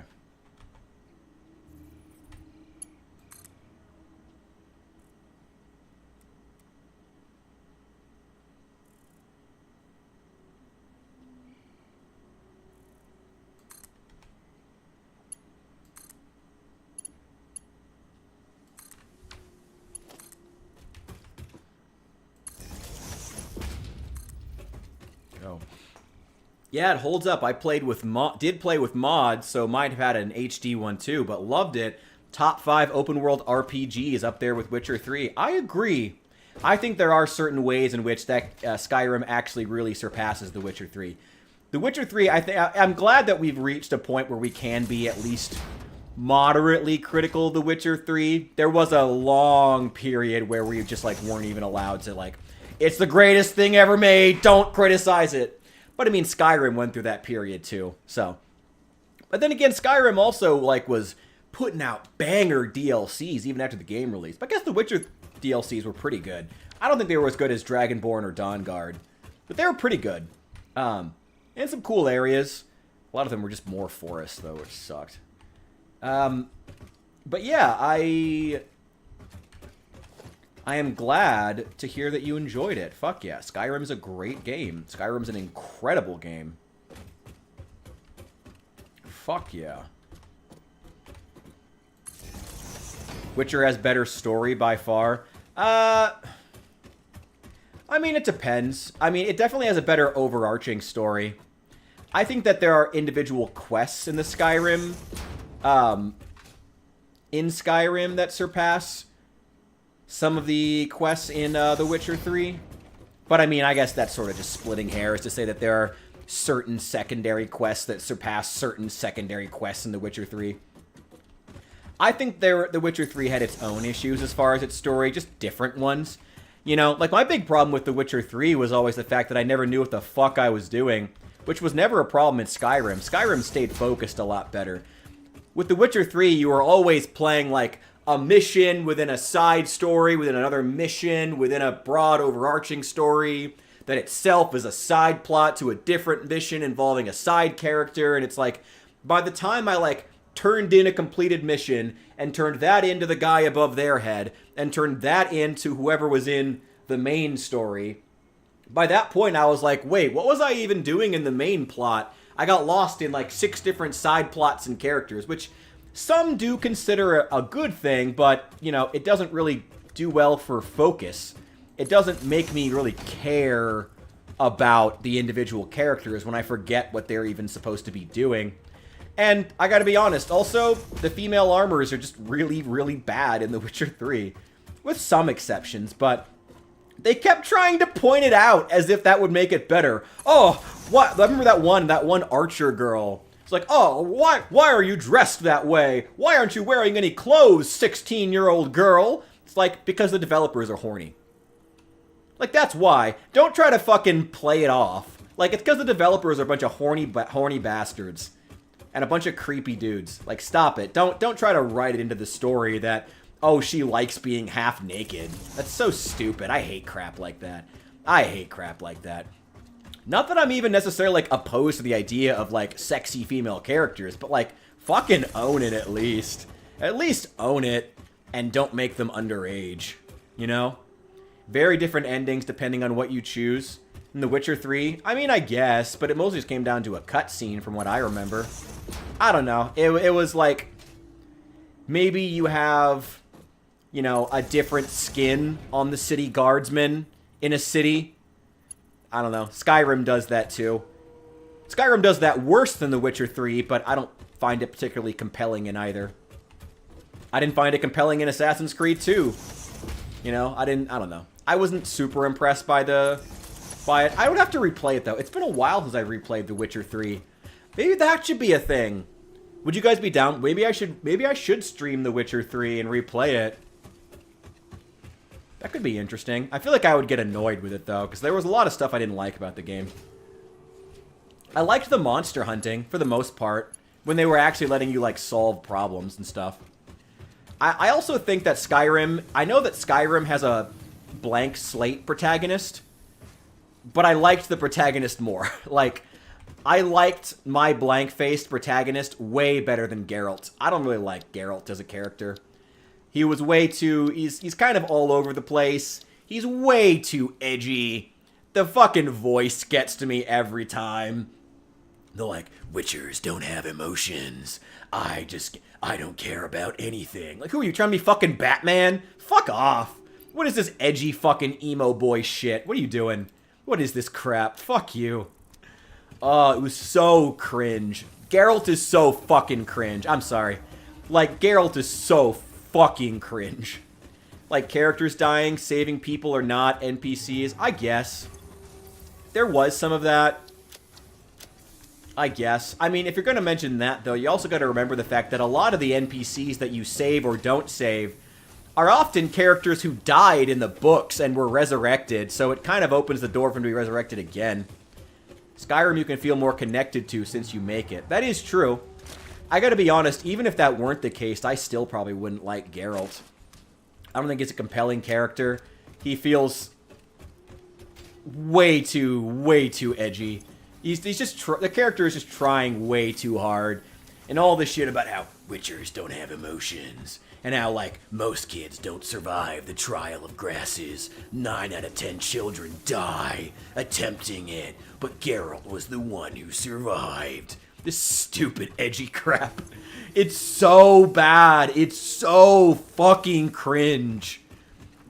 You know, Skyrim has that. You know, Skyrim had grandiosity. Skyrim tried to make the character feel important, not by having all the characters say how you're the coolest, most badass, and we love you, and you're awesome, and all the girls want to sleep with you. Skyrim made you feel like you were a badass because you were the Dragonborn, by giving you, like, you know, the big howling music that with the chorus of, like, of Dovahkiin that you can still listen to in your mind because it's so vivid. It's like, it had that, like, true epicness to the story. And The Witcher 3 didn't really have that. It tried to make the protagonist feel important by having all the characters tell you how important you are. It felt like a fan fiction when it came to Geralt. A lot of the background story stuff was kind of cool. I didn't really care about all the stuff with Niflheim. Terrible name. Terrible names for all. I didn't really care about all the stuff with the mages. I find it hilarious that the male mages are all fully clothed while the female mages are all half naked. And they make it some, like, lore point of, like, mages, like, don't like wearing clothes. But then the male mages are all fully clothed. It's so dumb. It's so dumb. I mean, they put them through mutations to do that. Literally killed them almost. Yeah, and that's fucking stupid. What, they take orphans and kill 9 out of 10 of them? What? Even in the fucking medieval times, that would be heinous shit. No, you're not. No, who would do that? Who would put kids through this? To make monster hunters? No. No, let the army take care of it. No, that's dumb. That's so dumb. And of course in The Witcher 3, they had to introduce the witch hunters, who were just like an inept version of witchers. The Grey Wardens, whatever. Who cares? Dude, it's dumb.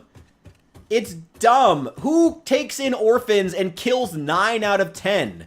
I'm just saying they could have made the statistics a lot less insane and had Geralt come across as a badass in a different way by actually having things like giving him a unique story that's not, like, so fucking edgy, you know?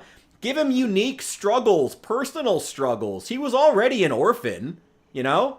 You don't need to make it where, like, 9 out of 10 children die in a cave, starving and alone, but Geralt was the one who survived. It's so cringe. It's so cringe. It's so goddamn cringe. I'm sorry. It is. It really is. And, like, again, I played The Witcher 3 for, like, 500 hours. It's a good game. I would never say it's not. But there are ways in which I think Skyrim surpasses it, and a lot of it in the story specifically. Mostly in the protagonist, because Geralt kind of sucks. He does. Like, Geralt sucks. he's an anime protagonist. He's a fan fiction protagonist in this fantasy world, while the Dragonborn feels like he or she has genuine, like, epic, like you again, you can hear the Dovahkiin theme in your mind. You can remember vividly fighting that dragon as the chorus is chanting, Dovahkiin, Dovahkiin. You can remember it. Genuine grandeur made you feel like you were cool. You didn't have to have characters surrounding you at all times saying, yeah, the shouts kind of sucked. Well, Fusro was great, but a lot of the shouts sucked, yeah. Who cares? A lot of the shit in The Witcher sucked. A lot of the oils sucked. I didn't use half of them. I mean, that's true there, too. Haven't used one ever? That's dumb. Why would you never use one ever? That sounds like your problem.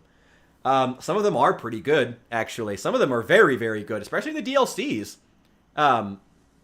Fusro Da is really good. The Unrelenting Force. The one that decreases enemy health and armor is really, really good. Are literally the best builds in the game. I hardly used them. And a lot of times when you do use them, you're forced to. Like fighting the All Ghouls, where you like have to use a specific oil or a specific like spell. It's just literally the meta builds. Who cares? Who cares? Who cares what the meta is? Who cares what like players who spend 500 hours min-maxing their build on their character do? Who gives a shit? Who gives a shit what those guys do? I don't play like that. I want to be able to intuit through a game and enjoy a story. Especially in a story-based game, you shouldn't be, you know, looking for like meta builds. You should be, you know, crafting a build that you find fun. You know? I don't know. I really don't like Geralt. I'm not like don't like him. There were some moments where he was good, and it was even the good moments I have to take with a grain of salt, because it's like the entire emotional crux of the game is built on an emotional reunion with his pseudo daughter Ciri. But then he spends the whole game talking about how, I don't have emotions. Witchers don't have emotions. It's fucking cringy-ass fucking edgelord crap. It's so dumb. And it's like you're undercutting the emotional core of your own game in doing that. Look, again, The Witcher 3, I know I've been playing for 4 hours. Shut up, fix it. Again, The Witcher 3 is a great game. But Geralt is an anime protagonist. I'm sorry, he is. And the game, and he's super fucking cringe. He's so goddamn cringe. He is. He really, he's so fucking cringe. He is. Like, I'm sorry. I'm not gonna, you're gonna have to just, we're gonna have to just agree to disagree if we can't come to terms on this, if you can't agree with me on it. But like, Geralt is a fucking cringe protagonist. He really is. You know? I relate. I have zero empathy. I mean, look, man, again, if you're into the idea of playing as an anime protagonist, sure, have at it. You know, do you. I also think that Skyrim did a way more interesting job, a lot of its environments, you know. I like the areas in The Witcher 3 are very pretty, but they are, but like all the areas you go to, it's like a forest and another forest and another forest. It's like, guys, I know this game was made in Poland, but you can do a little better than that, you know? There's nothing as interesting as, like, the volcanic sulfur fields near Riften, or the swamps of Morthal. I played the KOTOR games a lot of times. I always choose Dark Side. I always chose Dark Side in KOTOR 2, but I usually chose Light Side in KOTOR 1, to be honest. I usually play Renegade in Mass Effect, though. Fuck yeah. Hell yeah. Okay, so I don't... Okay. That's awkward. That's awkward. Okay, we'll have to put it up along the wall later.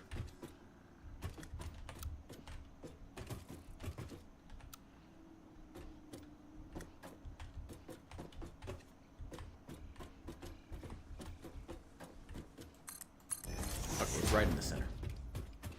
Yeah, I always played as,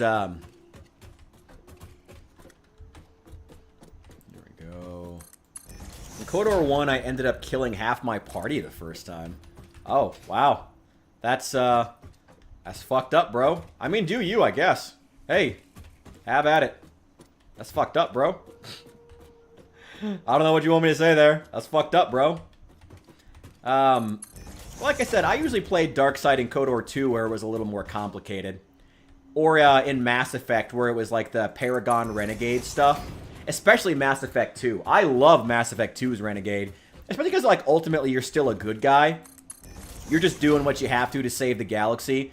And Mass Effect, it's less a choice between, like, being the almighty, righteous, good guy in everything, like in KOTOR 1, or being,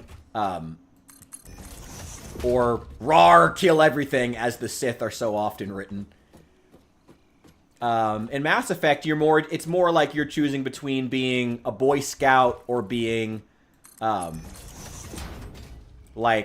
I don't know, like an Avenger, like, not Avenger, like, not like an Avenger in the Marvel sense, but you get what I mean, like, and it being like, I don't know, like being like Die Hard style kind of, good guy, you know?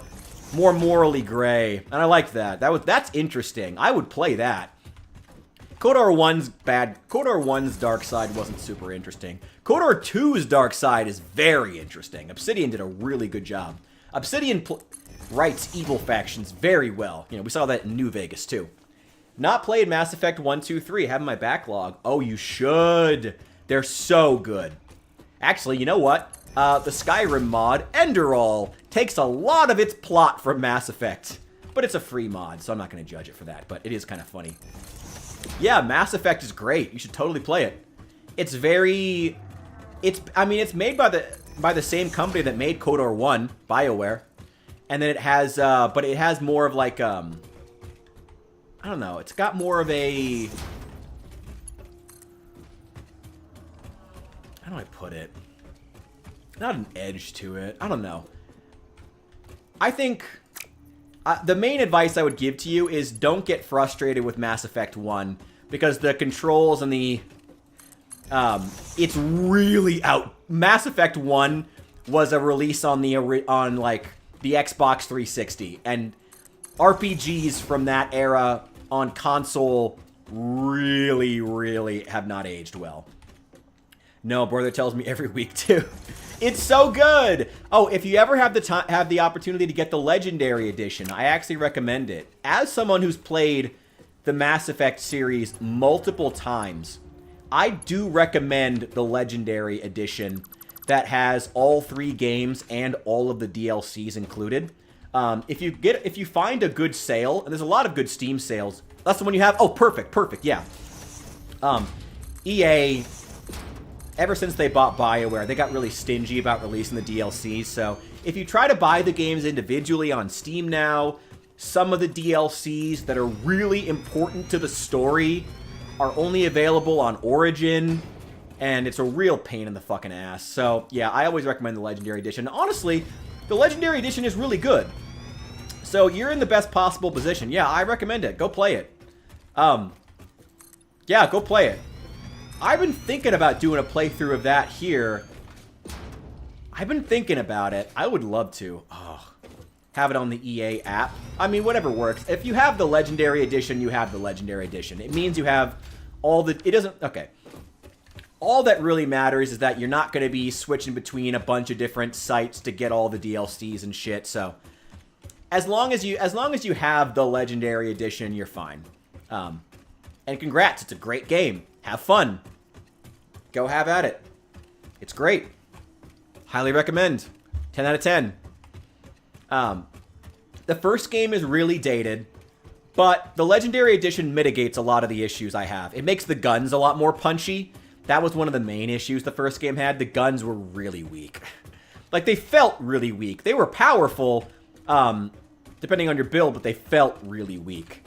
And the inventory system kind of sucked. They didn't really fix that, but it's they left a lot of things how it is, and they changed a lot of aesthetic things about the first game to kind of bring it more in line with the others without sacrificing the experience of playing the first game mechanically. So it's still all mechanically the same, pretty much. Played Andromeda. Oh, I'm sorry. Why would you do that to yourself? No, I can't judge. I haven't played Andromeda. I've only heard that it's bad. I think Saul actually is a fan of Andromeda. He's been recommending it. I think he was the one who was recommending it to me. But I haven't played it. I don't really have much interest, to be honest. I love the original Mass Effect games, and I've not heard good things, so I just haven't felt any particular desire to play it. I need more... Wait. Oh, shit. Okay. Where's the chainsaw? Well, you know, I gotta go collect more biomass anyway, actually. Where'd this coal come from? Whatever. Yeah, I haven't heard Andromeda was good. Yeah, I play the originals. If you only played Andromeda, please, for the sake of the good games from when BioWare was still around. There's a reason Andromeda never got a sequel. Like, it was bad. It was real bad. It was real bad. Oh, I haven't played it. I'm only going off secondary information, but I mean, if EA passes on making a sequel to something, you know that's not good. You know. Excuse me. I didn't dislike it, but haven't played the first 3, so don't know how they ruined it. I know Andromeda was buggy. Yeah, I've actually heard, again, I think this may have been Saul, or it was somebody in my chat who was saying that they actually have gone back and fixed a lot of the bugs now. So I'm open to playing it at some point, but that has made me more open to playing it. But it's also like, I don't know. I mean, the main thing they ruined was the story. Mass Effect has the first 3 games have a phenomenal story. It's incredible. It's sci-fi, eldritch horror, mixed with, like, it's got a lot of the best aspects from Star Trek, Star Wars, with a genuinely unique aesthetic. It's got some, I mean, there's some derivation, but, like, there's some, but, like, you know, that's not necessarily a bad thing. It helps keep things a little familiar. Oh, and you're going to recognize at least a few of the voice actors from KOTOR. One in particular, you're never going to be able to actually see him as his character if you've played KOTOR. I never can. There's one character in particular where I'm always like, oh, you're from KOTOR. He's not around very long, though. Or he won't be for you. To be fair, so was Cyberpunk. Even when I played it 2 years, it was really good. Hot take is the gunplay sucks. I never played Cyberpunk. I gotta be 100% honest. I'm not super into the Cyberpunk aesthetic, either in that game or in general. I don't know. It just doesn't really do anything for me. Like, for others who like it, have at it. But, like, it never really did much for me. I'm not really a huge fan of the Cyberpunk aesthetic or the Cyberpunk world. I don't know. Maybe I got a thing against Polish games. I don't know. Oh, wait. That is also CD Projekt Red. That's the same guys. The effigy has no song, only echoes, but it is part of a river. Why does the effigy avoid the windows? Attention. Your brain's operations are outside typical parameters. Time spent daydreaming will be deducted from your sustenance budget. Keanu's character. I only have middling feelings on Keanu Reeves anyway, so. But I know he was like one of the big pitches, one of the big draws. When you want to get the Reddit crowd, you know, you gotta pay homage to Godfather Keanu. The coolest man on earth. I don't know. I'm ambivalent toward Keanu Reeves, to be entirely honest. But I know he was a big draw. I mean, I know their target demographic, and I respect that, so good on him. Even took some pills to kill my character one playthrough to get rid of him. It was game over. Nice. Nice. I mean, I'm not going to judge you for having any gaming hot takes. I still get shit for shitting all over Baldur's Gate 3. That game sucked. I mean, it didn't suck, but it wasn't good. It wasn't good. It needed a lot of work. It needed a lot of balance. And there were a lot of ideas in that game that were just not good ideas.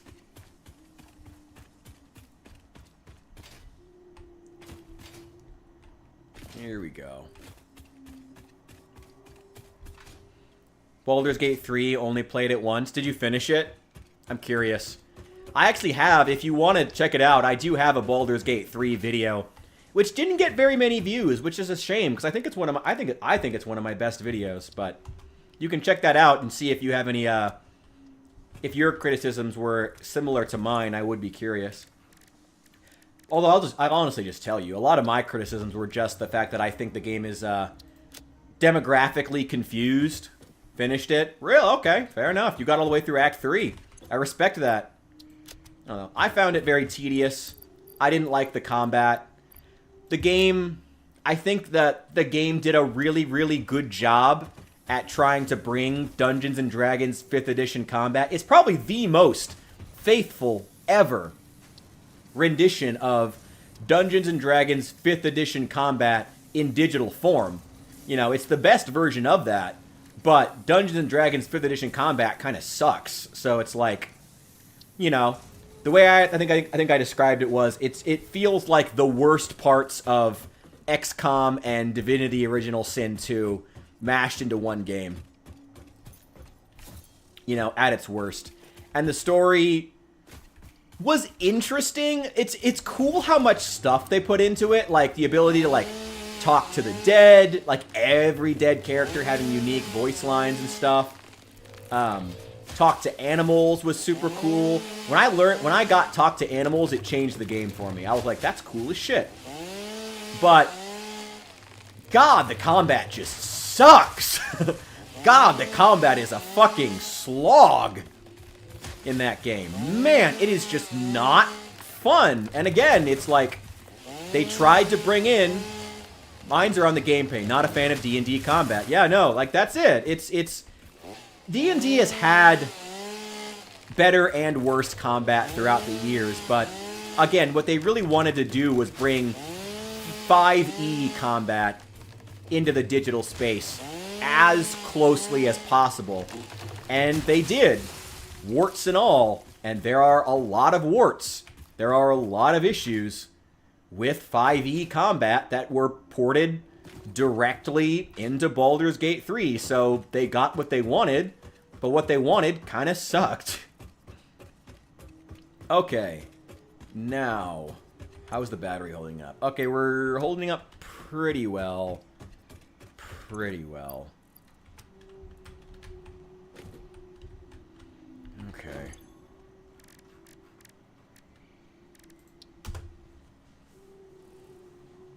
Let's make biomass out of all these leaves. Oh, wait, more.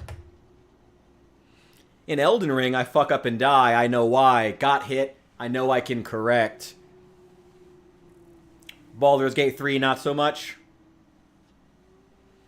Honestly, I'm there. If that's what you're talking about, I'm there with you. Baldur's Gate 3, I mean, there are... And it's a shame because there's really simple things they could have done to make the combat, without cheating, but, like, make the combat fair. Like, there's no reason that enemies in Baldur's Gate 3, if I miss 3 times in a row on a blinded target with 98% advantage. I know, exactly! And there's so many small things they could have done. Like, on the one hand, here's one. There's no reason for enemies to be able to be even physically able to score critical hits in turn 1. That's just unnecessary. Like, why even have that? Why even give enemies the ability to score critical hits on turn 1? Like, keeping Gale alive, keeping the enemies from turning Gale into a fucking pincushion on turn 1 was like one of the biggest slogs in that game. I swear. Because they will... Oh yeah, that's another one. Like, keep the enemy from... Like, the enemies don't need to focus down your caster so efficiently as they do. Not only because it's not as fun for the player, but also because it would be a lot more interesting if they had the enemies, in terms of how they fight, thinking more like whatever species you're fighting, you know? Like, maybe some types of enemies will go for whoever's closest. Maybe some will focus down the caster. Maybe some will focus on the fighter. You know, it's have some diversity as to how the enemies act, but they are all pretty much relentless. They all focus down your caster immediately, which not all of the factions should be smart enough to do. They shouldn't, like, canonically. Even in D&D space, not all of them should be. They always focus down your caster immediately, brutally. Again, keeping Gale from turning into a pincushion is my greatest struggle in this game.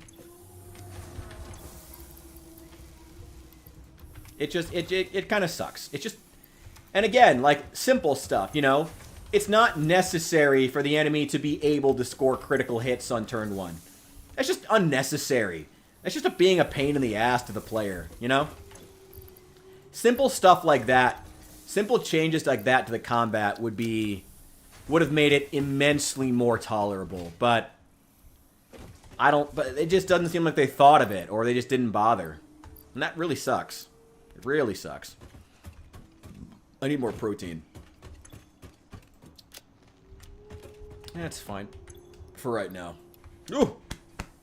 Gale's the best character in the game. I don't know. It's a little too homoerotic for my taste, but do you. You know you can mod the fuck out of the game, by the way. I've heard you can, yeah. I don't know. I gotta be honest. If I'm gonna mod a game, it's gonna be because I like the game. I mean, I know you can mod it, but like if I didn't really feel the need to. I also, to be honest, like the female romance interests are sparse. Sparse. There's not a lot of good stuff. Like Shadowheart is a My Little Pony fanfiction character, OC, whatever they're called. What's her face? The ugly monster orc girl is like jumping your bones immediately, like weirdly. Carlia is some big butch lesbian who for some reason wants to get on you, even though she does not look, feel, sound like a straight woman in any way, shape, or form. Lae'zel is bae. Do you, brother. Do you, man. Alright. Have fun with that, I guess. She wasn't really my type.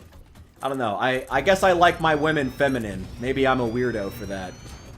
I guess I just like my women to feel a bit feminine. Maybe I'm the crazy one. I don't know. I just, I wasn't feeling Lae'zel.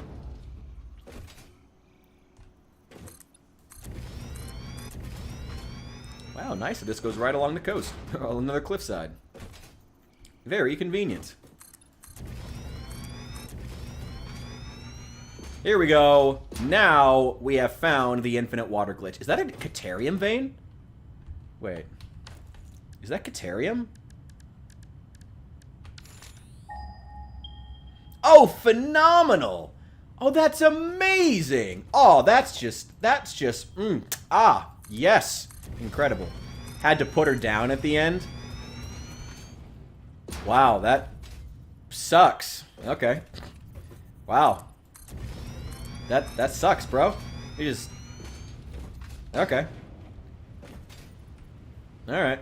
I don't know. I gotta be honest. Sometimes it scares me how much the Baldur's Gate 3 fan base is into the idea of murdering and or enslaving their love interests.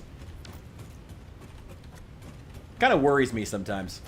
But do you, brother. Do you, I guess.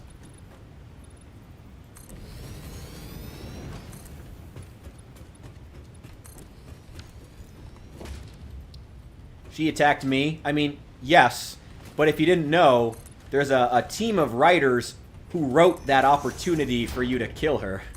Like, don't pretend that the team of writers who created that instance in which she becomes hostile to you don't exist. Like, they still wrote that moment because for some reason that's like a thing with them. Is the ability to kill your own love interests.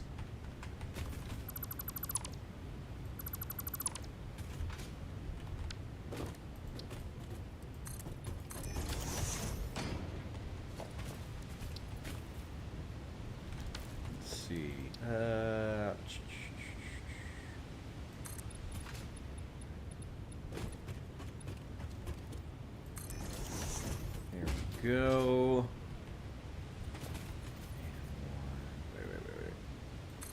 Wait. There.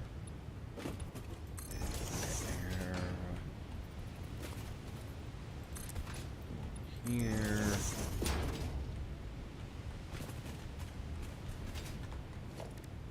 There we go. Enslave the world. I mean, okay, I will give the game that. It is cool that, especially in a modern game where everything is so censored, it is cool to have a game where you can be straight up evil. Like, I do respect them for going all out with that, but... Oh man, you can be weirdly evil in that game. Like, that game is weird, kinky evil. Hey, do you? I never felt the need to engage in most of the evil decisions. But I also never played the Dark Urge run. Like, I never finished it. So, hey, maybe if I had, I would have felt differently. go. There we go.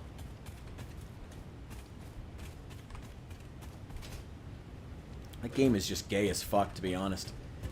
You ever play the ultimate Baldur's Gate 3 challenge? Baldur's Gate 3 try not to be gay challenge? It's super difficult. It's the way it's the most difficult challenge you'll do in Baldur's Gate 3. Baldur's Gate 3 try not to get a boyfriend. Yep. Ah, Baldur's Gate. That game is just gay as the day is long. That is the most. And hey, to each their own.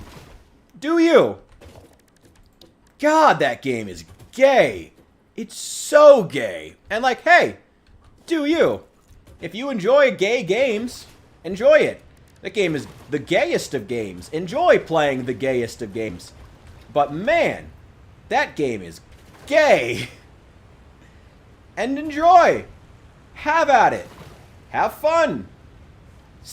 Do you? Man, it's gay. So gay. So incredibly gay. Insanely gay. One of the gayest things I've ever played in the history of gaming. Genuinely. One of the gayest, if not the gayest game to ever exist. And if you're into that, have fun. So gay, they can't even write their female characters well, except when they're killing them. So gay. So insanely gay. But hey, if you're into that, have fun. Do you? It's not really for me, though. Just, it's not really for me. I didn't feel like I got much out of the female romances in that game. Even like the one like basic female like love interest, Shadowheart. Didn't feel like I got much out of it. Your character was trans, so I failed before the game started. What? Okay, whatever. Oh, it being gay. Oh, okay. Well, trans isn't gay. Trans is just well, I mean, okay. Trans is, who even knows what the fuck trans is these days?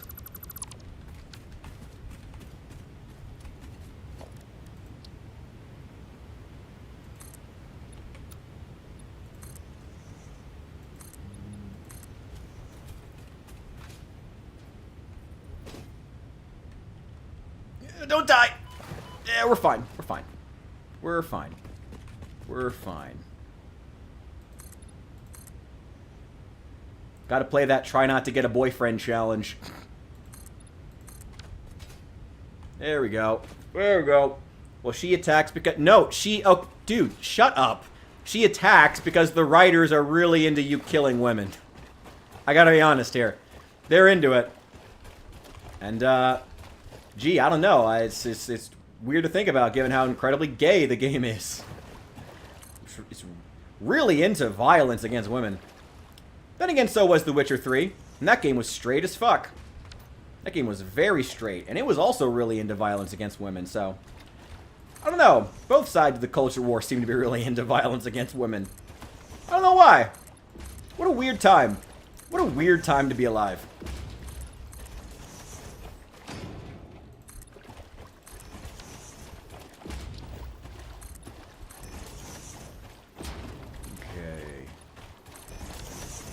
So the only thing keeping me...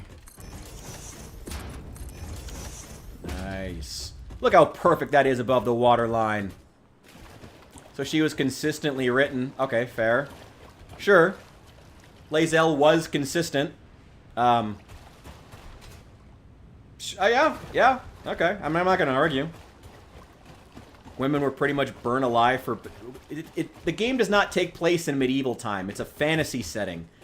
You can't, no, you don't get to pull the, it was a misogynistic time excuse when there are female knights and sorcerers in the game, and when the game is clearly written so that if you play as a woman, it does not impede your progress in any way. No, you don't get to then use that. You don't get to then use the, it was medieval times and women were oppressed, when your character, if you choose to play as a woman, you don't get oppressed.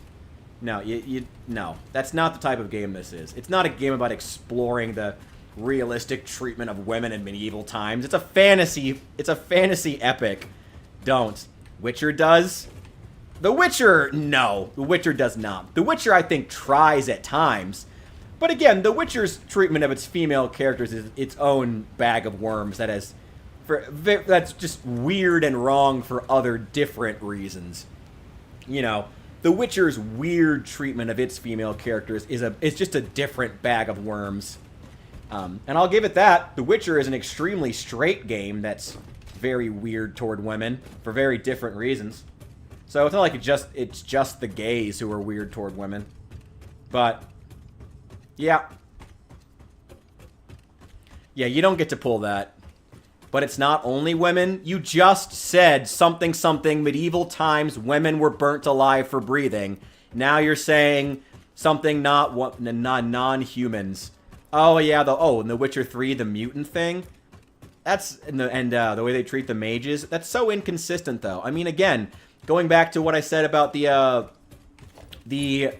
culture of the mages, how they're all like dressed slutty because it's part of their culture. Like they dress slutty because there are horny dudes writing them, and then they make the male mages all be fully clothed, hilariously. I don't know.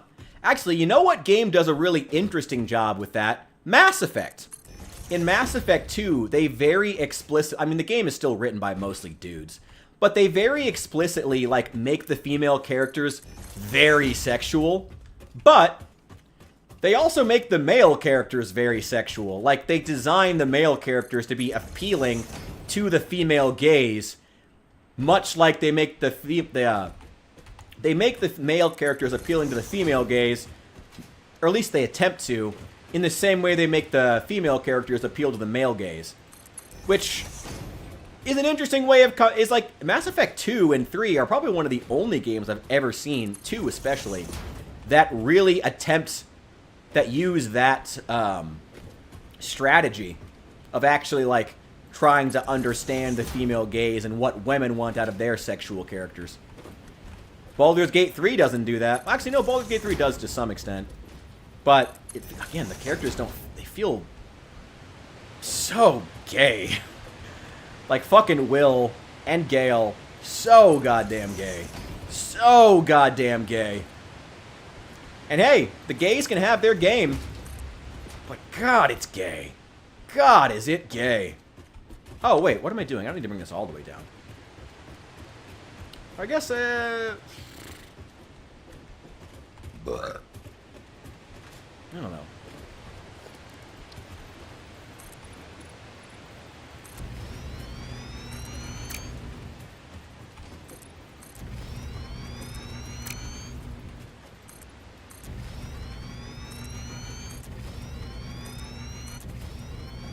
Let's use up all this.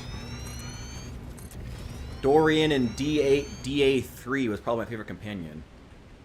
Dragon Age 3. I never played Dragon Age. Not for any specific reason, it's just a blind spot. I just, never got around to it. Good to have the recommendation, though. I've always heard it's great. And it's made by BioWare. Right? Dragon Age is made by BioWare, right? I've always heard it was good, so I have to play it at some point, but I just haven't for some reason.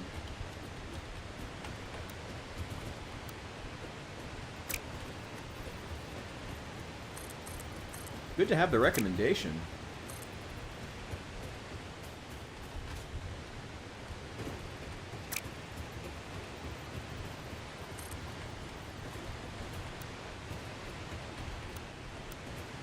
Oh, wait. What's the... No. Let me switch... Damn it! How do I switch the direction?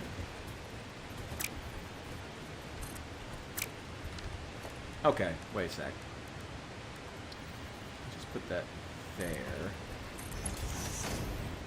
And then just connect it here.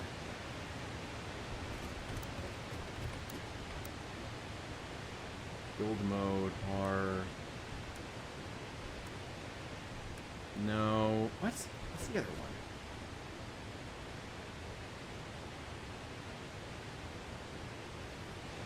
No, I just need to change the direction. That sucks. Okay. Yeah, I never played Dragon Age. Again, not for any specific reason. Not because I have anything against Dragon Age. I just a blind spot. I need to at some point, though. If you want to recommend a good Dragon Age game to start with, feel free, by the way. I do need to try it out at some point. It's on my list. It is on my list. I've just never actually played it. Dragon Age 1 is more story and tactical combat. 2 is very action-y and a lot of reused zones. 3 is larger and can be a bit of both if you want it to. And 4 is super gay. Yeah, they probably reached that era of gaming where everything became super gay. Yeah, they probably got to about that point. Oh, is that the one with the, so... I'm non-binary. That scene that they got roasted to shit for? Deservedly. Oh my god, that shit was cringe. Even if you're trans, you gotta say that... Well, trans is not non-binary. But you gotta admit, that shit was cringe. Cringe. Cringe. And to be clear, I did get done not long ago calling one of the straightest characters, Geralt of Rivia, cringe as well. So, not just cringe because it's trans, cringe because it's cringe. Give me that sulfur.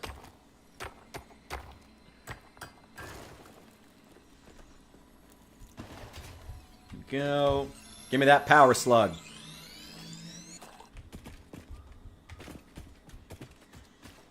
Ooh, what's this stuff? Is that... Oh, it's just iron. Yeah, I guess I'll take it. May as well just clean it up off the beach.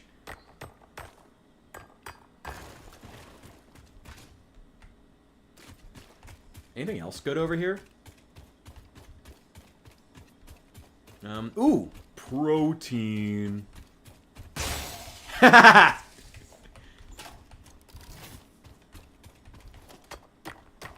Dragon Age is dark, and you can make some morally questionable decisions. It was good at that. You know, the more you describe it to me, the more I'm like, dude, you gotta play Mass Effect. If you want, like, Dragon Age in space, dude, you gotta go play you some Mass Effect. This is like, the more you describe it to me, the more I'm like, you gotta go play it. You gotta go play it. It's a great game. All three of them are great. I would say to play Mass Effect. Allie, you finally played it. I thought you hadn't last time I checked.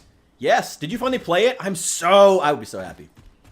As a YouTuber said, is written like it's like HR is always in the room with you. That's good. Oh, that's awesome. Oh, I love that. What YouTuber said that? I want to go subscribe to them. That's a great joke. Oh, I wish I wrote that. That's so good. Still lost in the first game, the dumb city. It's not just a city, it's a space station, I'll have you know. Ooh, pure iron. Perfect. That's good to have.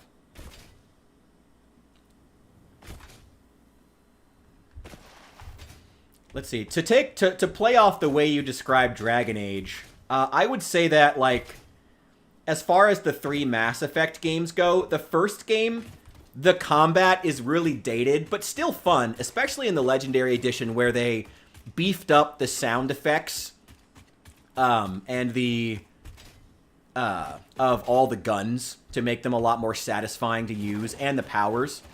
So Mass Effect 1 is really, really fun. It's more focused on the story. Specifically, the lore and the world building is a lot of what 1 is about. And it does sacrifice maybe a bit with the character building in order to do that. But it's still really good, and the world itself is super interesting. Great, incredibly interesting sci-fi universe. Mass Effect 2 is a lot more about the characters. It's more about you're building... Mass Effect 2, you're building up a team to go on a suicide mission. You need to get all the upgrades for your ship, by the way. Get all of them. Do not go until you get all of them. You're building up a crew, and it's a lot more about the individual characters, and like 2 is basically all about your companions. And the companions are great.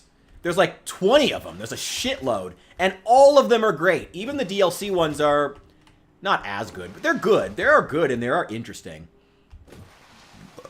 Excuse me. And they have the most interesting missions. The DLC characters do. Yeah, so Mass Effect 2 is a lot more about the characters within the world.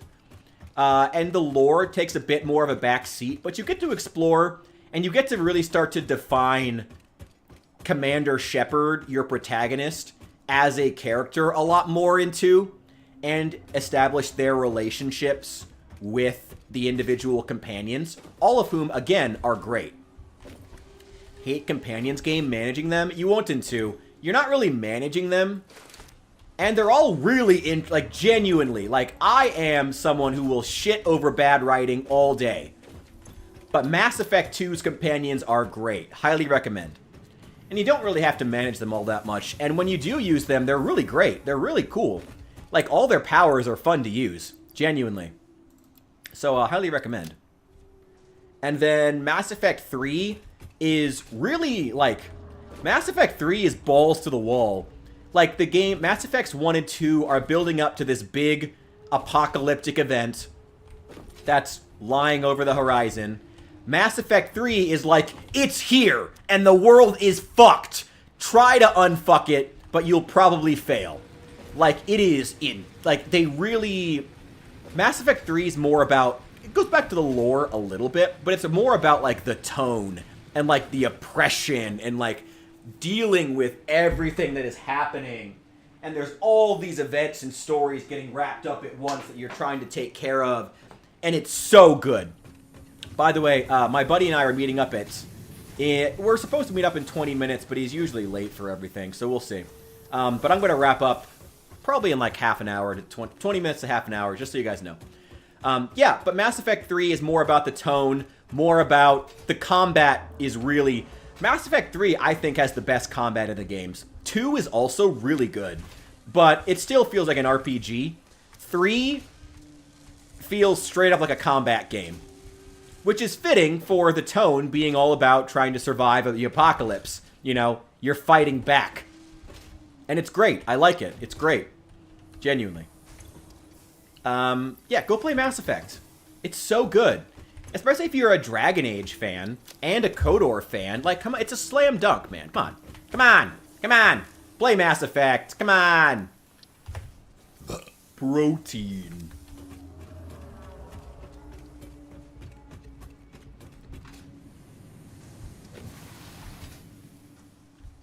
Huh. Check that leap. Okay, give me that and that. What was it that I needed to research? Oh, I need 1,000 wire. That's right. Or cable. Oh, I already stocked up on wire so that I could make that 1,000 cable. Alright, let's leave that running. Ooh. Allie, you gotta finish the first one. It's so good. It's so good. It's so good. I love Mass Effect. I love Mass Effect. Great series. Peaked with the Citadel DLC. Oh, I have a hard drive to turn in. Now let's finish this first. Peaked with the Citadel DLC in Mass Effect 3, which is the best written portion of any of the games. The romance interest. I think if you want to have... Well, I mean, if you like Baldur's Gate 3's romance, you might not like... Mass Effect's romance because they're a lot more straight. But I loved Mass Effect's romances. Tali, my girl. Tali. Oh. Tali is best girl. She is my favorite. I love her. She is my favorite. Which is kind of consistent for me. Oh, wait. Who did you romance in KOTOR and in KOTOR 2, by the way? If you did romance anyone. I'm very curious. I'm very, very curious who you romanced in KOTOR 2. I love KOTOR 2, and I know who I romanced, so I'm very curious. If you feel like telling me, if you did Lae'zel, I'm gonna guess probably the Handmaiden. I'm gonna guess. If you liked Lae'zel, probably the Handmaiden in KOTOR 2. This Zomboid 42. This is Zomboid 50. Dude, this is the like the specialized, like very, very like the secret build the devs haven't released yet. This is secret build 50. You haven't heard? I'm sorry, are you not in the know about build 50's release? Actually, you know, build 50 sounds ridiculous, but we are now on build 42.10, so I don't know. Only played once, need to replay it. Don't remember anything from KOTOR 2. Oh, that's a shame. I love KOTOR 2. I think it's better than the first game. It's a lot more nuanced, which some people might like and some people might not. But I love KOTOR 2. I think it's phenomenal. It's a lot more slow-paced. Like I said, a lot more nuanced. A lot more about the... you get to explore a lot more of the nuanced relationship between the Jedi and the Sith and their ideologies. Hope they have gay romance option in Mass Effect. They do. You always play female characters. Wait, so you... Oh, so you want a female... Oh, so you want a lesbian romance? Yeah, you can do that. In Mass Effect 2, you can do that, and in 3, you can do that. Actually, in 1, you can too, but she's an alien.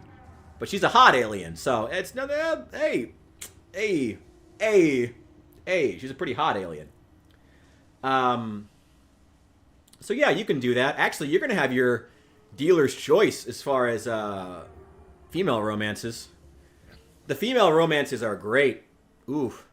You might even, I mean, if you like playing female characters, Mass Effect 2 is pretty good. Mass Effect 2 and 3 are actually known for having some of the best male romances, like male love interests of like any RPG. So, like to the point where I actually know straight dudes. I am one of them. I'll even admit, I have gone back and played as a female character to explore the romances with male characters because they're actually really good and well written, and it allowed me to get extra story beats with my bros. Like Garrus. Garrus, the fucking bro. Love Garrus. He's great. Feels weird to romance him, but it's one playthrough. And it was interesting. I got to see a lot of scenes that I didn't get to see with him. Anyway, go play Mass Effect. It's great.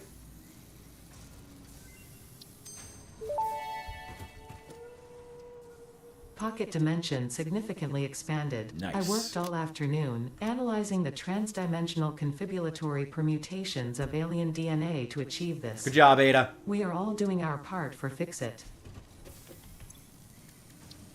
Alright, got a hard drive. Scan that shit. And I need another 500 cable. Never chose male... You like playing as women, but you never do male romances? Really? Alright. I feel like that's part of the appeal of like trying the female characters is seeing how they... I like judging how good a job the devs do at trying to write male love interest. And I think BioWare did a pretty commendable job. Genuinely.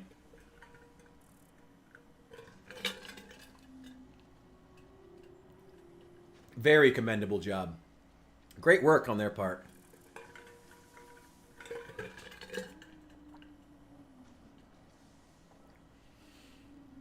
Garrus is great. Jacob sucks. Jacob's ass. Caden's hit or miss. Thane is like the fan favorite female love interest, male love interest. Who are the other ones? Yeah. Thane, Garrus. Who are the other ones? I forget. There's some more in 3 too. In 3, the male love interest option. His name's Steve. He's actually it gets a lot of screen time. Actually, he's actually a really cool character. I like him a lot. I never actually did the gay romance, but I liked him a lot. He's a good character. Decision I wouldn't make in real life. I mean, are you a lesbian in real life? I guess I don't know you, so hey, do you, friend. Just give me 1 sec here. I'll be right back.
Anyway, I don't know if you're a lesbian in real life, but hey, have fun with that. I mean, hey, I tried out the male love interest in Mass Effect. Try out. Ugh. Oh, God, what a terrible way of putting that. I don't know. They were interesting.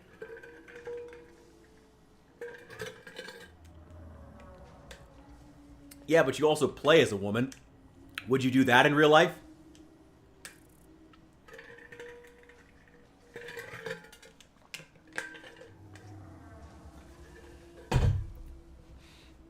Actually, you know what? Maybe you would. Hey, I ain't gonna judge. Do you? I've done lesbian runs in Mass Effect before. There's some good options there. There's some good options there. Why not? Well, I'm not. The only reason I say why not is because you said you wouldn't do things in real life. Like, oh, you would. Oh, you saying you would dress up like a woman and like be a woman in real life? I mean, okay, sure. Like I said, not my thing. Hey, you know, the Baldur's Gate 3 crowd is a specific crowd. Have at it. Not really my thing. But hey, do you. Whatever makes you happy. You know? Land of the free. Wow, it's the UK. Land of the free-ish. I don't know what to say. I don't know what to say about the UK. I don't know. Do you? There are some very, very good options for that in Mass Effect, so I think you're actually going to be in very, very good company as far as playing Mass Effect. Were those options any good in Dragon Age? I am curious if, like, BioWare's... I guess I should just play Dragon Age, shouldn't I?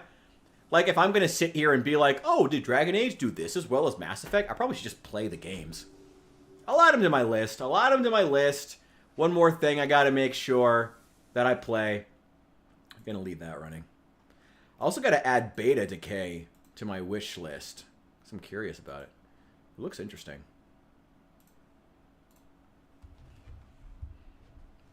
Steam Automation Fest. Ooh. Oh, for those who want to play this game, Satisfactory, it's probably on sale if this Automation Fest is... Probably covers it, I would guess. Yeah, it's on sale. It's 30% off. Yeah, if you want Satisfactory, it is currently on sale. If you're interested in the game that I'm playing. Yeah, I should get...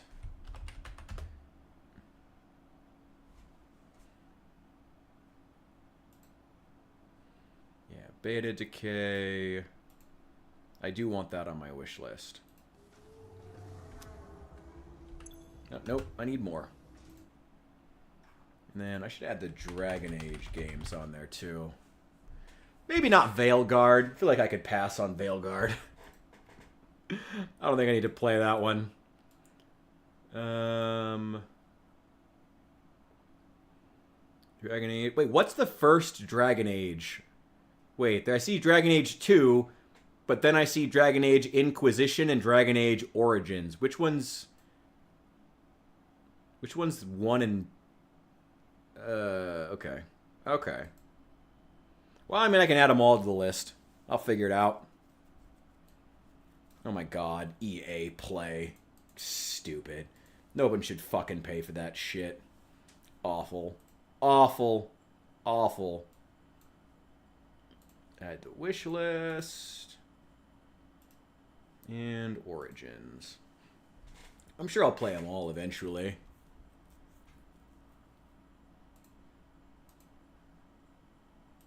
There we go. Oh, Origins is 1, Inquisition is 3. Okay, thank you. It's one of the few crafting games I don't have. You should get it. Satisfactory is phenomenal. I love this game. I think it's great. I mean, of course I do. I have a distinct weakness for automation games. I love building factories. I think it's cool. I think it's neat. I think it's interesting.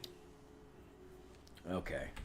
So, the number one thing we need to be doing is getting coal power. Once we get coal power, then we can worry about getting our copper factory hooked up and expanding it to also make copper sheeting. Where's the copper vein? We're fine.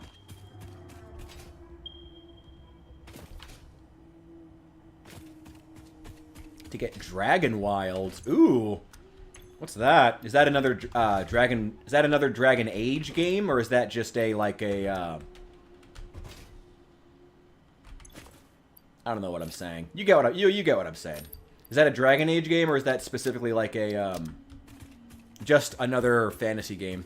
Jagex made RuneScape into a survival game. Ooh.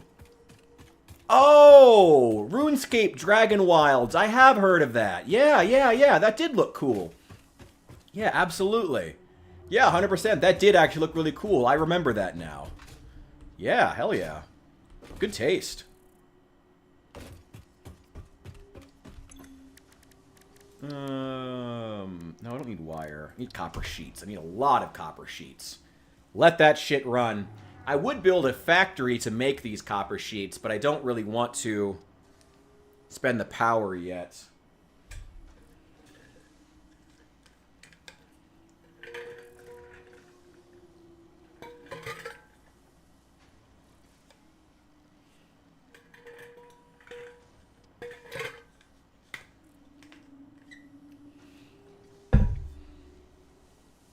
I never played the original RuneScape.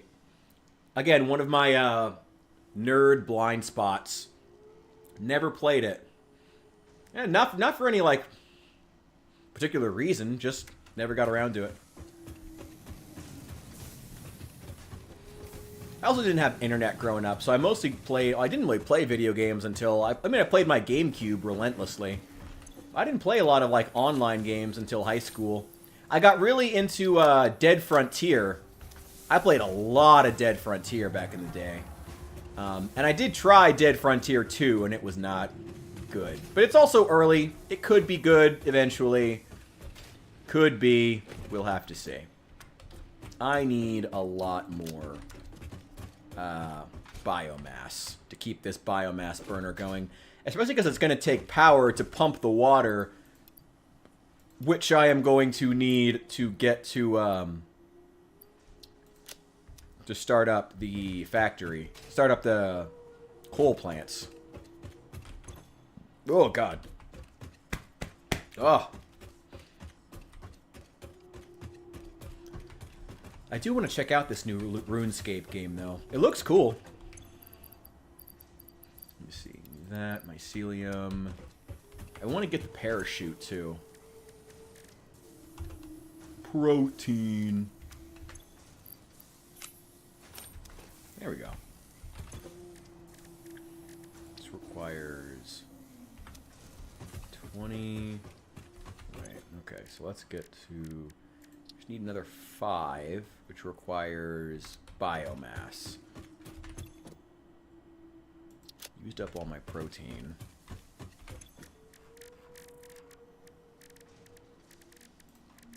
Power shard.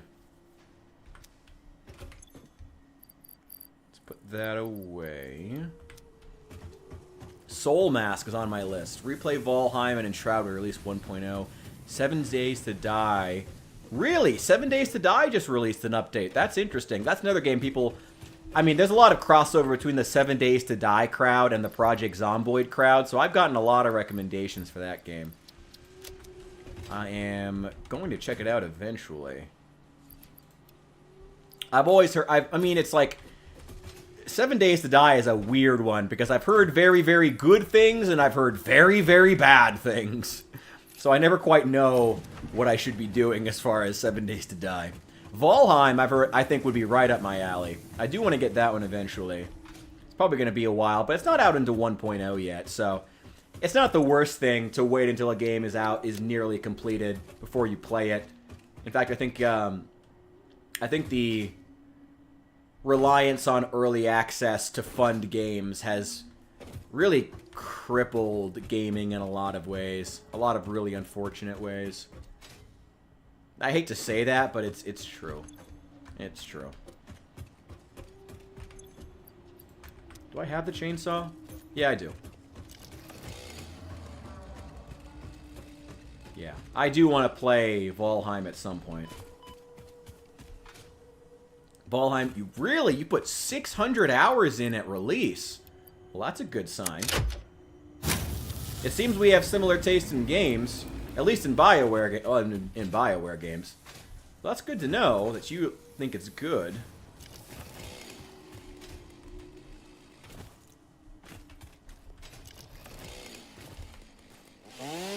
Here we go.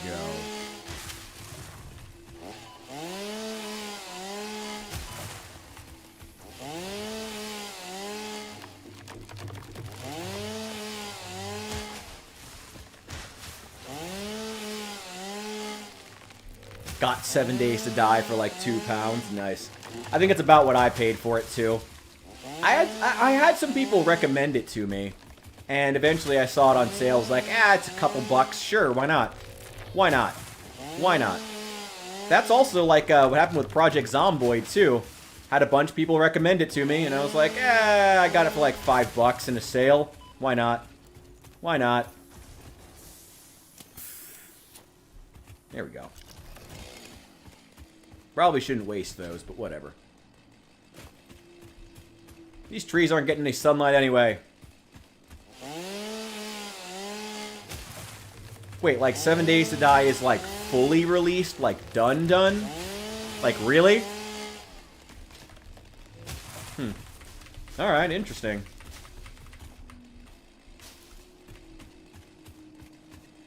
Haven't they been in development for like 12 years at this point? I mean, don't get me wrong, it's cool.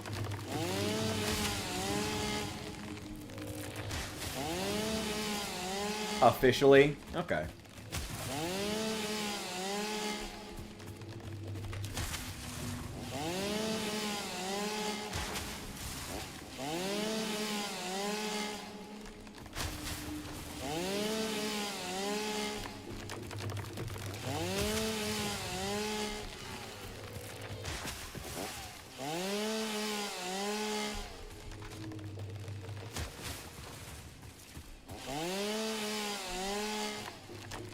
So they can basically resell the game full price and give the console people a release. We're behind a lot of versions. Oh, okay. I guess if you're going to release console anyway, you may as well make it a big thing on the PC too. I can kind of see that. I can kind of see that. Interesting. I don't know. What I had heard about 7 Days to Die is it's changed so many times over the years. It's like the game has been so many things in so many different ways that it's almost like devalued itself. It's like, yeah, it's 7 Days to Die, but it's like, with zombies can break through your building no matter what it's made of. Really? Even like concrete? Oh, I think we've had this discussion before, Saul, talking about like, yeah, zombies definitely should not be able to break through concrete with their bare hands. Yeah. That was always one of my big problems too. I think at a certain point, unless you have, like, a mega horde that can climb. Like, at a certain point, like, you should be able to put down a wall of concrete eventually. Even steel? That's insane. Whatever. Yeah, red brick. How are zombies getting through that with their bare hands? Like, at a certain point in the apocalypse, humans are going to regain a lot of their technology, you know? At a certain point, people would adapt, eventually, you know? Humans would eventually start laying concrete foundations and concrete walls, steel chain link fences, and barbed wire. And at that point, zombies are basically fucked. Once humans have adapted to that point, like, you can't... That's always kind of the problem with the zombie apocalypse. Now, some franchises do get past that, you know, like the 28 days later franchise, now 28 years, gets by having the zombies just be so relentless that they can almost get through anything and being somewhat intelligent, because they're infected humans, not actual zombies. Which works, but that's not used, that's a very British way of doing it. You know, it's tapping into a different, British zombies tap into a different fear than American zombies do. Whether or not American zombies are even meant to be scary is even something up for debate now. You know. But you have traps to stun them, blades, machine guns. I mean, that's cool, I guess, but the whole reason they give you so much stuff is because, you know, if you don't have that, they'll claw through steel with their bare hands somehow. If I have a 6-foot thick wall of red brick, how are they breaking through that? Strong fingernails, clearly. Shaun of the Dead, #1 zombie movie. Shaun of the Dead's great. I love that movie. That's a great movie.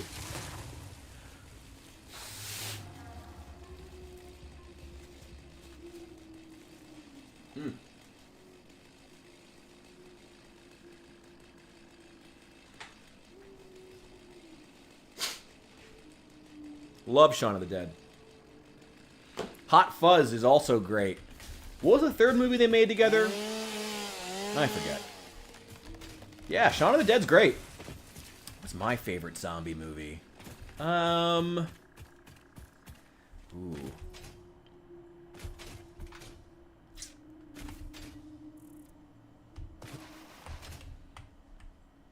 I gotta be honest, it's been a while since I've watched any zombie movies. I'd have to, like, refresh my memory on all of them. But I do like Shaun of the Dead. I don't know. Zombieland? I thought Zombieland was okay. It actually, you know, if you want an interesting case study in what I'm talking about, being in the UK, this might be interesting to you. Like I was talking about before, about British zombies, Americans not really being scared of zombies anymore. Like, Zombieland is kind of a perfect example of that. Like, Americans don't really take zombies seriously. I think because it just taps into it. I think what I find interesting about it is it shows the difference between British and American mentalities when it comes to the breakdown of society. Like, comparing Zombieland to 28 Days Later, which, you know, Zombieland is not the only American zombie movie, but it's really a trend. It really is. You know, Americans are not near as scared of the breakdown of formal society as the Brits are. The Brits are far more terrified of that than the Americans, you know? The Brits are like, oh my god, everyone's gonna be a cannibal! While the Americans are like, hell yeah, grab your guns! Like, that was really loud. But yeah, like, I think it shows a difference in mentality between the two groups. You know, between two groups that are often equated, but are actually very different. And I find that fascinating. Find it fascinating how our culture can, the ways in which our cultures can diverge. The ways in which we can be so similar and yet so different. It's fascinating stuff.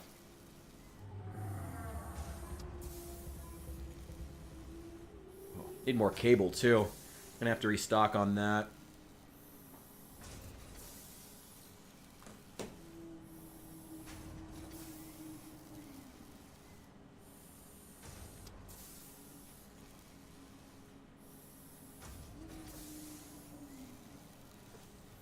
I can just leave this right there. There we go. Shaun of the Dead is really good. I think the last time there was like a real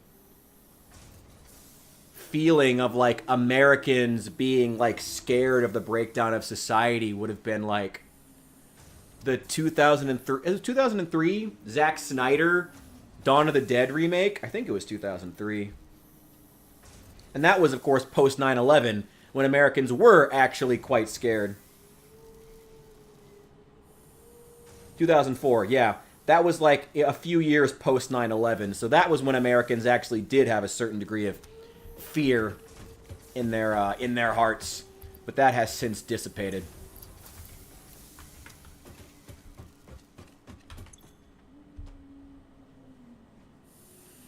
Way more into bad horror, like the ones so bad it's funny, like Birdemic. Alright, I mean, I think, I don't know. So bad it's good is good in certain contexts. It depends. 3, 4, 5. There we go. There we go. Alright. Might need to go collect more mycelium at some point, but I don't really need it right now. I need that. That away. Where is it? There we go. Give me the parachute. Perfect. Now I don't need to fear dying anymore. Well, not when I fall, anyway. Get rid of those two. Wow, I need a lot more iron plates. I also need a lot more power. We really need to be focused on getting coal power set up. That's like got to be my #1 goal right now. Oh, wait. No, not quite. Didn't need all that.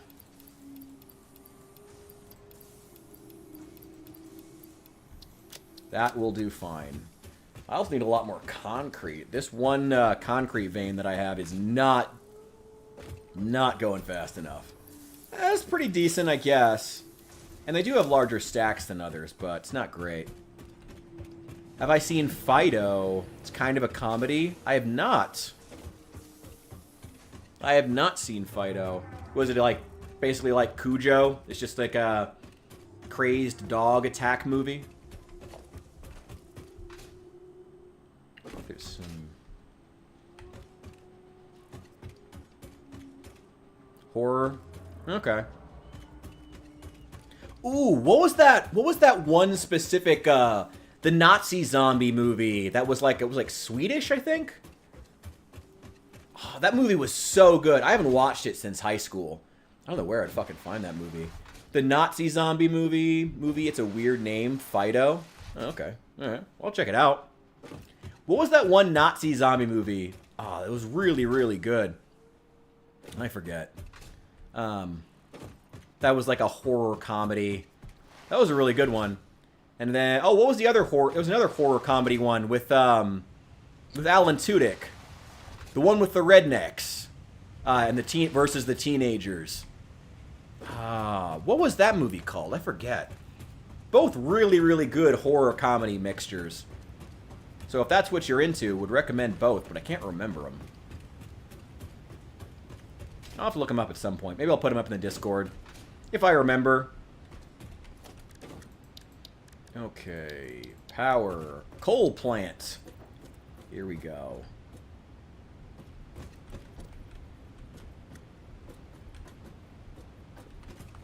Let's start right here. Interesting, most pioneers already had coal power set up by this point, because they understood their responsibility to humanity. Fuck you, Ada. Adjusting pioneer attitude metrics. Reminder, coal-powered generators require coal. Thanks, Ada. Much appreciated.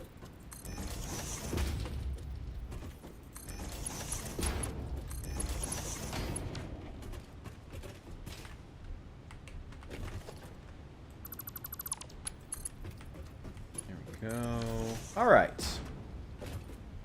I don't know exactly how much coal we're pulling out because I haven't checked the miner, but we'll assume it. We'll assume for right now it's like 30. That's the minimum. Wish Blood Rain got a remake. I have no idea what that is, but it sounds cool. Is that a game or is that a movie?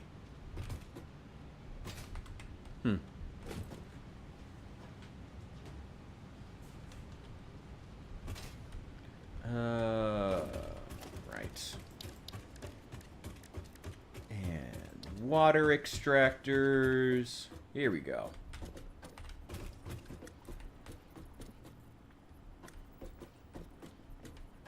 It's a red-headed vampire and kill Nazis. Oh, I think I have heard of that. I have heard of that. That may indeed be I know water. I have. Try submerging your arm. If it does not dissolve, that will narrow down the range of possibilities. Or you could just pipe it to a coal-powered generator and see what happens. Thanks, Ada.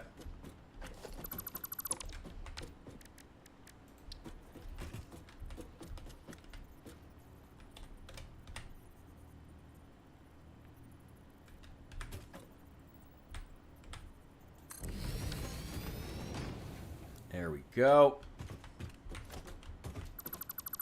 So famous she appeared in Play... Oh, I think I've heard about that. I think I have heard about that. Logistics, junction.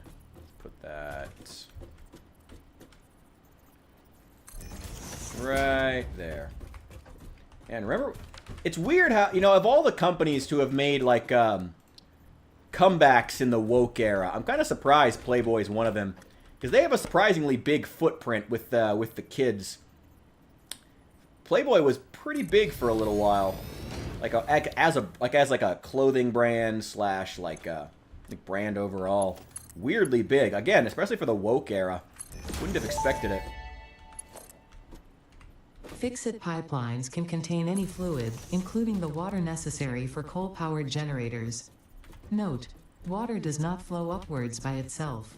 While water extractors provide some lift, to truly defy gravity, consider the use of pipeline pumps. Thanks, Ada.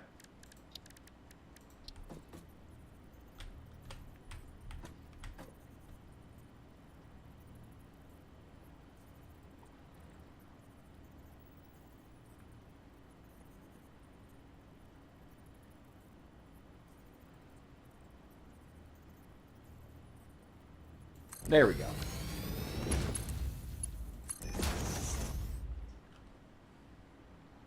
I think it's the first video game character to ever do that. I mean, yeah, probably. But, you know, gaming was a lot more bro-y back then, so I could see the overlap that would allow them to do it. Not that being bro-y is even necessarily a bad thing, especially for, you know, this is what I talk about when I say that certain games like Baldur's Gate 3 are demographically confused. Video games have mostly not all games, but not all games. Definitely depends on the series, but, you know. For fantasy games, sci-fi games, you know, action games especially, like, you kind of expect that. You know, it's going to be a mostly male demographic.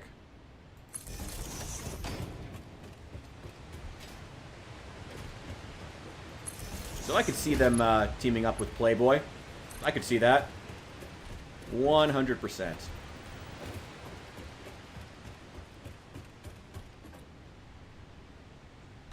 Damn it, I'm out of cable.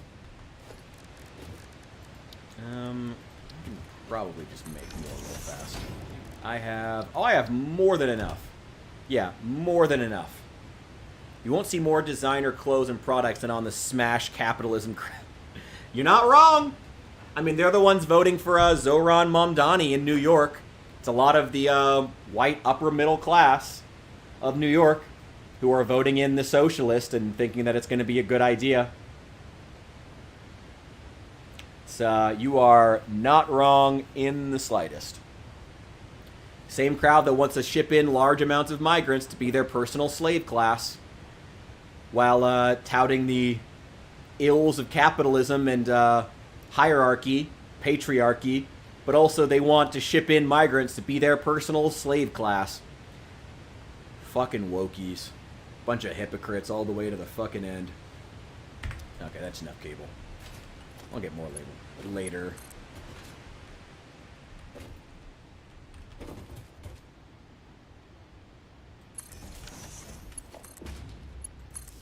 There we go. Put a wall here eventually.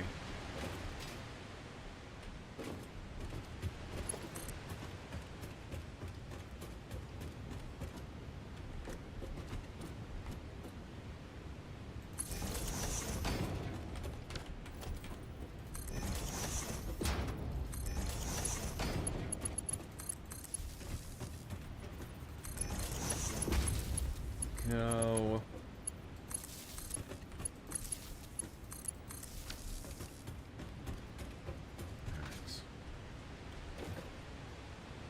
Oh yeah, I did see that announcement, yeah.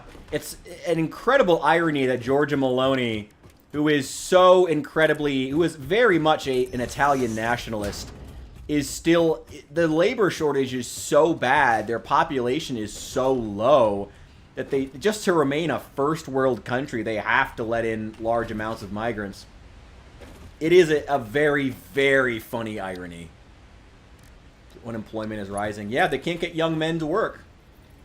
I mean, it's I don't know. I guess I don't know that much about Italy's system, as much as God knows I love giving my 2 cents on anything geopolitics. But I don't know enough about Italy's issues and demographics to get too into it. But I mean, I imagine it's not too dissimilar from what's happening in the rest of the West. You know, everyone is more into maintaining their own comfort and luxury than they are with starting families. You know, the family unit has broken down. It's been purposefully sacrificed at the altar of hyper-capitalism and neoliberal values. And neoliberal sacrifice at the altar of neoliberal capitalism and Western liberal values. Western individualism. Not liberal values, individualism. I would say. Who needs the family when you've got you? You have your career. Both men and women do that. It's sad. Like, don't get me wrong. I mean, I'm trying to make a career out of doing this because I like doing it. But like, I don't know. Like, I don't understand people who like make working for a corporation their whole identity. Wild to me. Wild. Wild.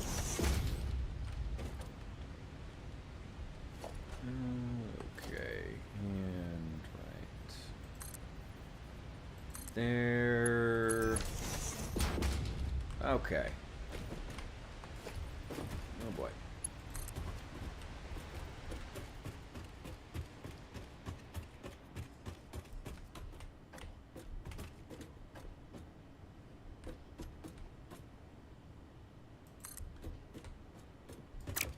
No, it's too far forward. Oh, wow, that looks so awkward.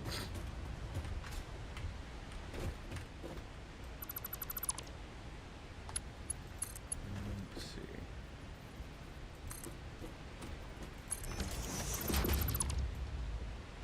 Damn it. That's not what I meant to do. And the pole. Then come down here. Yeah, I mean, if you want young men in the workplace and you want young women having kids, as a society, the first thing you have to do is you have to make that pitch. You have to have something to offer them. Even here in the United States, I don't want to comment too much about Italy because I don't know the issue, so I don't want to act like I know a people just because I know the specifics that are causing it in other nations. But I mean, if you want, the Republicans, who are the ones here who are worried about the birth rates. The problem is, they don't want to actually make the pitch to American young people. This is why starting a family is the correct thing to do. This is why this is what will make you happy. Instead, they just go on something about picking yourself up by your bootstraps and, oh, well, you're some lazy fuck who lives in his mom's basement. It's like, that's not even true most of the time. You have to be willing to make the pitch to young people why they should care, why you need them, why society needs them. You have to make that, especially now as we're going into a period, we may be going into war, where our government may need to ask young men to die for the nation, for the sake of, its own, for the sake of their own prosperity. If they look back at the nation and say, what prosperity? How are you going to get them to fight? How are you going to get them to do that for the sake of a nation that they believe won't give them any solutions other than to pick themselves up by your bootstraps, or else you're a lazy fuck? What are you going to... Why would they fight for that? Ever. Why would anyone fight for that? We'll see how it goes. I don't know if the war will reach Italy. I don't personally think it's going to be a world war. I think it'll be a smaller conflict. But, people have misjudged before, certainly. We'll have to see how it goes. Okay, so if we're pulling 60 coal out of the ground, we will be set. And I do want to be able to ramp up to 60 as soon as we need to. And the current conveyor belts should support that.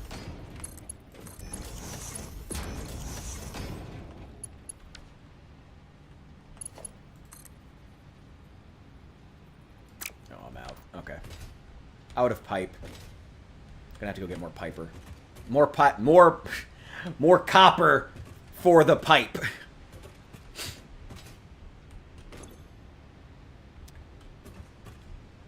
And I'm going to need these to be plugged in.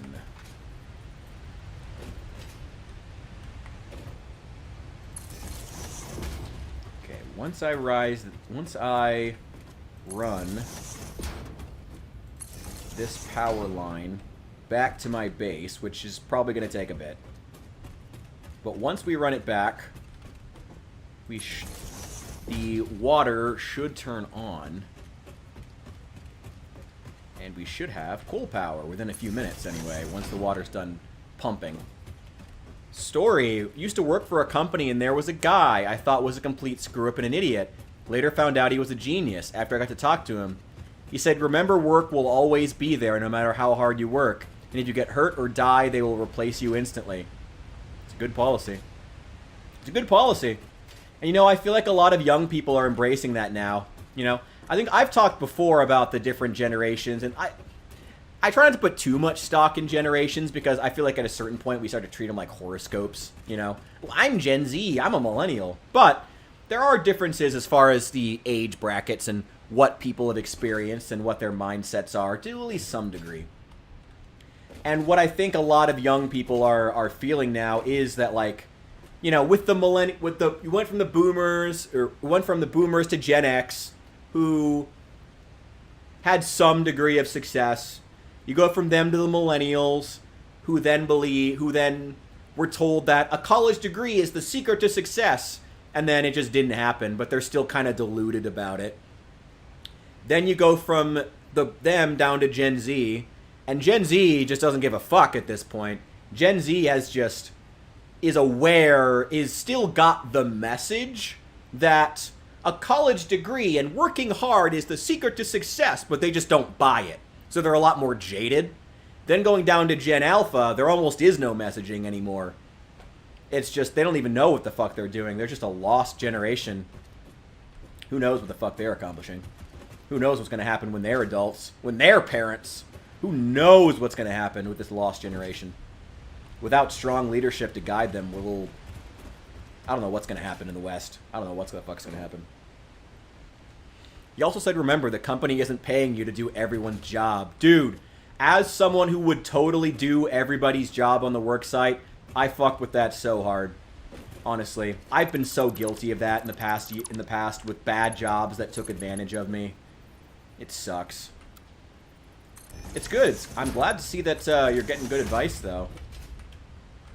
Fuck yeah. So don't help other people do their job. They aren't paying you for it. Oh. Okay. Logistics, pump.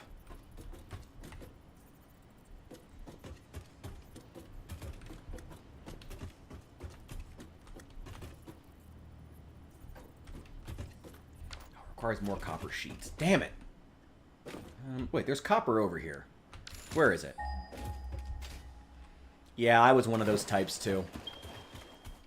That's part of why I wanted. I always wanted to like try to have some kind of a career in entertainment, but it's part of why I got into streaming and content creation. Was like, I got sick of my job. I got sick of being taken advantage of all the time. You know, and it's just so common now.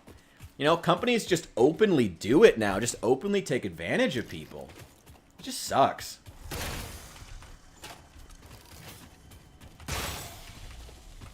Ah!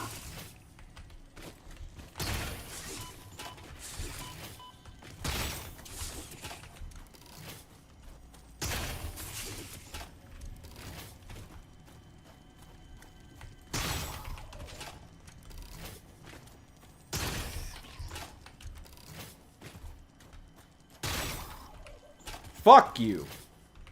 Oh, I hate those things. God, I hate these things. Fucking get out of here. This bleeding temple hums a resonance song. Play for us.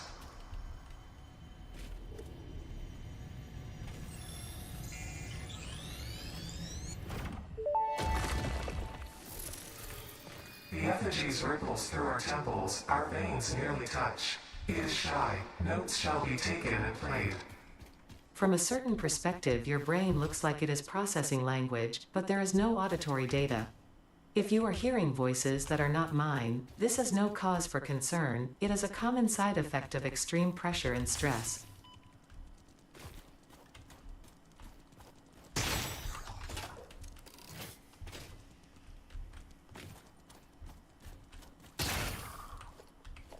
Fuck you.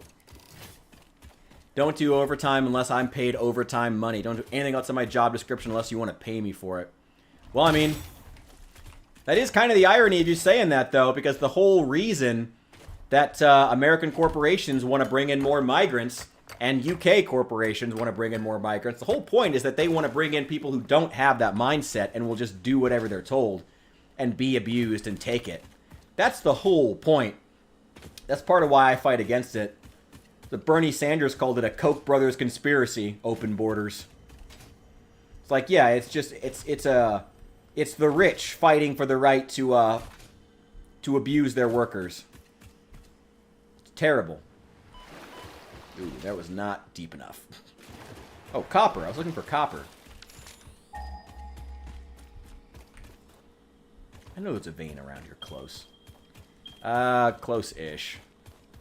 Close-ish. Yeah, I mean, that's why I said it's ironic for you to adopt that attitude. That's why I find it ironic. Because the whole reason the UK government let the boats in, you know, despite the stop the boat cries for years, the whole reason they kept letting people in anyway, under the table, was because they wanted migrants who wouldn't do that. Now the migrants won't do that anymore. Now the migrants have learned, or at least the older ones who've been in the country for a while, so now they're trying to find even more. Fortunately, in the white-collar jobs, it seems like they're able to get more out of them. A lot of migrants who come here on the K-1 visas are taking jobs like things like programming, software development, data science and engineering. Those jobs are now the ones that are being taken by migrants. Which is why I think we're going to see a really distinct turn with the millennials and the white-collar crowd suddenly becoming very anti-migrant. Like, what was it? Microsoft just replaced like 15,000 workers with migrants who came in on K-1 visas. Elon wants to replace a lot of his workers at Tesla with workers on K-1 visas. I don't know. I mean, on the one hand, I gotta say, on the one hand, the jobs that are being taken by the migrants on the K-1s, the jobs they're taking are the jobs of the people who specifically have been calling me a racist for being mad about immigration for years. So I'm kind of here for it, to be honest. I don't know if that sounds mean, but I'm kind of here for it. And I'm kind of here for it. Like, that's it. Like, it's like, no, fuck you guys. Fuck you guys. Like, y'all, now the white-collar workers are losing their jobs to migrants and AI. Now, suddenly, they're worried. What game is this? This is Satisfactory. One of the best games ever made. And it's currently on sale on Steam. Recommend checking it out.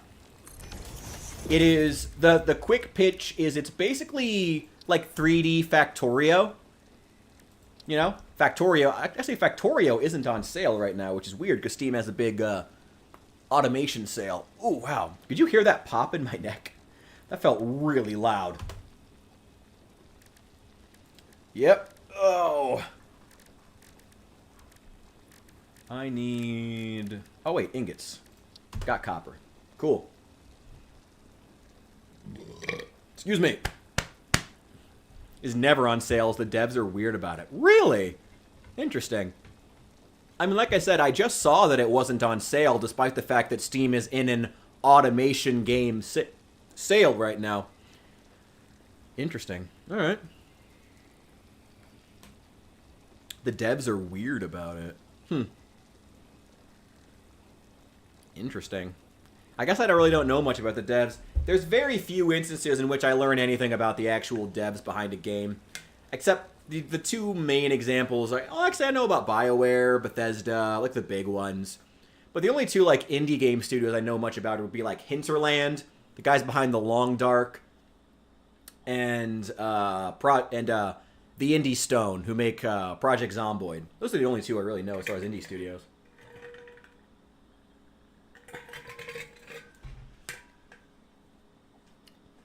They never put it on sale. That's interesting. It's like $35. It's as expensive as... It's currently more expensive than Satisfactory. Factorio is. That's really interesting.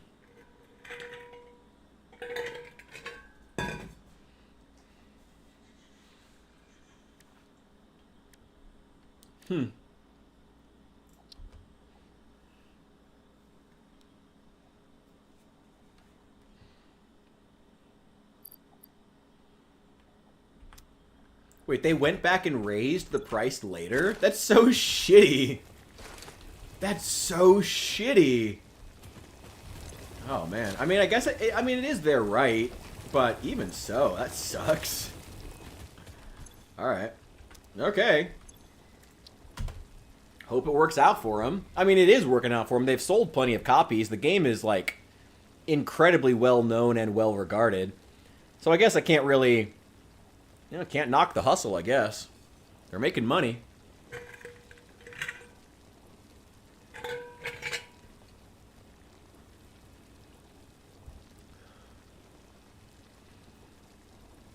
Excuse me while I wait for all of these copper ingots to be smelted. I have to smelt them individually. I'm smelting these ingots with the friction from my hands, so it takes a little while. Also, I'm doing like 200 of them at a time, so I'm going to need a lot of copper sheets.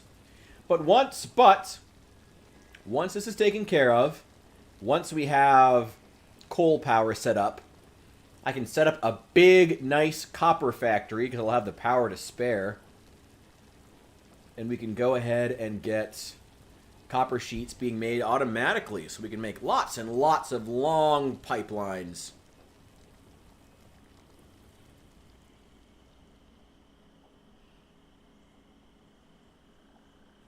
Oh my god, Trump is still cozying up to Coca-Cola.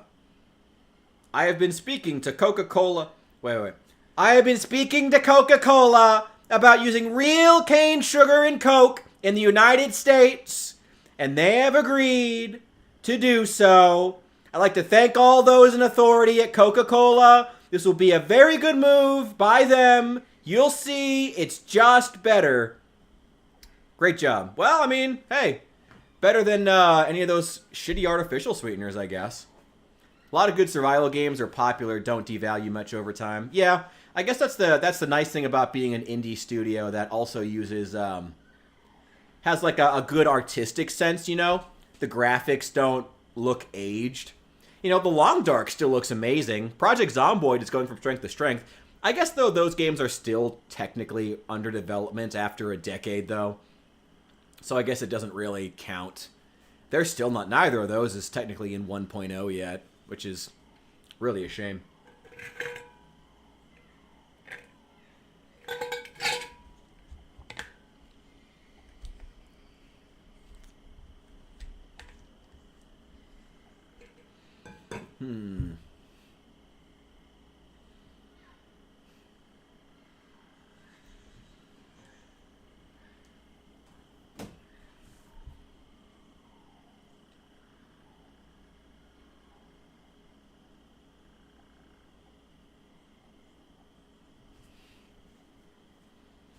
Okay, I have finished smelting all these copper ingots with the warmth of my breath. Now we get to smelt them into sheets. Perfect.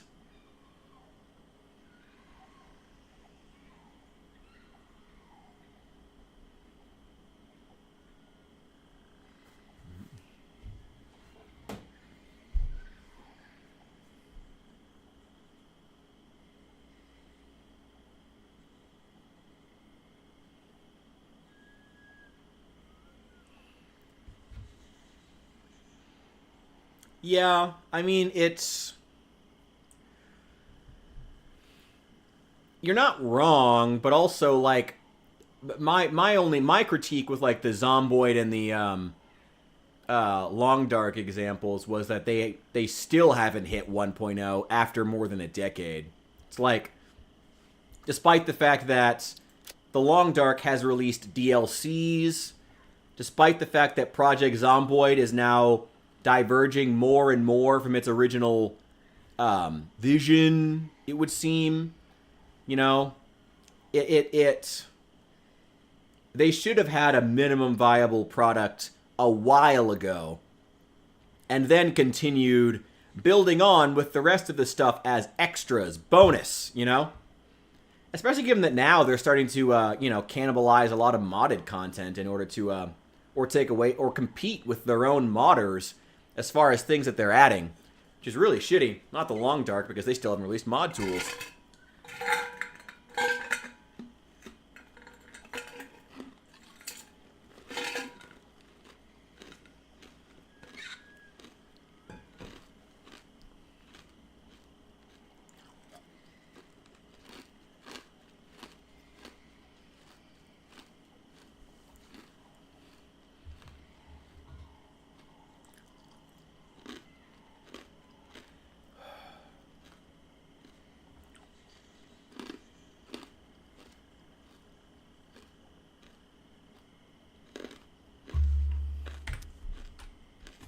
Okay.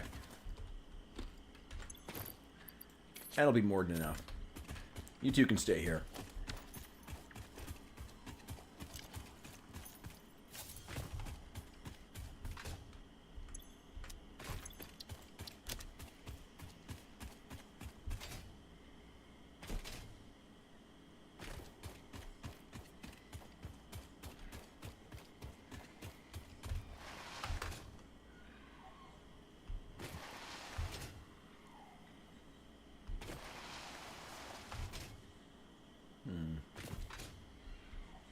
Oh, shoot.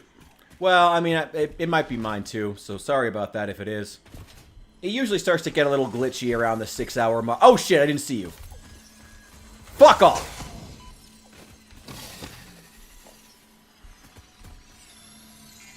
Give me that. Yeah. Oh, wait, I'm not going back to the hub. I need to go back to the coal plant. I'm going to wrap it up here in a second anyway. My buddy was supposed to hang out. We were supposed to hang out like 40 minutes ago, but he's usually late. So that's not really surprising. But I'm going to go and get some editing done. Damn it! Water wasn't deep enough. Well, at least it's deep enough for the pumps.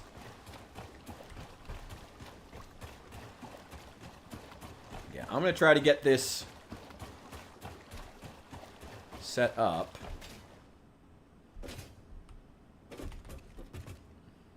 And then go and... yeah, try to get this coal plant set up. Because that will put us in a very, very good position when we come back to this game eventually. We should be in only a couple of days. But I think the next stream is going to be Enderall. Unless you guys have other suggestions, feel free to leave them for me. Speak now or forever hold your peace.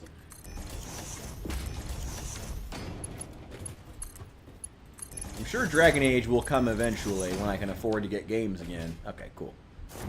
That's set. Oh, I forgot I had the parachute. Forgot I had that. Alright.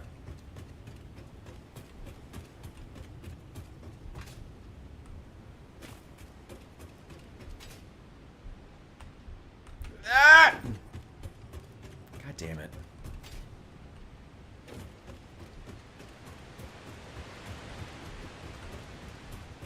Okay. There are two things I'm going to do before I wrap this up. Number one, confirm that we are pulling up, indeed, 60 coal per minute. Okay, wait. Will they be pulling up enough water? Each of those pumps pulls up 120 per minute. These take 45 times 4 is less than 200. Yeah, so it's fine. Yeah, we'll have plenty of water.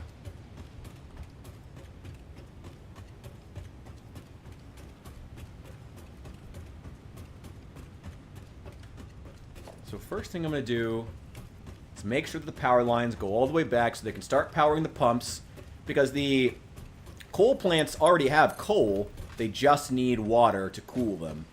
Once they have that, we will start getting sweet, sweet power. And I'm going to confirm that the coal vein, way over there, you can see that orange speck where the wall is that we built? Way over there. We're going to confirm that it is indeed pulling up 60 coal per minute. And if not, we're going to overclock it so that it does pull up 60 coal per minute.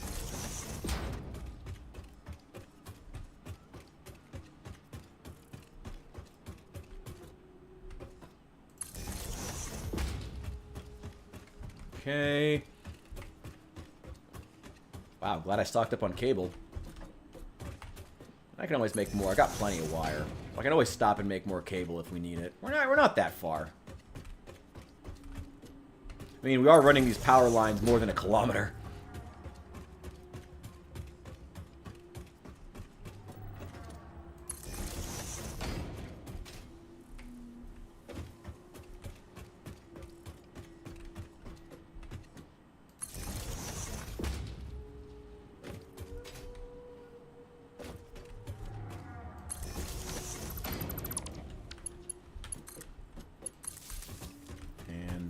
Go. Pumps should now be running.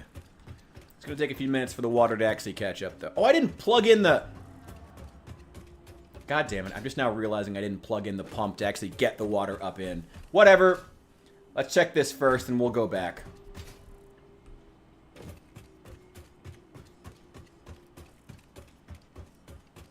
Boy, this is a long run.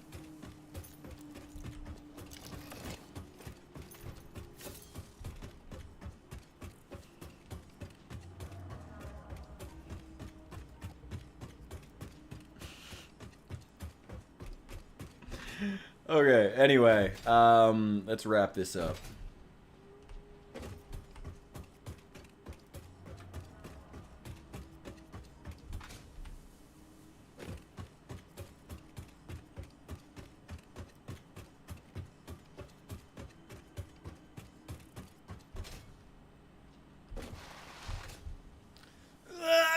Okay, we're good. Can't wait till I have wall-mounted power lines and wall-mounted conveyor belts. That's going to make this a lot prettier. But we're working with what we have for right now. Look out! Ooh, what's over here?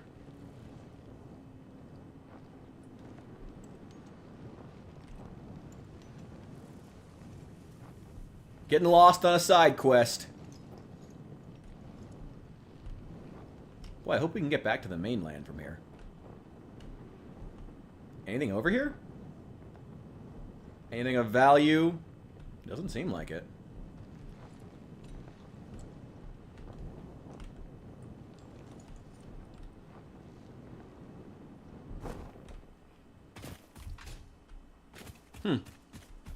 Nothing over here.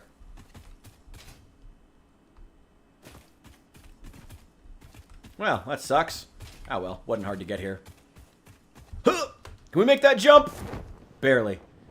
Thank you, parachute. Oh, please tell me we're gonna make this. There we go. And I'll take you. We're gonna be doing some overclocking anyway, so I need these power slugs.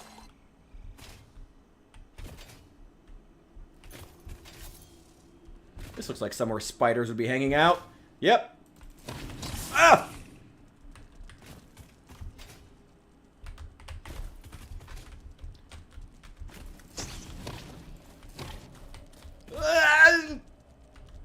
Hate these things.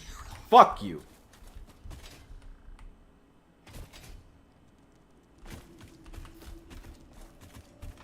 They're so goddamn fast. Ah, fuck it. Oh, more copper.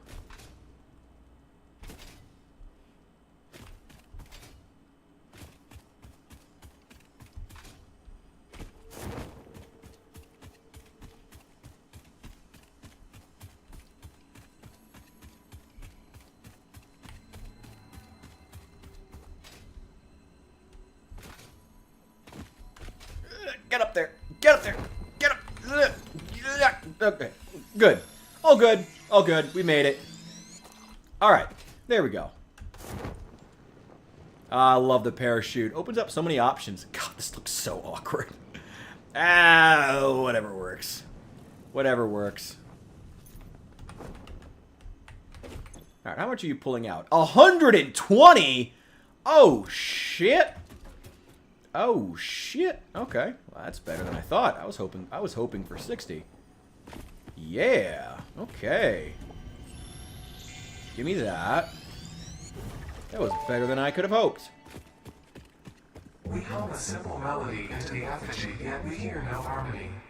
It covers the temple in bones and organs and limbs, yet ignores our bleeding wounds. Scripture is needed. Consume. A familiar pattern is emerging in your brain. Please assess yourself for signs of concussion. If necessary, a replacement pioneer will be dispatched. Work must continue. Replacement delivery schedule estimate. Error, years.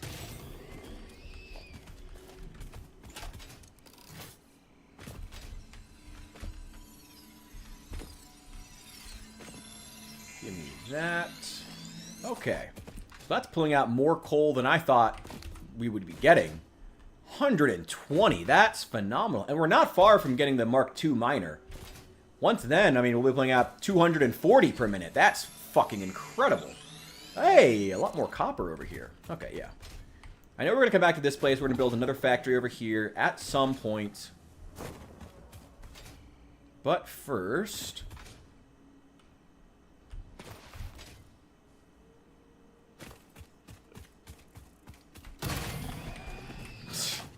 He hates shotguns more than the Germans.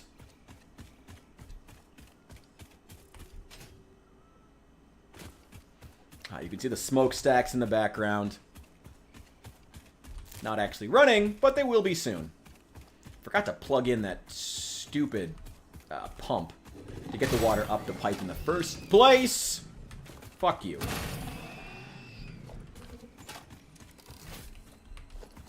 Now that we have decent gear, these guys are pretty much a joke. But harder enemies will begin to show up. So, don't get used to it.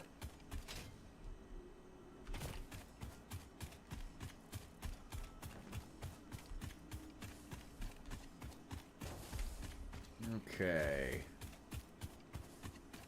Almost there. And we're going to wrap this up.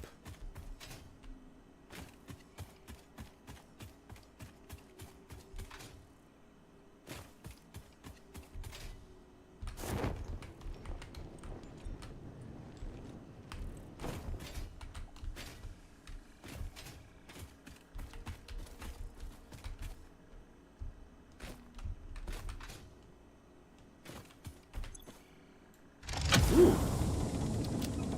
Yay! Oh, well. Okay. One sec. Okay. Build a craft bench. Make... Oh, yeah. Ah, shoot. Make me some protein. There we go. Turn these into the same power shards, so they only take up one inventory spot. There we go. Perfect. Clear up some of this inventory clutter. Give me that. Hammer's going to put it directly into the man. I don't have enough iron plate. Ah ha ha! Sitting right on the ground. Ooh, what do we got here? Yeah, let's get another one. There we go. Cool.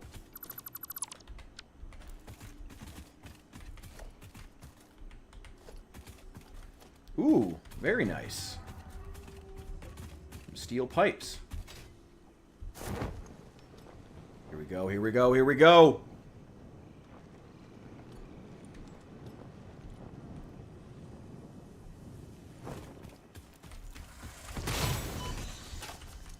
Fuck you! Get out of here. Get out of here.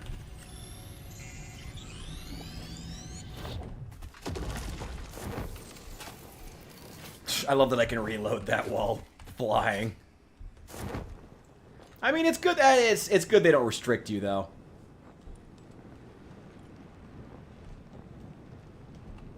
Despite how funny the animation looks. And janky. This is the one thing that I forgot to do. I didn't build a pump at all. Oh, that's right. I couldn't because I was out of copper sheets. And then I got fucking distracted on 3 different side quests. Well, that's usually what happens when I play this game. That's what's fun about it. There we go. And not long. Let's just give it a sec. Shouldn't take too much longer.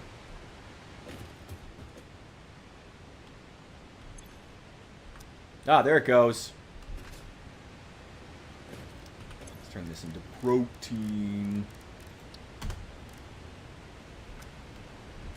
And there we go. Perfect. It's going to take a sec. Yeah, this tank is going to need to fill up. There we go. We have coal power. What's our power look like? Hey, it's going to take a sec for that to stop dipping. But now we have coal power. We are doing well, and we have 120 coal coming up. So if you know what? I'm not going to worry about that right now. We have plenty of power. We're going to go take care of the copper factory. In fact, I'm actually going to make, before we do anything else,